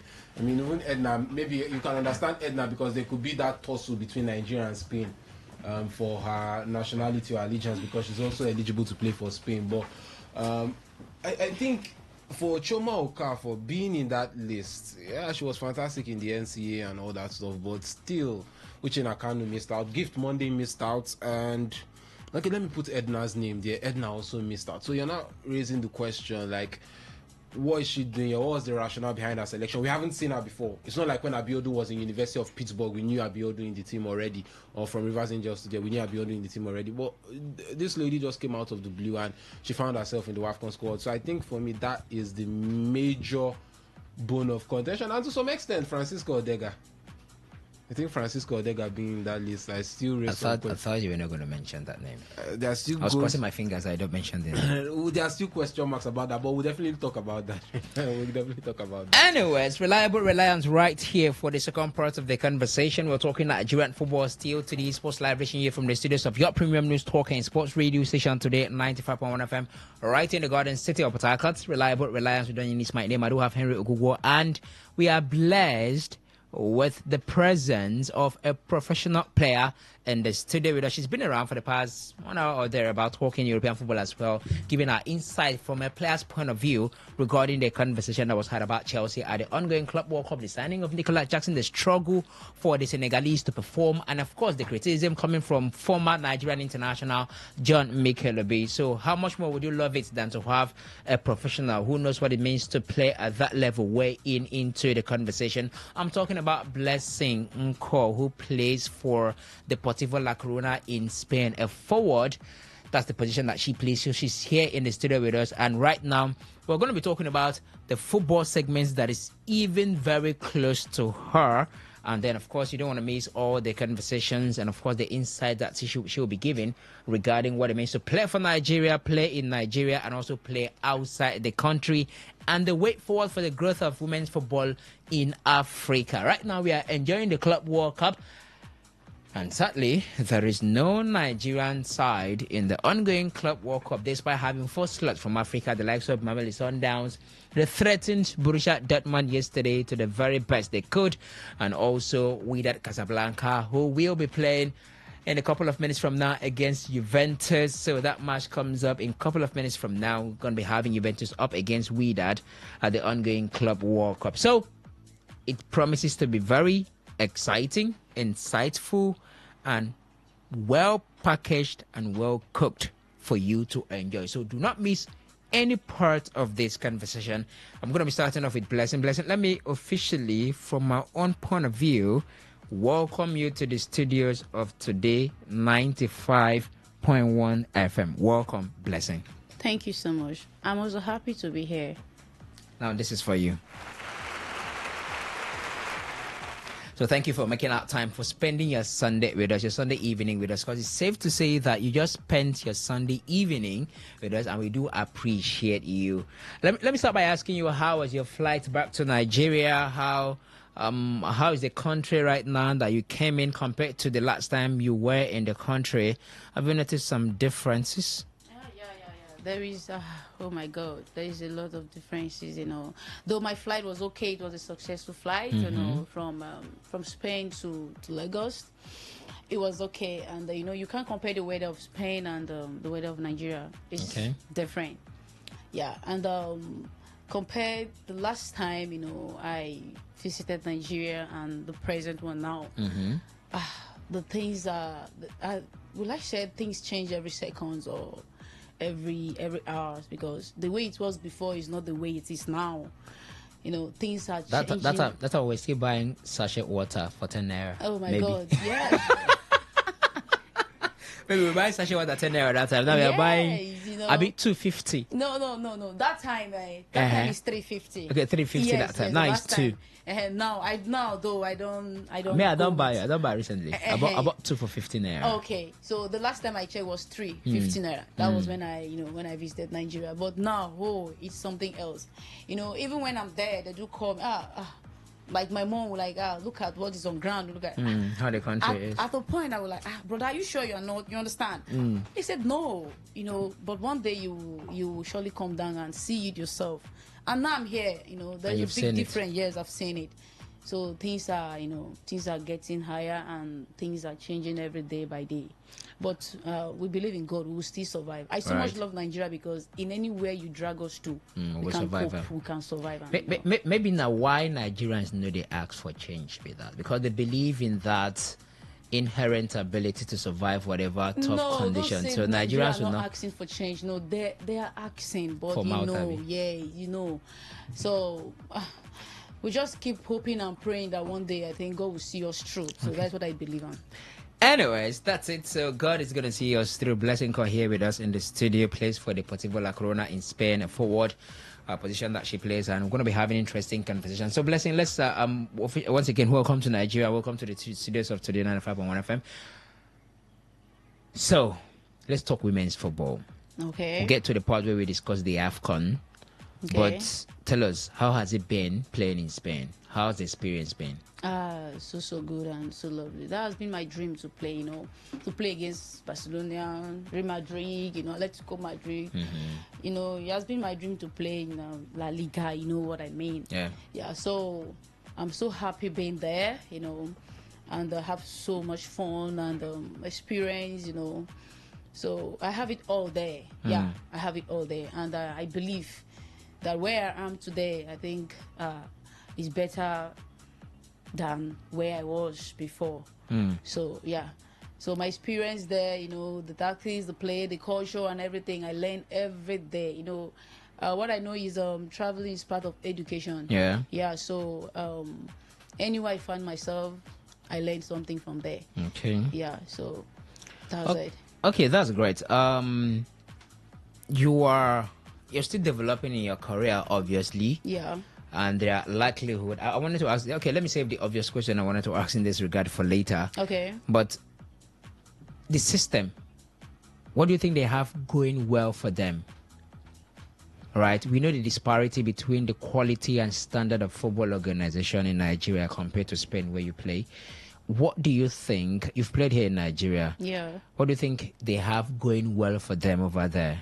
All right, such that the likes of Barcelona Feminine, for instance, can boast of how many Champions League that they've won. I mean, it was a surprise that Arsenal ladies were able to dethrone them in the last Champions League. I mean, it was practically a surprise, right? Because even made sure I was surprised. You understand, many persons expected that it's going to be a roller coaster for Barcelona Feminine.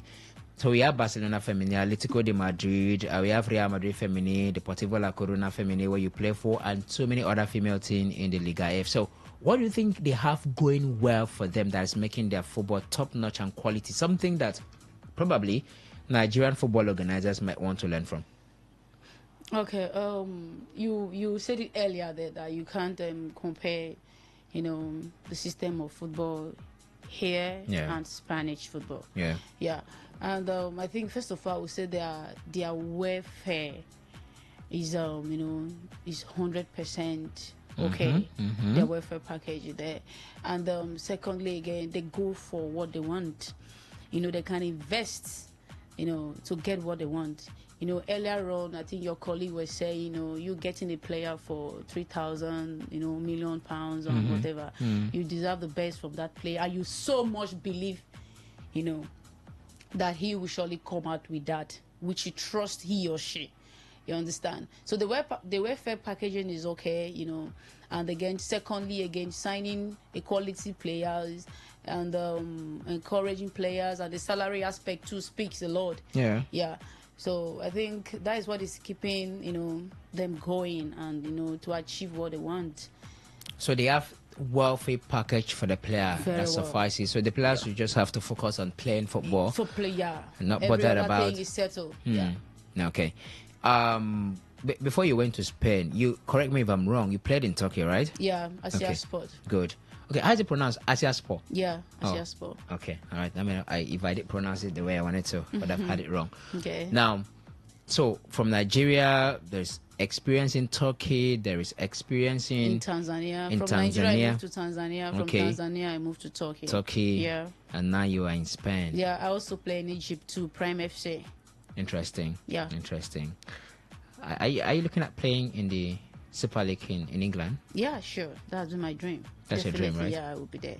By the grace of God. Okay. Yeah. All right. So yeah, looking at in the pathway of I'm thinking of a Nigerian female player who left Spain for England. Monday. No, not Monday. Monday Gift went to Tony. I think Tony's in Everton. Tony Penn. Tony is in Everton now. Okay. Tony. Yeah. So you're looking at following the pathway of Tony. Yeah. Okay, that's great. But what if the MLS, the America comes calling? No problem. It's no problem, okay. Yeah. right? Okay. Cool. All right. So now, is there an elevation in the level of football for women in Turkey compared to Spain? Is there much difference in terms of gap of quality? Yes, there is. You can't compare Spanish football and Turkish football. Okay. Yeah, there is. There's a big difference. So the competition there is higher. The competition in Spain is higher than That of Turkey. That of Turkey, yeah. Yes, very, very high. Extremely higher than that of Turkey. Okay. Yeah. That's great. Now, let's come back to Africa a little bit. Do you think that women's football in Africa has grown to a level it is supposed to be by now? This is 2025. And we just had that debate about who do we believe? Is it NFF that says that Nigeria have won 9 WAFCON, or the CAF, the organizers of the competition, that says Nigeria have won 11, right?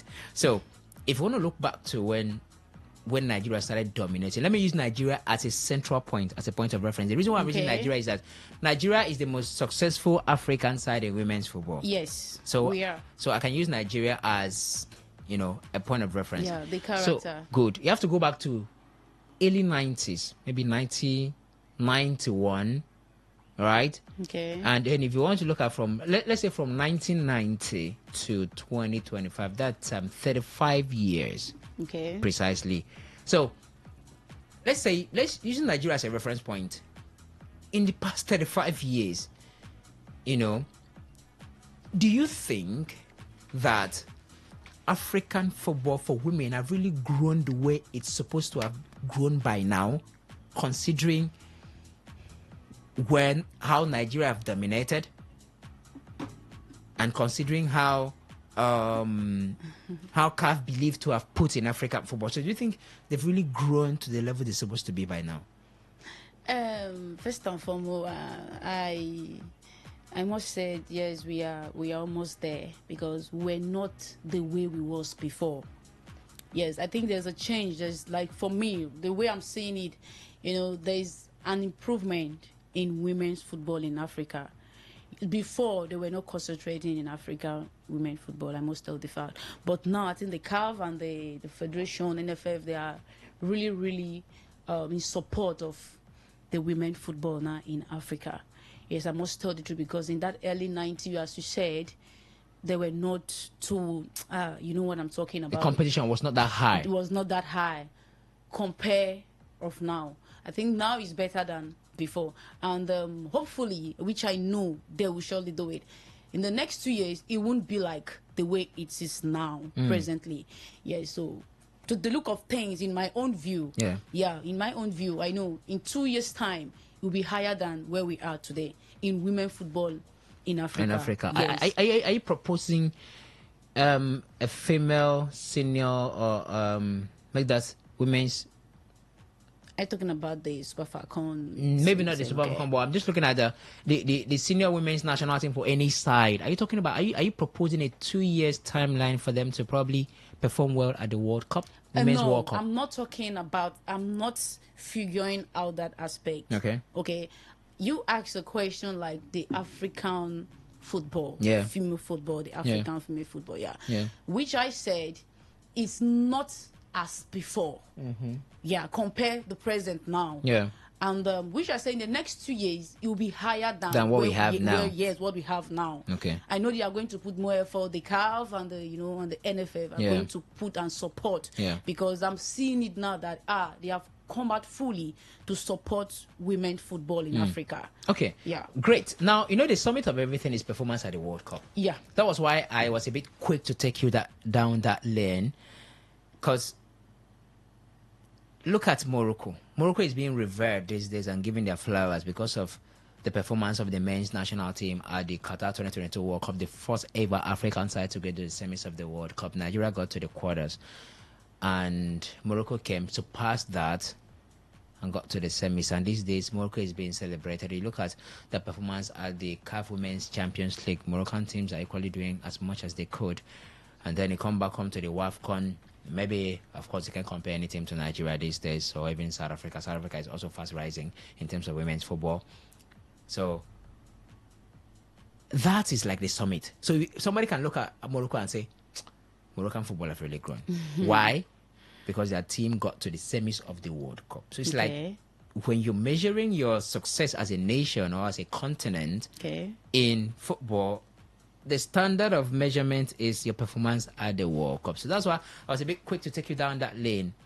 That if you're actually proposing that maybe in the next 2 years or thereabout, an African side in women's football will maybe probably win the World Cup or get to the final. But if that's not what you're proposing, what do you think and how long do you think before an African women's team get to the summit of the Women's World Cup? The African women team you are talking about, are you talking about the Nigerian women team? It could be Nigeria, it could be South Africa, it could be Morocco, it could be Cameroon, it could be Ghana, it could be any country. Okay. So how soon, from what you've experienced, before an African women's team get to the summit of the World Cup?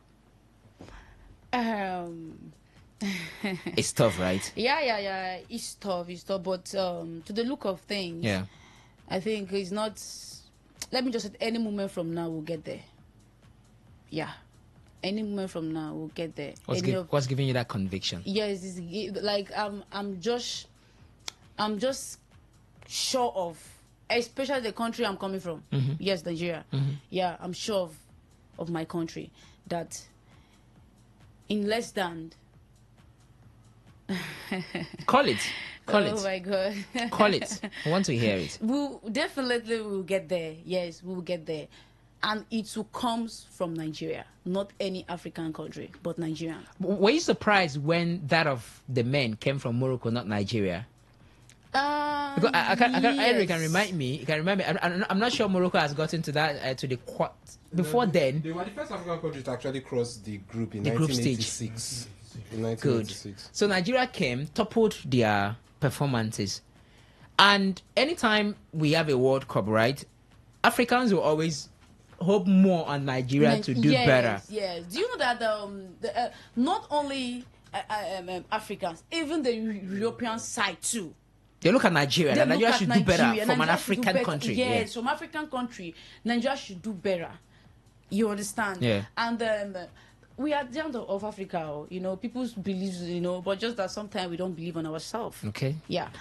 So even the European side, Africa, the one thing that they really want out from there should be Nigeria. Some people are not that focusing on Morocco or Ghana, Ghana. Senegal, No. They are focused on Nigeria. Yeah. So that's why I said in less than. Add the number. You didn't add the number. Don't worry. We'll get there. Just relax. All right. Yeah, Okay. just a matter of time. Okay. In case you're just tuning in, you're just joining us. This is Today Sports Live. Today 95.1 FM. Reliable Reliance Udonyan is my name. I have Blessing Nko right here in the studio with me. There's also Henry Ogugwo and Benjamin Mina on the sideline who had a stint in the first part of the conversation. Right now, we're talking Nigerian football. Blessing Nko plays for Deportivo La Corona in Spain. She's from Nigeria. Started her football here. And she's a forward. She's our guest today in the studio. We're talking about the development and growth of women's football in Nigeria, in Africa, and globally, with Blessing as our guest in the studio. So to be part of the conversation, the SMS and the WhatsApp portal is there, 0701 9339 962. That is 0701 9339 962. In case you're having difficulties getting us on YouTube via our main accounts, the accounts that you've been streaming to watch the studio live before, in case you're having difficulties there, no worries. For the next 6 days, we are streaming through our secondary YouTube account, and the handle is at Today FM 9512. That is at Today FM 9512. So kindly subscribe when you get there to be notified when we are live. In the next 6 days, that's the account we are using until we are back with our main account after now. So Blessing is still here with us, and we are talking women's football. For you to contribute, the SMS and the WhatsApp portal is where you are using 0701 9339 962. In a bit, Juventus will be up against Wydad Casablanca in the Club World Cup 2025 ongoing in the Americas. Okay, Blessing. So you've shied away from telling us how many years it's going to take, but no problem. No, it's okay. It's okay. It's okay. We'll manage that. That's very, very soon. Nigeria, just if it say 2058, Nigeria will win the World Cup. I don't know how that's going to happen, but let's watch and see. Okay, so you said you were surprised, right? Yeah. That it was Morocco, not Nigeria. But for women, you're confident that it's going to be Nigeria. Yes. What's giving you that conviction? Because we have all it takes. But one thing, Nigeria has dominated women's football for the past 30 years. I'm right. Like, I'm practically right. But Nigeria has not been able to dominate, outside Africa. What do you think has been the reason for the struggle? Sometimes it's like that. As far as football is concerned, there are some games you have a bad day. Sometimes you have there's a season. There is one of your colleague here that was saying that was a season that Chelsea, Man U, Liverpool, all the big teams were not informed that season. 2016, yeah, I guess. It happens to national team too as well. Yeah. Sometimes, and has been happening to Nigeria for almost 3 decades. No problem. But I know, I know definitely we'll bounce back with that. Yeah, so don't worry. Just keep patiently and keep watching, keep hoping. Do you think we have quality players enough? Yes, we have all it takes. Yeah. From the players that you've seen. Super Falcons, we have all it takes in this WAFCON. Yeah. Seriously, I so much believe in the squad and with the coach too. We'll get to the WAFCON, but let's talk about the support of women's football in Nigeria as well. Do you think women's football have enjoyed enough support financially and otherwise to steer them to do better off, especially the Falcons? Do you think there is that difference in treatment between the Falcons and the Eagles? But first off, do you think women's football in Nigeria have enough support? Yes, they have, but I think they should do more. Yeah. Yes. Do more in what regard? In the welfare aspect, are you also talking about the Premier League side? The Nigeria Women's Football League. Yes. They have, it's not that easy though. It's not that easy. I know, the sponsors and it's not that easy, but I think they have been trying, but I think they really have to do more, so we can get to, to where we are going and they just have to do more. That's what they have been trying their best, it's not that easy to control a club and it's not that easy to be at the top. Many things will come, not only that, but we just have to do more. Blessing, here in Nigeria, we run. Would you call what's happening a league? Where we have 2 groups. Group A, I'm sure it's not like that in Spain. We have Group A. I'm talking about the Nigeria Women's Football Premiership now. We have Group A, and Group B. Okay. Teams of Group B is made, I think 6 teams, right? Yeah, I think 6 teams. 6. Yeah. Now, at the end of it, the best 3 teams will go for what they call a Super 6. Yeah. And then a winner will emerge. Yeah. Is that a league? Yes, it is. Yeah, it doesn't happen here only in Nigeria. Okay. If you check it well, it also happens outside there too. But for me, I think it's because of I'm talking about the welfare here. Yeah. I think why they are doing that for some teams and some management to meet up with their with their program, because you can't be telling me, example, Adamawa Queens will travel from there, to Port Harcourt, to play the game, and you know what I'm talking about. So it's not that easy. Some management are trying, to give out their best.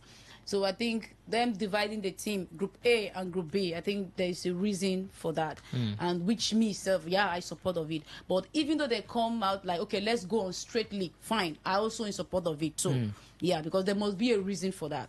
Them dividing the team A and B, yes, there must be a reason. They can't just come out and divide the team. No. Yeah. So if they want to play straight league, fine. There's a reason for that too. Okay. But dividing the team, I think they just want some of the, the sponsors or the management to meet up financially. Yeah, financially. You understand? Yeah. So I think for me, I think that was the main reason for them to catch up with their plays and their matches around. Yes, but going straight league is also okay. Dividing the team to meet up is also okay. Then from there, the three teams will come out, for Super 6 from there, the winner comes out. Now, don't you think that is the reason why Nigeria women's team struggle when they leave the shores of Nigeria? I'm talking about the CAF Women's Champions League. And that for is why I instance, said earlier here that they have been trying, but they have to do more. okay. Yeah. Okay. You understand? Mhm. Yeah, they have been trying, but they have to do more. I'm trying to remember whether you were part of that Rivers Angel side that went to the continent for the first time. No. Okay, you're not there, right? Yeah. That was I was in Sunshine Queens. Sunshine Queens. Yes. Then. Okay. They went there, and that's another thing. Rivers Angels have dominated Nigerian women's football. They don't win plenty. FA Cup, they don't win plenty. That is why the Angels were the first side to go to the CAF Women's Champions League, because they've dominated Nigerian football for. Yes, you they understand? were the first to go. Yeah, they were the first Rivers Nigerian to Angels go. were the You first know, to go, yeah. Uh-huh. They won the Nigerian League. I think they won the Nigerian League last season, but they went there. They couldn't even cross the group stage. Yes, it's like that. Some days are like that. Is it about some days, or I mean, don't you think there are some things that people are not doing right? Maybe it could be in terms of coaches, in terms of quality of players, in terms of administration, in terms of management. You say in terms of the quality of players, you going for that kind of a competition, you need to be prepared, as in full prepared, and know who and who is going with you. Yeah. So I think for me, you don't need to call the players in there. Okay. Yes. So because you as a coach, example, you are the coach of the team. Yeah. You have to fortify your team. Like, okay, this will give me what I want. This, you know. They are okay. They are good to go. So you mentioning the players, I think I'm not cool with it. The players should not be part of it. Yes, the players should not be part of it. Yeah. So we focus more on the management, and the administrators. And the coaches, yeah, the administrator, yes. And again, remember, formation counts too. Formation counts too. Yeah. There are times you just change the formation of the players. There are sometimes you like said, okay, let's go on this, and you watch the opponent. You change your tactics, change some. I think that aspect you are talking about, no. Not for players. Not the players. Yeah, for me, yeah. So the coaches ought to do more. Like, let's paint two scenarios. Okay. Your coach in La Corona comes to you, give instruction in a game. Okay. And like, okay, Blessing, when you get there, once you get the pass, you need to look at your player from here. You know, now we are switching from two sides. For the attack, we are using a diamond formation and all of that stuff, right? You come back to Nigeria. The coach also gives instruction. Blessing, once you get the ball, you drift to the right-hand side, you take the shot from there, or, you know, where the two instructions from the foreign coach in the club you play for and the domestic coach here. Okay. When you weigh them, do they match themselves in capacity? No. They don't? They don't. That is why I said there's a different tactics. Each coach has their own tactics. Okay. The way they win their matches, they have their own tactics, and the formation, you know, the display. And their kind of formation my foreign coach will give to me. Yeah. It's not same formation. It's not the same formation that my coach in Nigeria will give to me too as well. So there's a different formation. You can't compare the formation of the foreign coaches and you know what I'm talking about. So there's a difference there. There is a big difference there, and there is a different tactics. Yeah. Yeah, there's a different tactics. So now, yes, we know definitely they can't be using the same approach. Yeah. They'll be different in tactics, but I'm talking about technically sound. Okay. Which one do you think will be more effective? Okay, let me get you right. Are you talking about the national team coach, or you're talking about the Nigerian coaches? No, Nigerian coaches. Okay, Nigerian coaches. Yeah, Nigerian coaches. Coaches. When you receive instruction from, let's say, the coach of a former club, Sunshine Queens, you receive instruction from then, like in between a match, maybe maybe you're coming from the bench, or before the match starts, you know, you receive instruction from them on how they're going to prosecute that match, and then you also go to your club, your coach in Spain, for instance, or the one in Turkey. You receive instruction from them before, within, or even after a match, you know. are they in the same capacity? Are they could you say that they are as sound as technical enough as compared to their foreign counterpart, the ones in here in Nigeria? Yes, each coaches has their each coach has their own degree and the capacity of coaching a player. Yeah. You understand? Yeah. In foreign land there, in European side, yeah, there are different tactics and there are different coaching. How will I even put it? Like, but coaching approach, maybe. Yes, let me use coaching approach. Yes. Yeah. Compare with Nigeria aspect. Mm-hmm. Here too, they are also doing their best the way they know.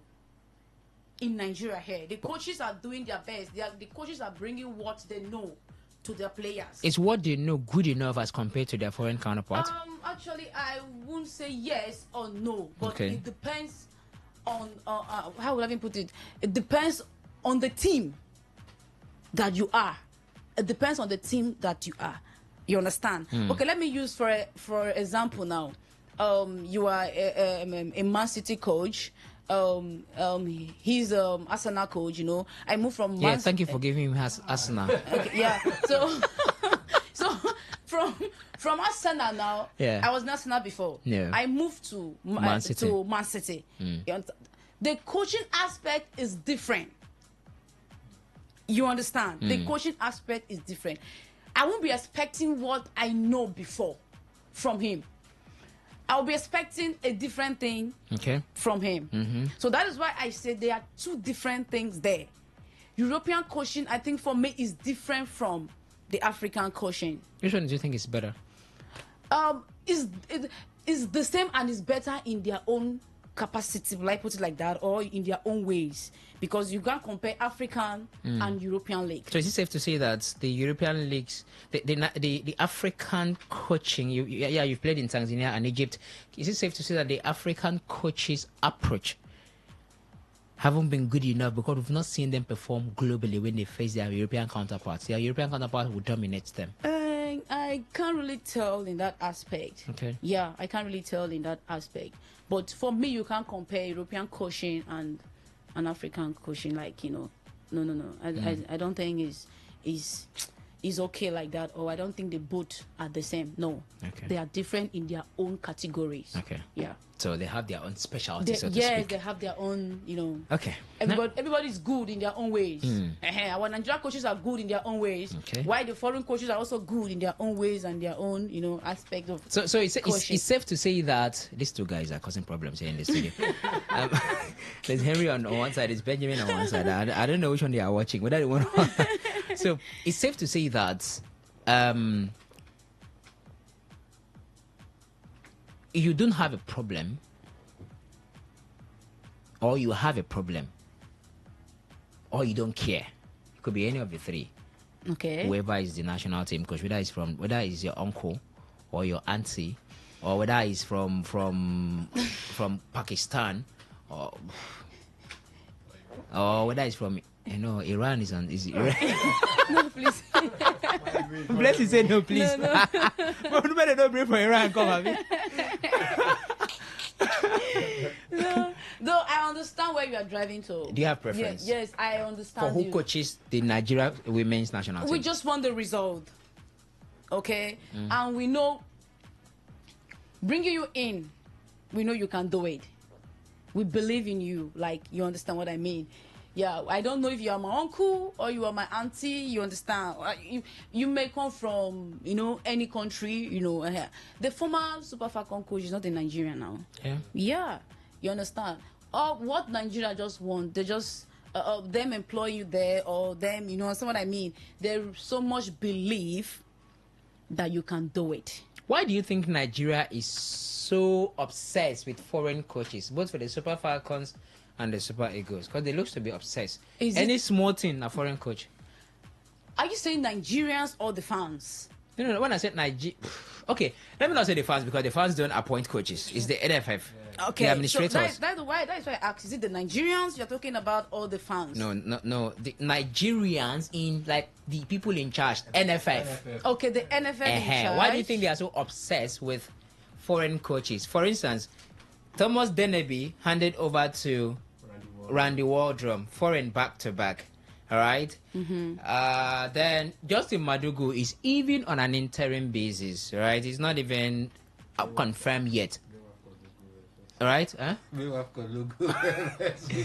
If welcome no to go well now, hey, the people pursue him.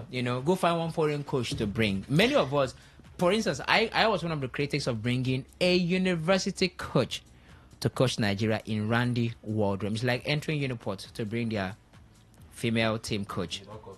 You understand? University is university.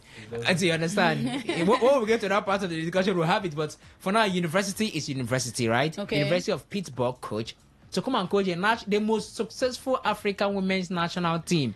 You're bringing someone from a university to come and coach. I was part of the critics that, that didn't sit right. But the point here is, they keep bringing foreign coaches for our national teams, both women and men. Why do you think that is the case?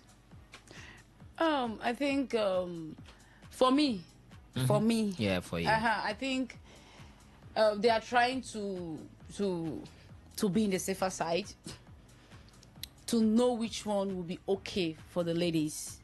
Yes.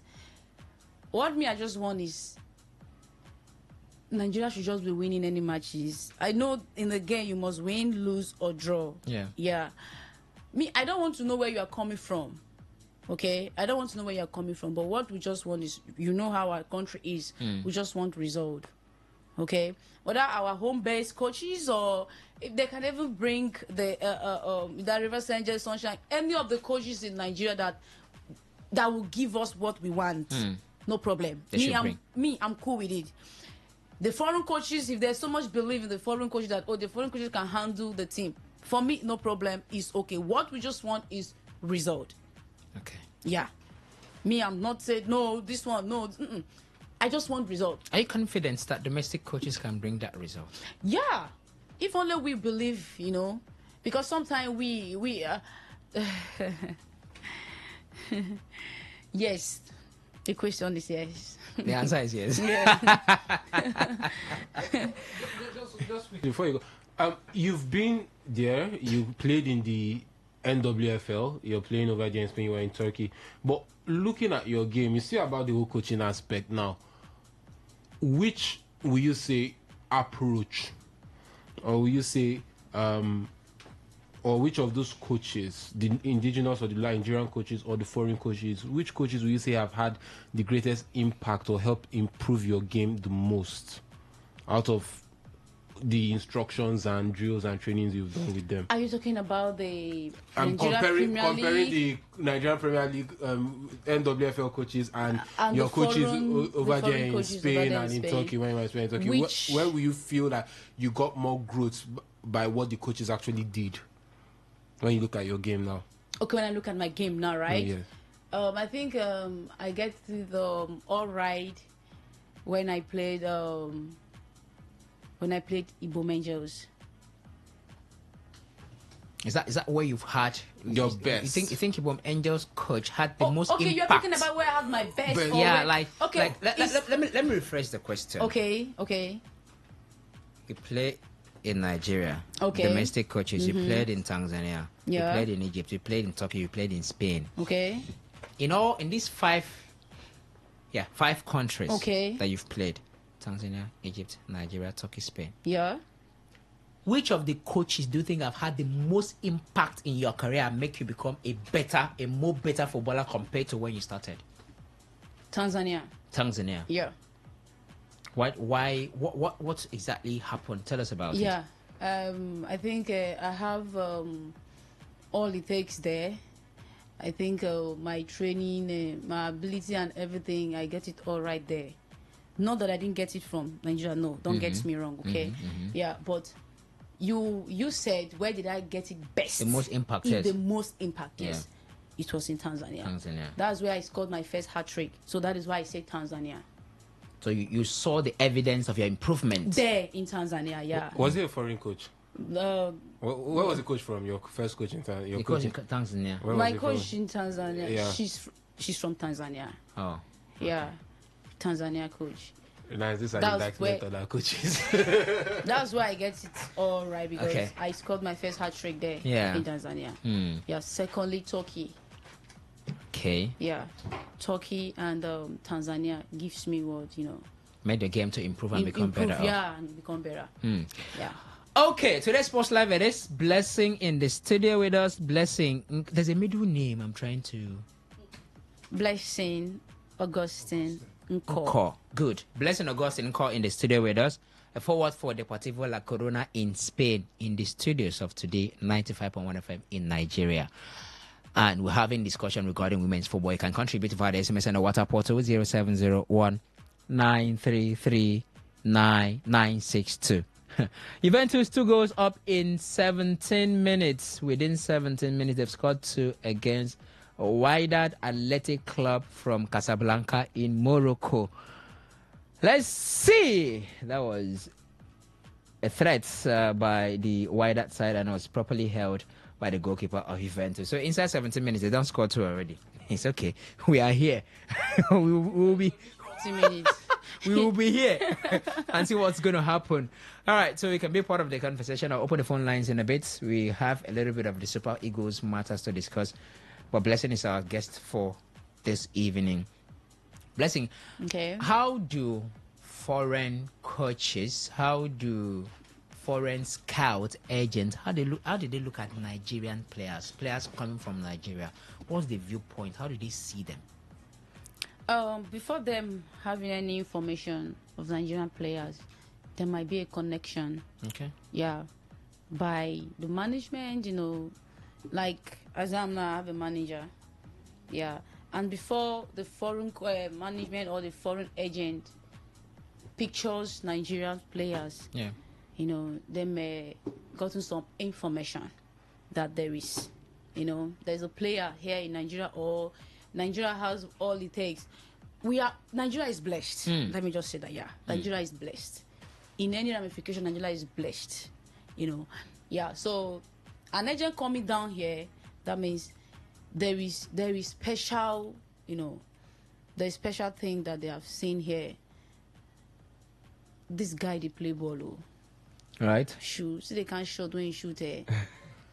Not even outside 18 yard. So the agent coming down here to pick a players, Yeah. that means they get it right. Okay. I so much believe in Nigeria. Anywhere we go, we dominate. Yes. Anywhere we go, because we know where we come from. Anywhere we just find ourselves, Determinate. we dominate. I believe, and we cope, we adapt, Yeah. because what we don't see for our country, it pass. You understand now? So anywhere we find ourselves, we like. So agent coming down here to pick a player, they know have they that- will get the result Yeah. from them.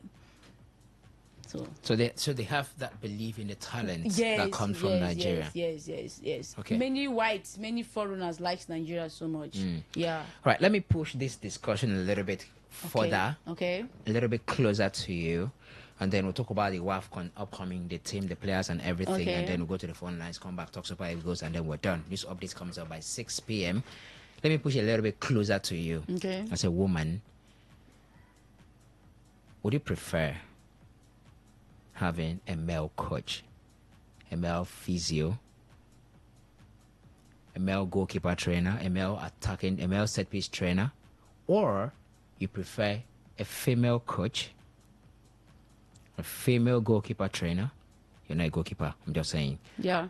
A female medic, a female forward trainer, a female set piece trainer. All I'm asking is, which do you think should be comfortable? Women will be comfortable with, and as a woman, you'll be comfortable with having more women in the technical crew, Or more men, male in the or tennis crew. equal, or you don't care. Okay, for me,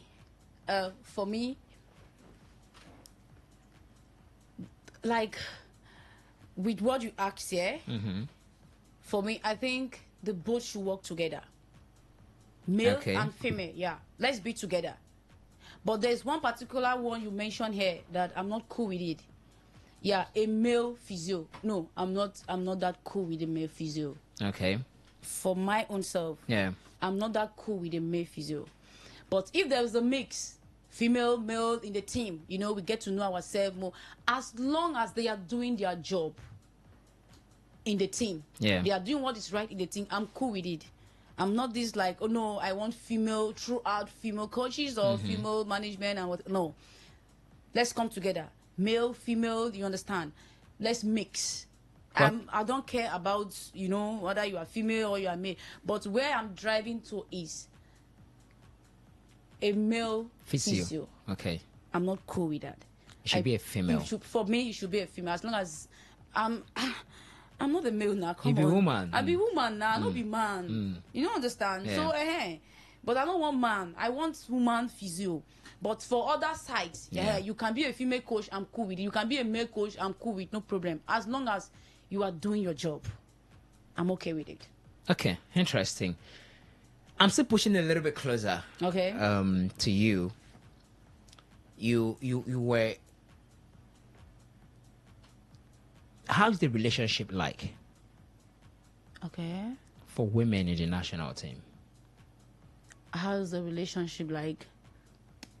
Women in the national team? Yeah. Like okay, let me not say the national team. Let me just say, because, you know, I'm trying to look at things from a more broader perspective, right? So I'm looking at, you know, how do you guys cope? How do you relate? How is it like to be in the camp of a female professional football club? For me, it's okay, you know, just catch fun, be happy. What I just know is when you are happy, that is when you play well. You know, it's when you're happy. If you, like me, I love music so much, If I have a game coming up, like, example, 6 o'clock, you know, I listen to music, catch fun, dance, and okay, you know, that morale, go high for calm, those kind of thing, you understand? So, for me, I like fun, you know, dancing, happy before getting into the game. So, I don't know if that's what you are asking. Yeah, just want to have an idea of, because I've been man now, so they're not going to allow me near camp in unofficial hours. They're not going to allow me near, but for men, I don't enter Super Eagles camp in unofficial hours. Like I don't enter there, I go sit down with them, with vibe, you know. So at least I can talk about what it feels like to be in that camp. You know, how they relate with each other, and yes, you know. Same too with female. You know, okay. Some with like stories, you know, having fun, you know, dancing, music. Yeah, so. Okay. Henry, what is it? Wait, that does go. This celebration, is it celebration of a patriotic African or a celebration of Benjamin knows what I'm talking about? No, it's a celebration of a patriotic African. Patriotic African, I mean. Yeah, celebration of a patriotic African. Okay. So they have a shot at it. It's 2-1, and yeah, so we that have scored. Okay. Shana, these teams, 9... Okay, man, not talk anything. No talk. Just leave her in there. I don't leave her. I don't come over there. All right, blessing. So let's talk about the WAFCON. Let's talk about the list. The players that we have there. Do you have confidence in them? You've been part of the Super Falcons. I could recall. I'm trying to remember the match. That match against France. Was it against France, right? Yeah. Yes, good. So, when you saw the list and your name wasn't on it, were you disappointed that you've not been invited? No, I wasn't. How did you feel that you didn't see your name there? No. I wasn't, because, you know, for me, everybody will play. Yeah, everybody will play. It's turn by turn. Yeah. I was there before, and those people that are listed today, they were not there. And now they are there. And me, I'm not there. So you see, so it rotates. Tomorrow, I may find myself there again. So that is it. I'm cool with it, and I'm also happy with the squad, you know. And I believe so much in them that. You have confidence that yes, I have that confidence. Mission X10 is gonna be delivered. Mission X10. Let me add the 10. Okay. Now Mission X then column, but let me add the 10 because the Mission X, the central point is they want to win their 10th Women's Africa Cup of Nations. And we will. Yes, because I'm part of them. We will. Yeah, we will. You're part of them in spirit. Yes, I'm part of them in spirit. In prayers, like, you understand what I'm talking about. Yeah, we will, by the grace of God. So, I so much believe in the squad, and, you know. Okay. Yeah. All right. So, now, those experienced, I mean, Henry talked about Francisco Dega, very experienced in the team, but this is also a school of thought that probably she wouldn't have been invited because they are more or less younger players, because this team comes with energy, athleticism, and each do have a part to play. I mean, the way I used to run those days, maybe the way I They run now again. So you don't drop now, you don't drop. Mhm. And I won't mention, I won't talk something, but man, not talk am. Okay. But Shano see. Shano said the way they play before. You know, before I used to play as a winger, right, from the right wing position. But this is I'm playing more as a defender, even though it's. But I don't get. Although I'm still playing as a wing back, so I still cover a lot of grounds, especially when my 7 is not doing anything. I will still run good there. But the point is, with age, your athleticism tends to drop, and that's what some persons are like. You know, Francisco shouldn't have been there, and a couple of other players. So, how does it come to you as a player that you're like, she for make way for other younger ones now? You know, do you guys reason like that? If they still believe you can do it, fine. For me, there's no bad deal there. If they still believe in you and the capacity, the ability, you still have all it takes that they're looking for. You just have to go there and prove them wrong that yes, you are still informed that you can still do it. And she being there, so for me, it's okay. You know, you encourage the upcoming one. It's just like Oshola is there too. Yeah. You understand? It's my dream to be with her and to play with her too. You understand? Me being there, like, you go boast my moral and say, I did play with Oshola. I did play with Odega. Seeing them there, say, if you go, your moral go, you know, say, yes, I did with senior people. You know, understand? Yes. For me, them being there, for me, is okay. You understand? But other people are seeing it in their own angle or in their own way. Yeah. No problem. I think they have their own reason Why they think so. why they are thinking like, hey, you understand? But for me, if the coach you still believe you can do it, fine, there's no big deal. Have you ever played with a footballer and you tend to have your teammate, you tend to have this level of, you supposed to here now, see pass where I put for you. Now, yeah, you supposed to. And they start feeling that this person, they slow us down. Maybe make coach come out. Have you had that kind of experience when you're playing? Yes. I do had. You are right though, but sometimes that person where they feel like say they slow. Now if he can't make you be man of the match. You understand? Your boss from nowhere give you one assist. One like assist that. like that, you score, and I don't win the game. Yeah. So sometimes you just need to encourage that player. Sometimes maybe the way you know her before, now the way he they display today. You understand? Hey, sometimes you go like, so this person they behave now. Why they behave like this today? For you now, no boo that person. Just go close to her. You don't know what thing they pass through 1 or 2, you know. So babe, what's in the sub now? Let me play this game. We need to win this game now. Don't be surprised with your tune, the way you talk to her. She will tell you what's in the sub. But if you go like you know that kind of thing now, you they key her the more. It's just like person make mistake now. Just to let's go. You can do it. You understand? You don't give that person power. Next time you go do more than waiting you even they expect. You understand? But you do that mistake, you can't they bull and like, hey, this one that.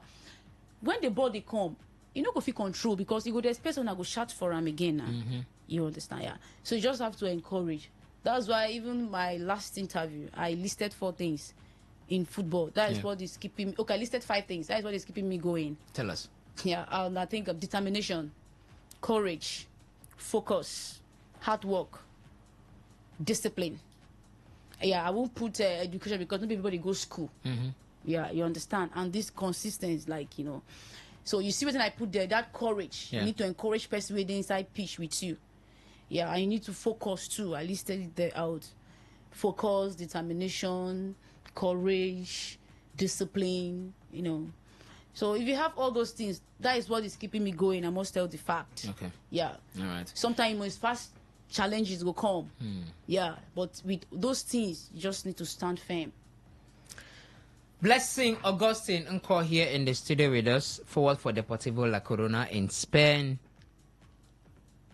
In summary, Blessing, I want to open the phone lines now. Or the phone line, because we are taking the reactions via only one channel. So what is your level of confidence of the Super Falcons' performance at the upcoming World, scratch that, at the upcoming Women Africa Cup of Nations? What's your level of confidence on their performance? I must say, with the list of players, firstly, the list of players gives me that confidence that definitely we will get there. You understand? Yeah. And secondly, again, the forwarders, they are good to go. We having those people there, we are good to go. We just need to use them at the right time and when it's necessary. You understand? Yeah. So for me, I'm okay, and I have that confidence that the Super Falcon presently now in WAFCON, I think they have traveled to Portugal, yes, for a friendly game before, going to Morocco. I think the list, the players, I think it's 24 players. Yeah, they're about. For me, I'm okay with it, and I have confidence in them that they will do it. They will win the 10th. They will win the WAFCON. 10th WAFCON. Yes. That's from Nigerian point of view. 10th from CAF. Don't even contemplate, because we are there already. Oh, really? Yeah, Okay. we are going to. Sure. Okay. Aisha, this is not the Nigerian in you speaking. Okay. Which country do you think is going to be very stubborn if Nigeria comes up against at the upcoming WAFCON? South Africa has always been our problem. South Africa and Morocco, the hosting country. South Africa and Morocco. But with the level of player we have now, I think we are going to dominate. We are going to break through. You don't see South Africa becoming maybe stopping Nigeria? Because, the last time, was it South Africa that stopped Nigeria? Yes, South that's Africa what I stopped said. Nigeria. That those two people has been our problem. Morocco are the ones that knocked us out. Okay, yeah, Morocco knocks Nigeria out, yeah. That's what I'm saying now. Those two people has been our problem. Like the Morocco and the South Africa. You understand? I'm talking about South Africa. If you check it, we're critical. The last time, I think, we tried for the Olympic, where we qualify for the Olympic. And even when we travel away, it was goalless, something like that. Yeah, it was goalless. Why we won here 1-0. Yeah, so they have been our problem. Even this WAFCON too, I think they will give us little issue. The South Africa and the Morocco, that is the hosting country. Those are the two people that may shake Nigeria, but we are going to win. I have that confidence. Breaking news. Blessing Nko speaks. Oh, should be sport or picks. The headline should be like this. Blessing Nko picks South Africa and Morocco as tougher challenge for Nigerians' quest to win the WAFCON. Yeah. Okay, that's the breaking news. Do you agree with her? Let's know what you think, and let's know your confidence regarding the team. And if you want to say hi to Blessing, she's here with us in the studio. We'll be wrapping up this conversation in a bit. The phone number to call is 0810-9510-951. That is 0810-9510-951. That's the phone number to call to be part of the discussion. The SMS and the WhatsApp portal is double at 0701-9339-962. That is 0701-9339-962. That is our SMS and our WhatsApp portal for you to be part of the conversation, as we are going to be talking about the Super Falcons, the Super Eagles, I beg your pardon, in a bit. But for now, let's talk to this caller. Good afternoon to you. Make that good evening. Welcome. Hello. Yeah, good evening. Good evening. Yes, welcome. What's your name? My name is Barry from Oibo. Blessing and Agrito. Yeah, should they answer you? I know you have a voice. Tell us that Barry from TikTok. Hi. Hi. Hello, Barry. Are you there? Barry. Okay. Looks like Barry just called to tell Blessing that he is your follower on TikTok. Okay. I think I should tell you that it's Barry from TikTok. Okay. Yeah. So I know I may probably also call to hear you say hi, and as you stop that hi, if it's sweeter for body like this. No, we know these things now. Okay. All right. So Colin, let's have you talk to us regarding development and growth of women's football in Africa, in Nigeria, and the reason why they are not dominating over the blessing things and beliefs that Nigeria is going to win the next Women's Africa Cup of Nations going on or scheduled to come up in Morocco. She's so confident.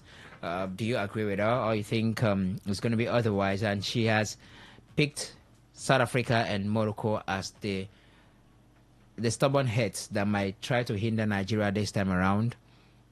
South Africa won the last edition of the WAFCON. Morocco stopped Nigeria from getting to the final. So let's know what you think regarding this. 0810-9510-951. That is 0810-9510-951.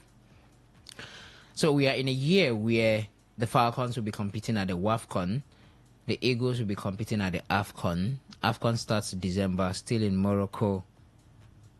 Listen, are you confident of the Eagles also winning it, or is only the AFCON? Will the Eagles win the AFCON? Yeah, they will. Are you sure? Yes. How sure are you? The intensity of your response is not as it was when you talked about the AFCON. Yeah. Now, true now. For the WAFCON, you were all very confident, you know. But for the Eagles, now just yeah. Yeah. So they're like, there's not much belief, so there's something there that you're seeing. But anyways, the captain of the side, William Trisikon, believes that the team will win it this time. We said we came very close last time, and that experience has made us even hungrier.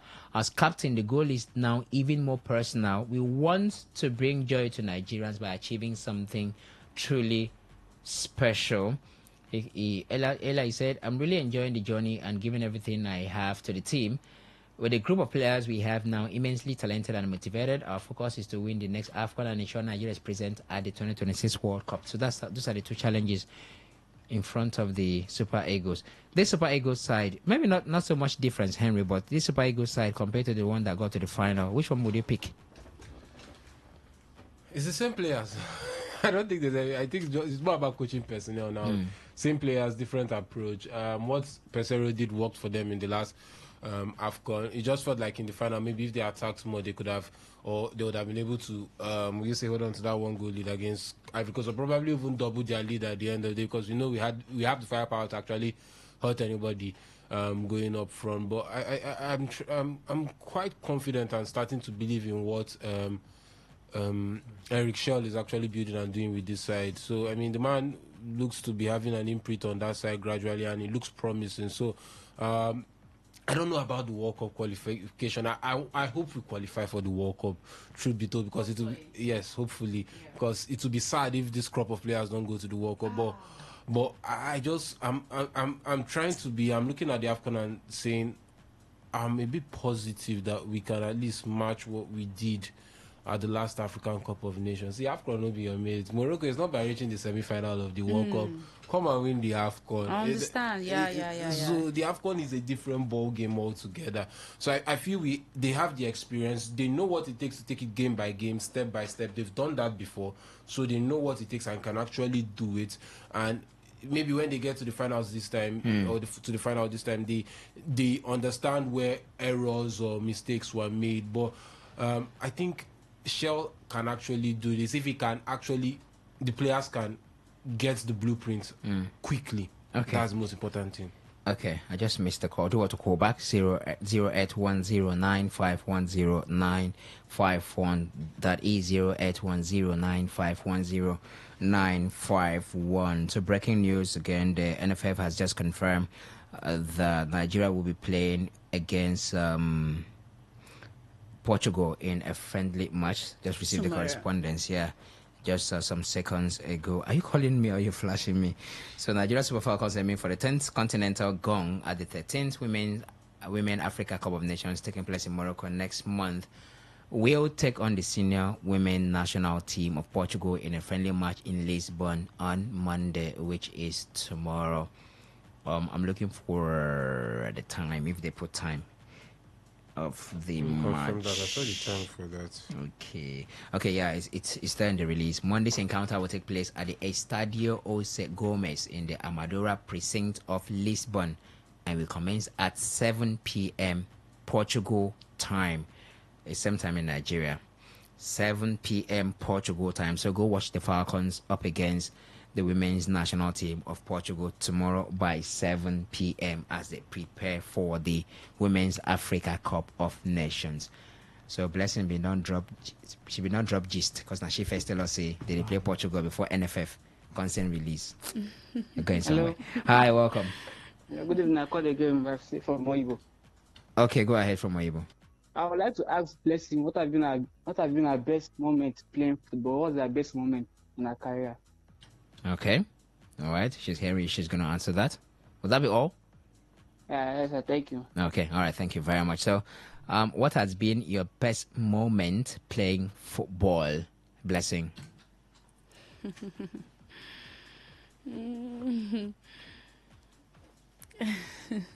Hold on a bit. Let's take this call.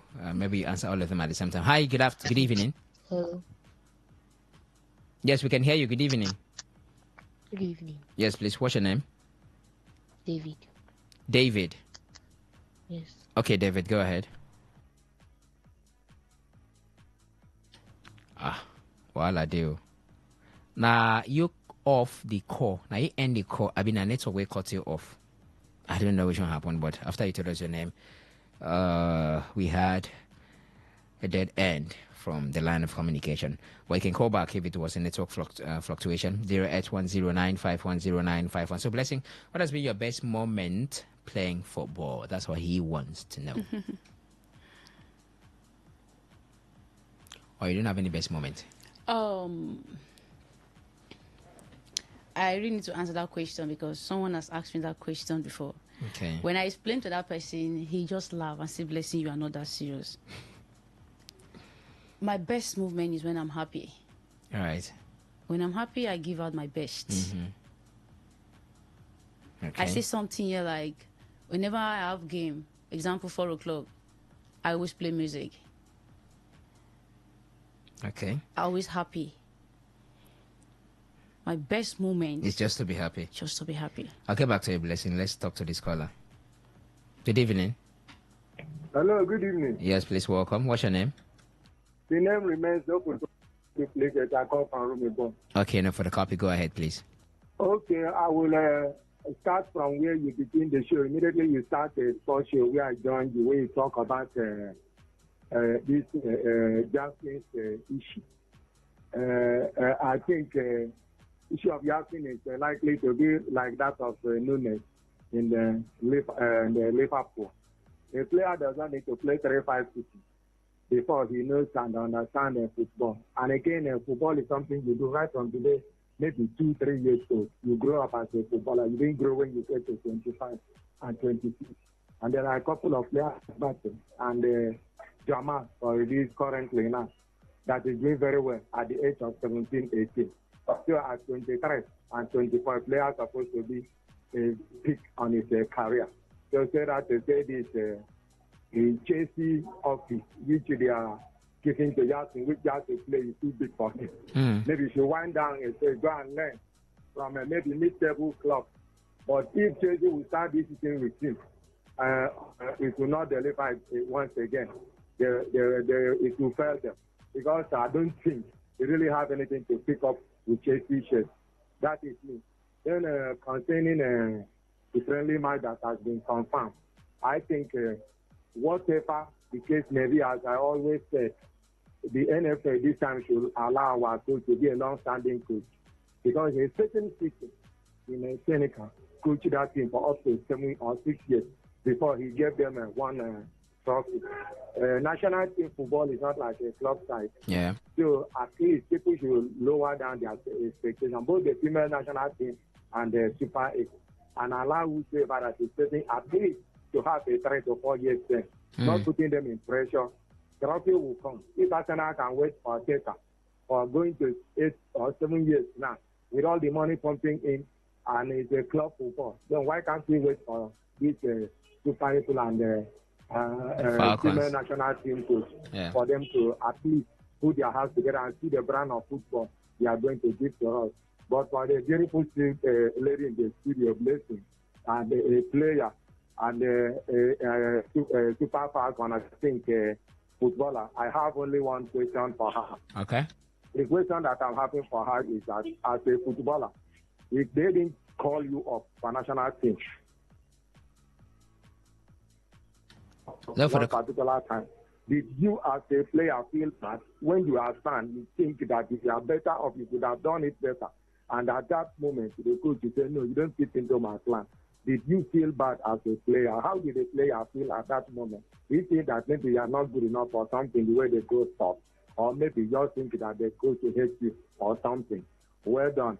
Happy weekend. Let me stay off the line and listen to your answer. Thank you. That's my take for now. All right, enough for the copy. Thank you very much. I appreciate you for stopping by. And yeah, I think I did ask that question somehow, I know, and she did answer about Blessing. As a player, he wants to know, how do you feel when a coach omits you from a... I think I did ask that question. Probably enough for the copy didn't tune in at that point, but or maybe his attention was a little bit away. You because, did. Yeah, I did ask her the question. Yeah, you did. And she said she... You Okay, did. let me just allow you. know. Okay. Thank you so much for the question. I think I've answered the first question that the moment of my football life. Yes, when you are happy and you also have a teamwork with your friend. And secondly, when I've not been called up, I think I earlier said here that it's all about time and it's turn by turn. And the people I played against France, the people they called now were not participating in that match. In that matches, you understand? So, and the list is out. I'm not there. And those people are there. I think for me, the coach is trying out some things. Yeah. Me not being called up, not that I'm not good. Okay. Yeah, I'm good, but I was not I was not given that chance because I think the coach has watched me, played, you understand, and maybe he said, okay, let me give it a try over this person to the next person. So for me, I'm cool with it, okay, because I know other call-ups are still coming. Yeah. There's something, a follow-up to this, there's something that Cyril Dessas said. Okay. After playing the Unity Cup, where he was very instrumental for Nigeria to win the Unity Cup tournament in England, he went on, he played for the friendly match against Russia. He was equally instrumental to Nigeria's performance. That match ended in a 1-1 draw. And he was interviewed, I could recall, I think it was Ademola who interviewed him. He was asked how he feels about snubs by Super Eagles. And he said, it's painful when you are not invited for competitions, but you are only invited for friendlies. For instance, the Unity Cup, not trophy according to Rick Shell, but a friendly tournament.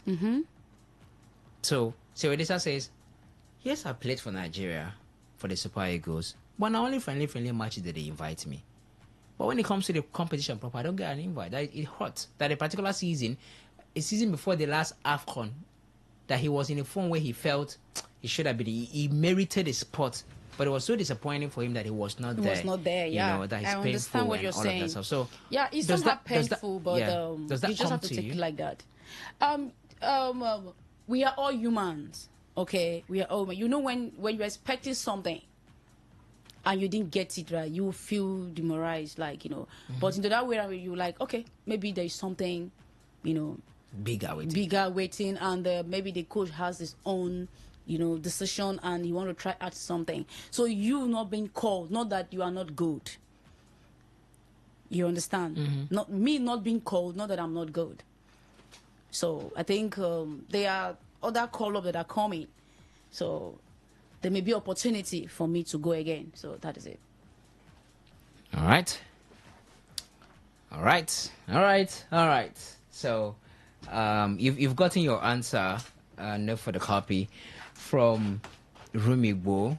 You've gotten your response from Blessing. So it's still taking your reaction. 08109510951 08109510951. And Blessing has been a great companion for us today, I must admit, and we do appreciate her for making our time to join us. In case you are having difficulties getting us on YouTube via our main account, no worries whatsoever. For the next 6 days. We are streaming through our secondary YouTube account at Today FM 9512. So just add 2 to the old account, right? At Today FM 951. That's the old account, or the main account, not even the old account. That's the main account at Today FM 951. But just add 2 to it now to reach us via our secondary account, which is at Today FM 9512. We are currently live there, so kindly subscribe when you get there to be notified when we are live. In case you want to see me, I'm Blessing in the studio alongside Benjamin and Henry. Go to our secondary YouTube account at Today FM 9512. It's half time between Juventus and Wydad Casablanca. 2-1 it is at the moment. It didn't come out the way Blessing thought that before the end of first half they would have scored 4. But it's 2-1. It ended at half time, and they still have a chance to come back into this matchup. Talking about the Wydad side. Yesterday, early hours of today, Dortmund against Sundowns. Yesterday, right? The same time. Good. So Dortmund escaped by Whiskers. 7 goals, 3. I wish Nigerian team go feel hold Dortmund like that, Henry. Feel hold Dortmund. Score. None. Sadly, none. Who told you that Remo Stars can do it? Remo Stars will not. With Mamelodi Sundowns will kill Remo Stars in Ikene. They will beat them in Ikene. But Nigerian clubs don't play these Sundowns before now. See, the last time a Nigerian team, to tell you how poor we've been, the last time a Nigerian team played Sundowns was when Lobby Stars did it in the group stages. And that was in 2018, right? 2018. That's 7 years, Reliance. A child that was born then is in primary 2. So that'll tell you how far it took me, or how long it's actually been since we actually even got to even play Mamelodi Sundowns. And look, Sundowns are a different breed. From when Rolani took over to now, Miguel Cardozo is the man in charge. Sundowns have been a different breed. Yes, I know they haven't won the CAF Champions League, but to me personally, they've been like the best team on the African continent for the past couple of years. Just sadly, they always tend to fall short once they reach the semi-final or final at the end of the day because of maybe one error or the other. We also had they let it slip against Pyramids. This Champions League final, quite sad situation, but they have a very good team. Lucas Ribeiro, Williams, Reina, the striker.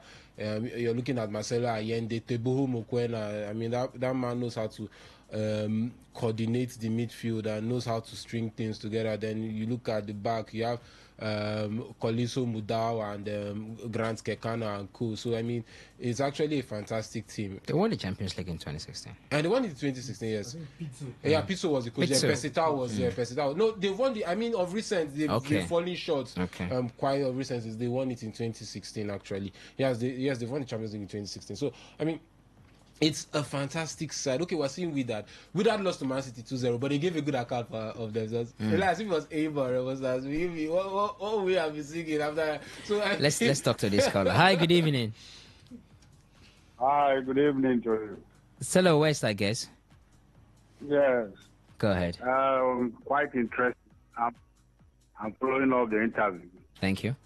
The lady there is a great lady. You know, I'm so proud of her. Very, very proud. My lady, I greet you. Thank you, sir. Yeah, please, I want to ask you a question. Which position will La Corona did for the Family Women League in there? Which position want to take? I think this season we had a bad season, but we thank God we escaped it. Hello? I think we end up 13 or 12 in the table. 13 or 12, yeah. Reliance, can you be audible? In the I table. just want to know, because so that I'll put my question. She responded. She has responded. That they are around 13 or thereabouts. Yes, they 12 or the season. 13, yeah. Okay, 13, eh? But Okay, we are still in La relegation Liga, zone. yeah. Anyway, what I will tell you, because you are a great woman, don't remain on that club. You are sparing, because I've not watched you play anyway. But before they invite you to a female camp, and you are very, very good. So what I would advise you, put a league, or a club, very viable like Barcelona, you can do it. No, if you perform creatively well, they'll start eyeing you to back you over. So that is my advice and courage to give you. Put more courage in your training, put more courage in not only on the pitch, outside the pitch, try to be disciplined also. Because this is one of the things they watch out. I want you to be good in the pitch, outside the pitch, be disciplined and also be good. Loyal to your coach. I think you move to a better club. Bless you. Thank you. All right. Thank you so much. I really appreciate you. I really appreciate your advice and your encouragement. Thank you so much, sir. Have a good day. Okay, so thank you, Salah West, for advising. Salah West, you never called me, advise me like that before. Salah West! But not giving the kind of advice that will cause trouble. But it's okay, we appreciate it. Thank you very much for stopping by. Don't mind me, I was just joking. All right, so I think we've come to the end of today's show. So thank you very much for being part of the discussion. Since 1 o'clock we've been doing this, and that's just about 5 good hours talking sports, from other sports, the football, European football, Nigerian football. And we had our guest today, Blessing Ko, who plays as a forward for Deportivo La Corona in Spain. Also our guest today, we've had insightful conversation regarding women's football in Nigeria, in Africa, and globally. Blessing, it was great having you here. Thank you for joining us today. Thank you so much. I'm also happy to be here. We wish you the very best as you proceed in your football career. Thank you. Okay, so I will be making way for the news update at 6 p.m. There is Queen Chima standing by for the news update at 6 p.m. Thank you very much for joining the conversation. I asked Nigeria don't pursue favor Philly, go Turkey. Well, it's a report at the moment, nothing officially confirmed, because as of the last time, some hours ago when I checked, she was still listed as a Nigerian athlete in the, what do they call them? The World Athletics, portal. So, but yeah, we're getting that report, and it's gathering tension and it's gathering momentum by the minute and by the hour. So thank you very much for being part of the conversation. I'll hand you over into the safe hands of Queen Chima for the news updates and then the continuation of today's broadcast. My name remains Reliable Reliance. Good evening to you.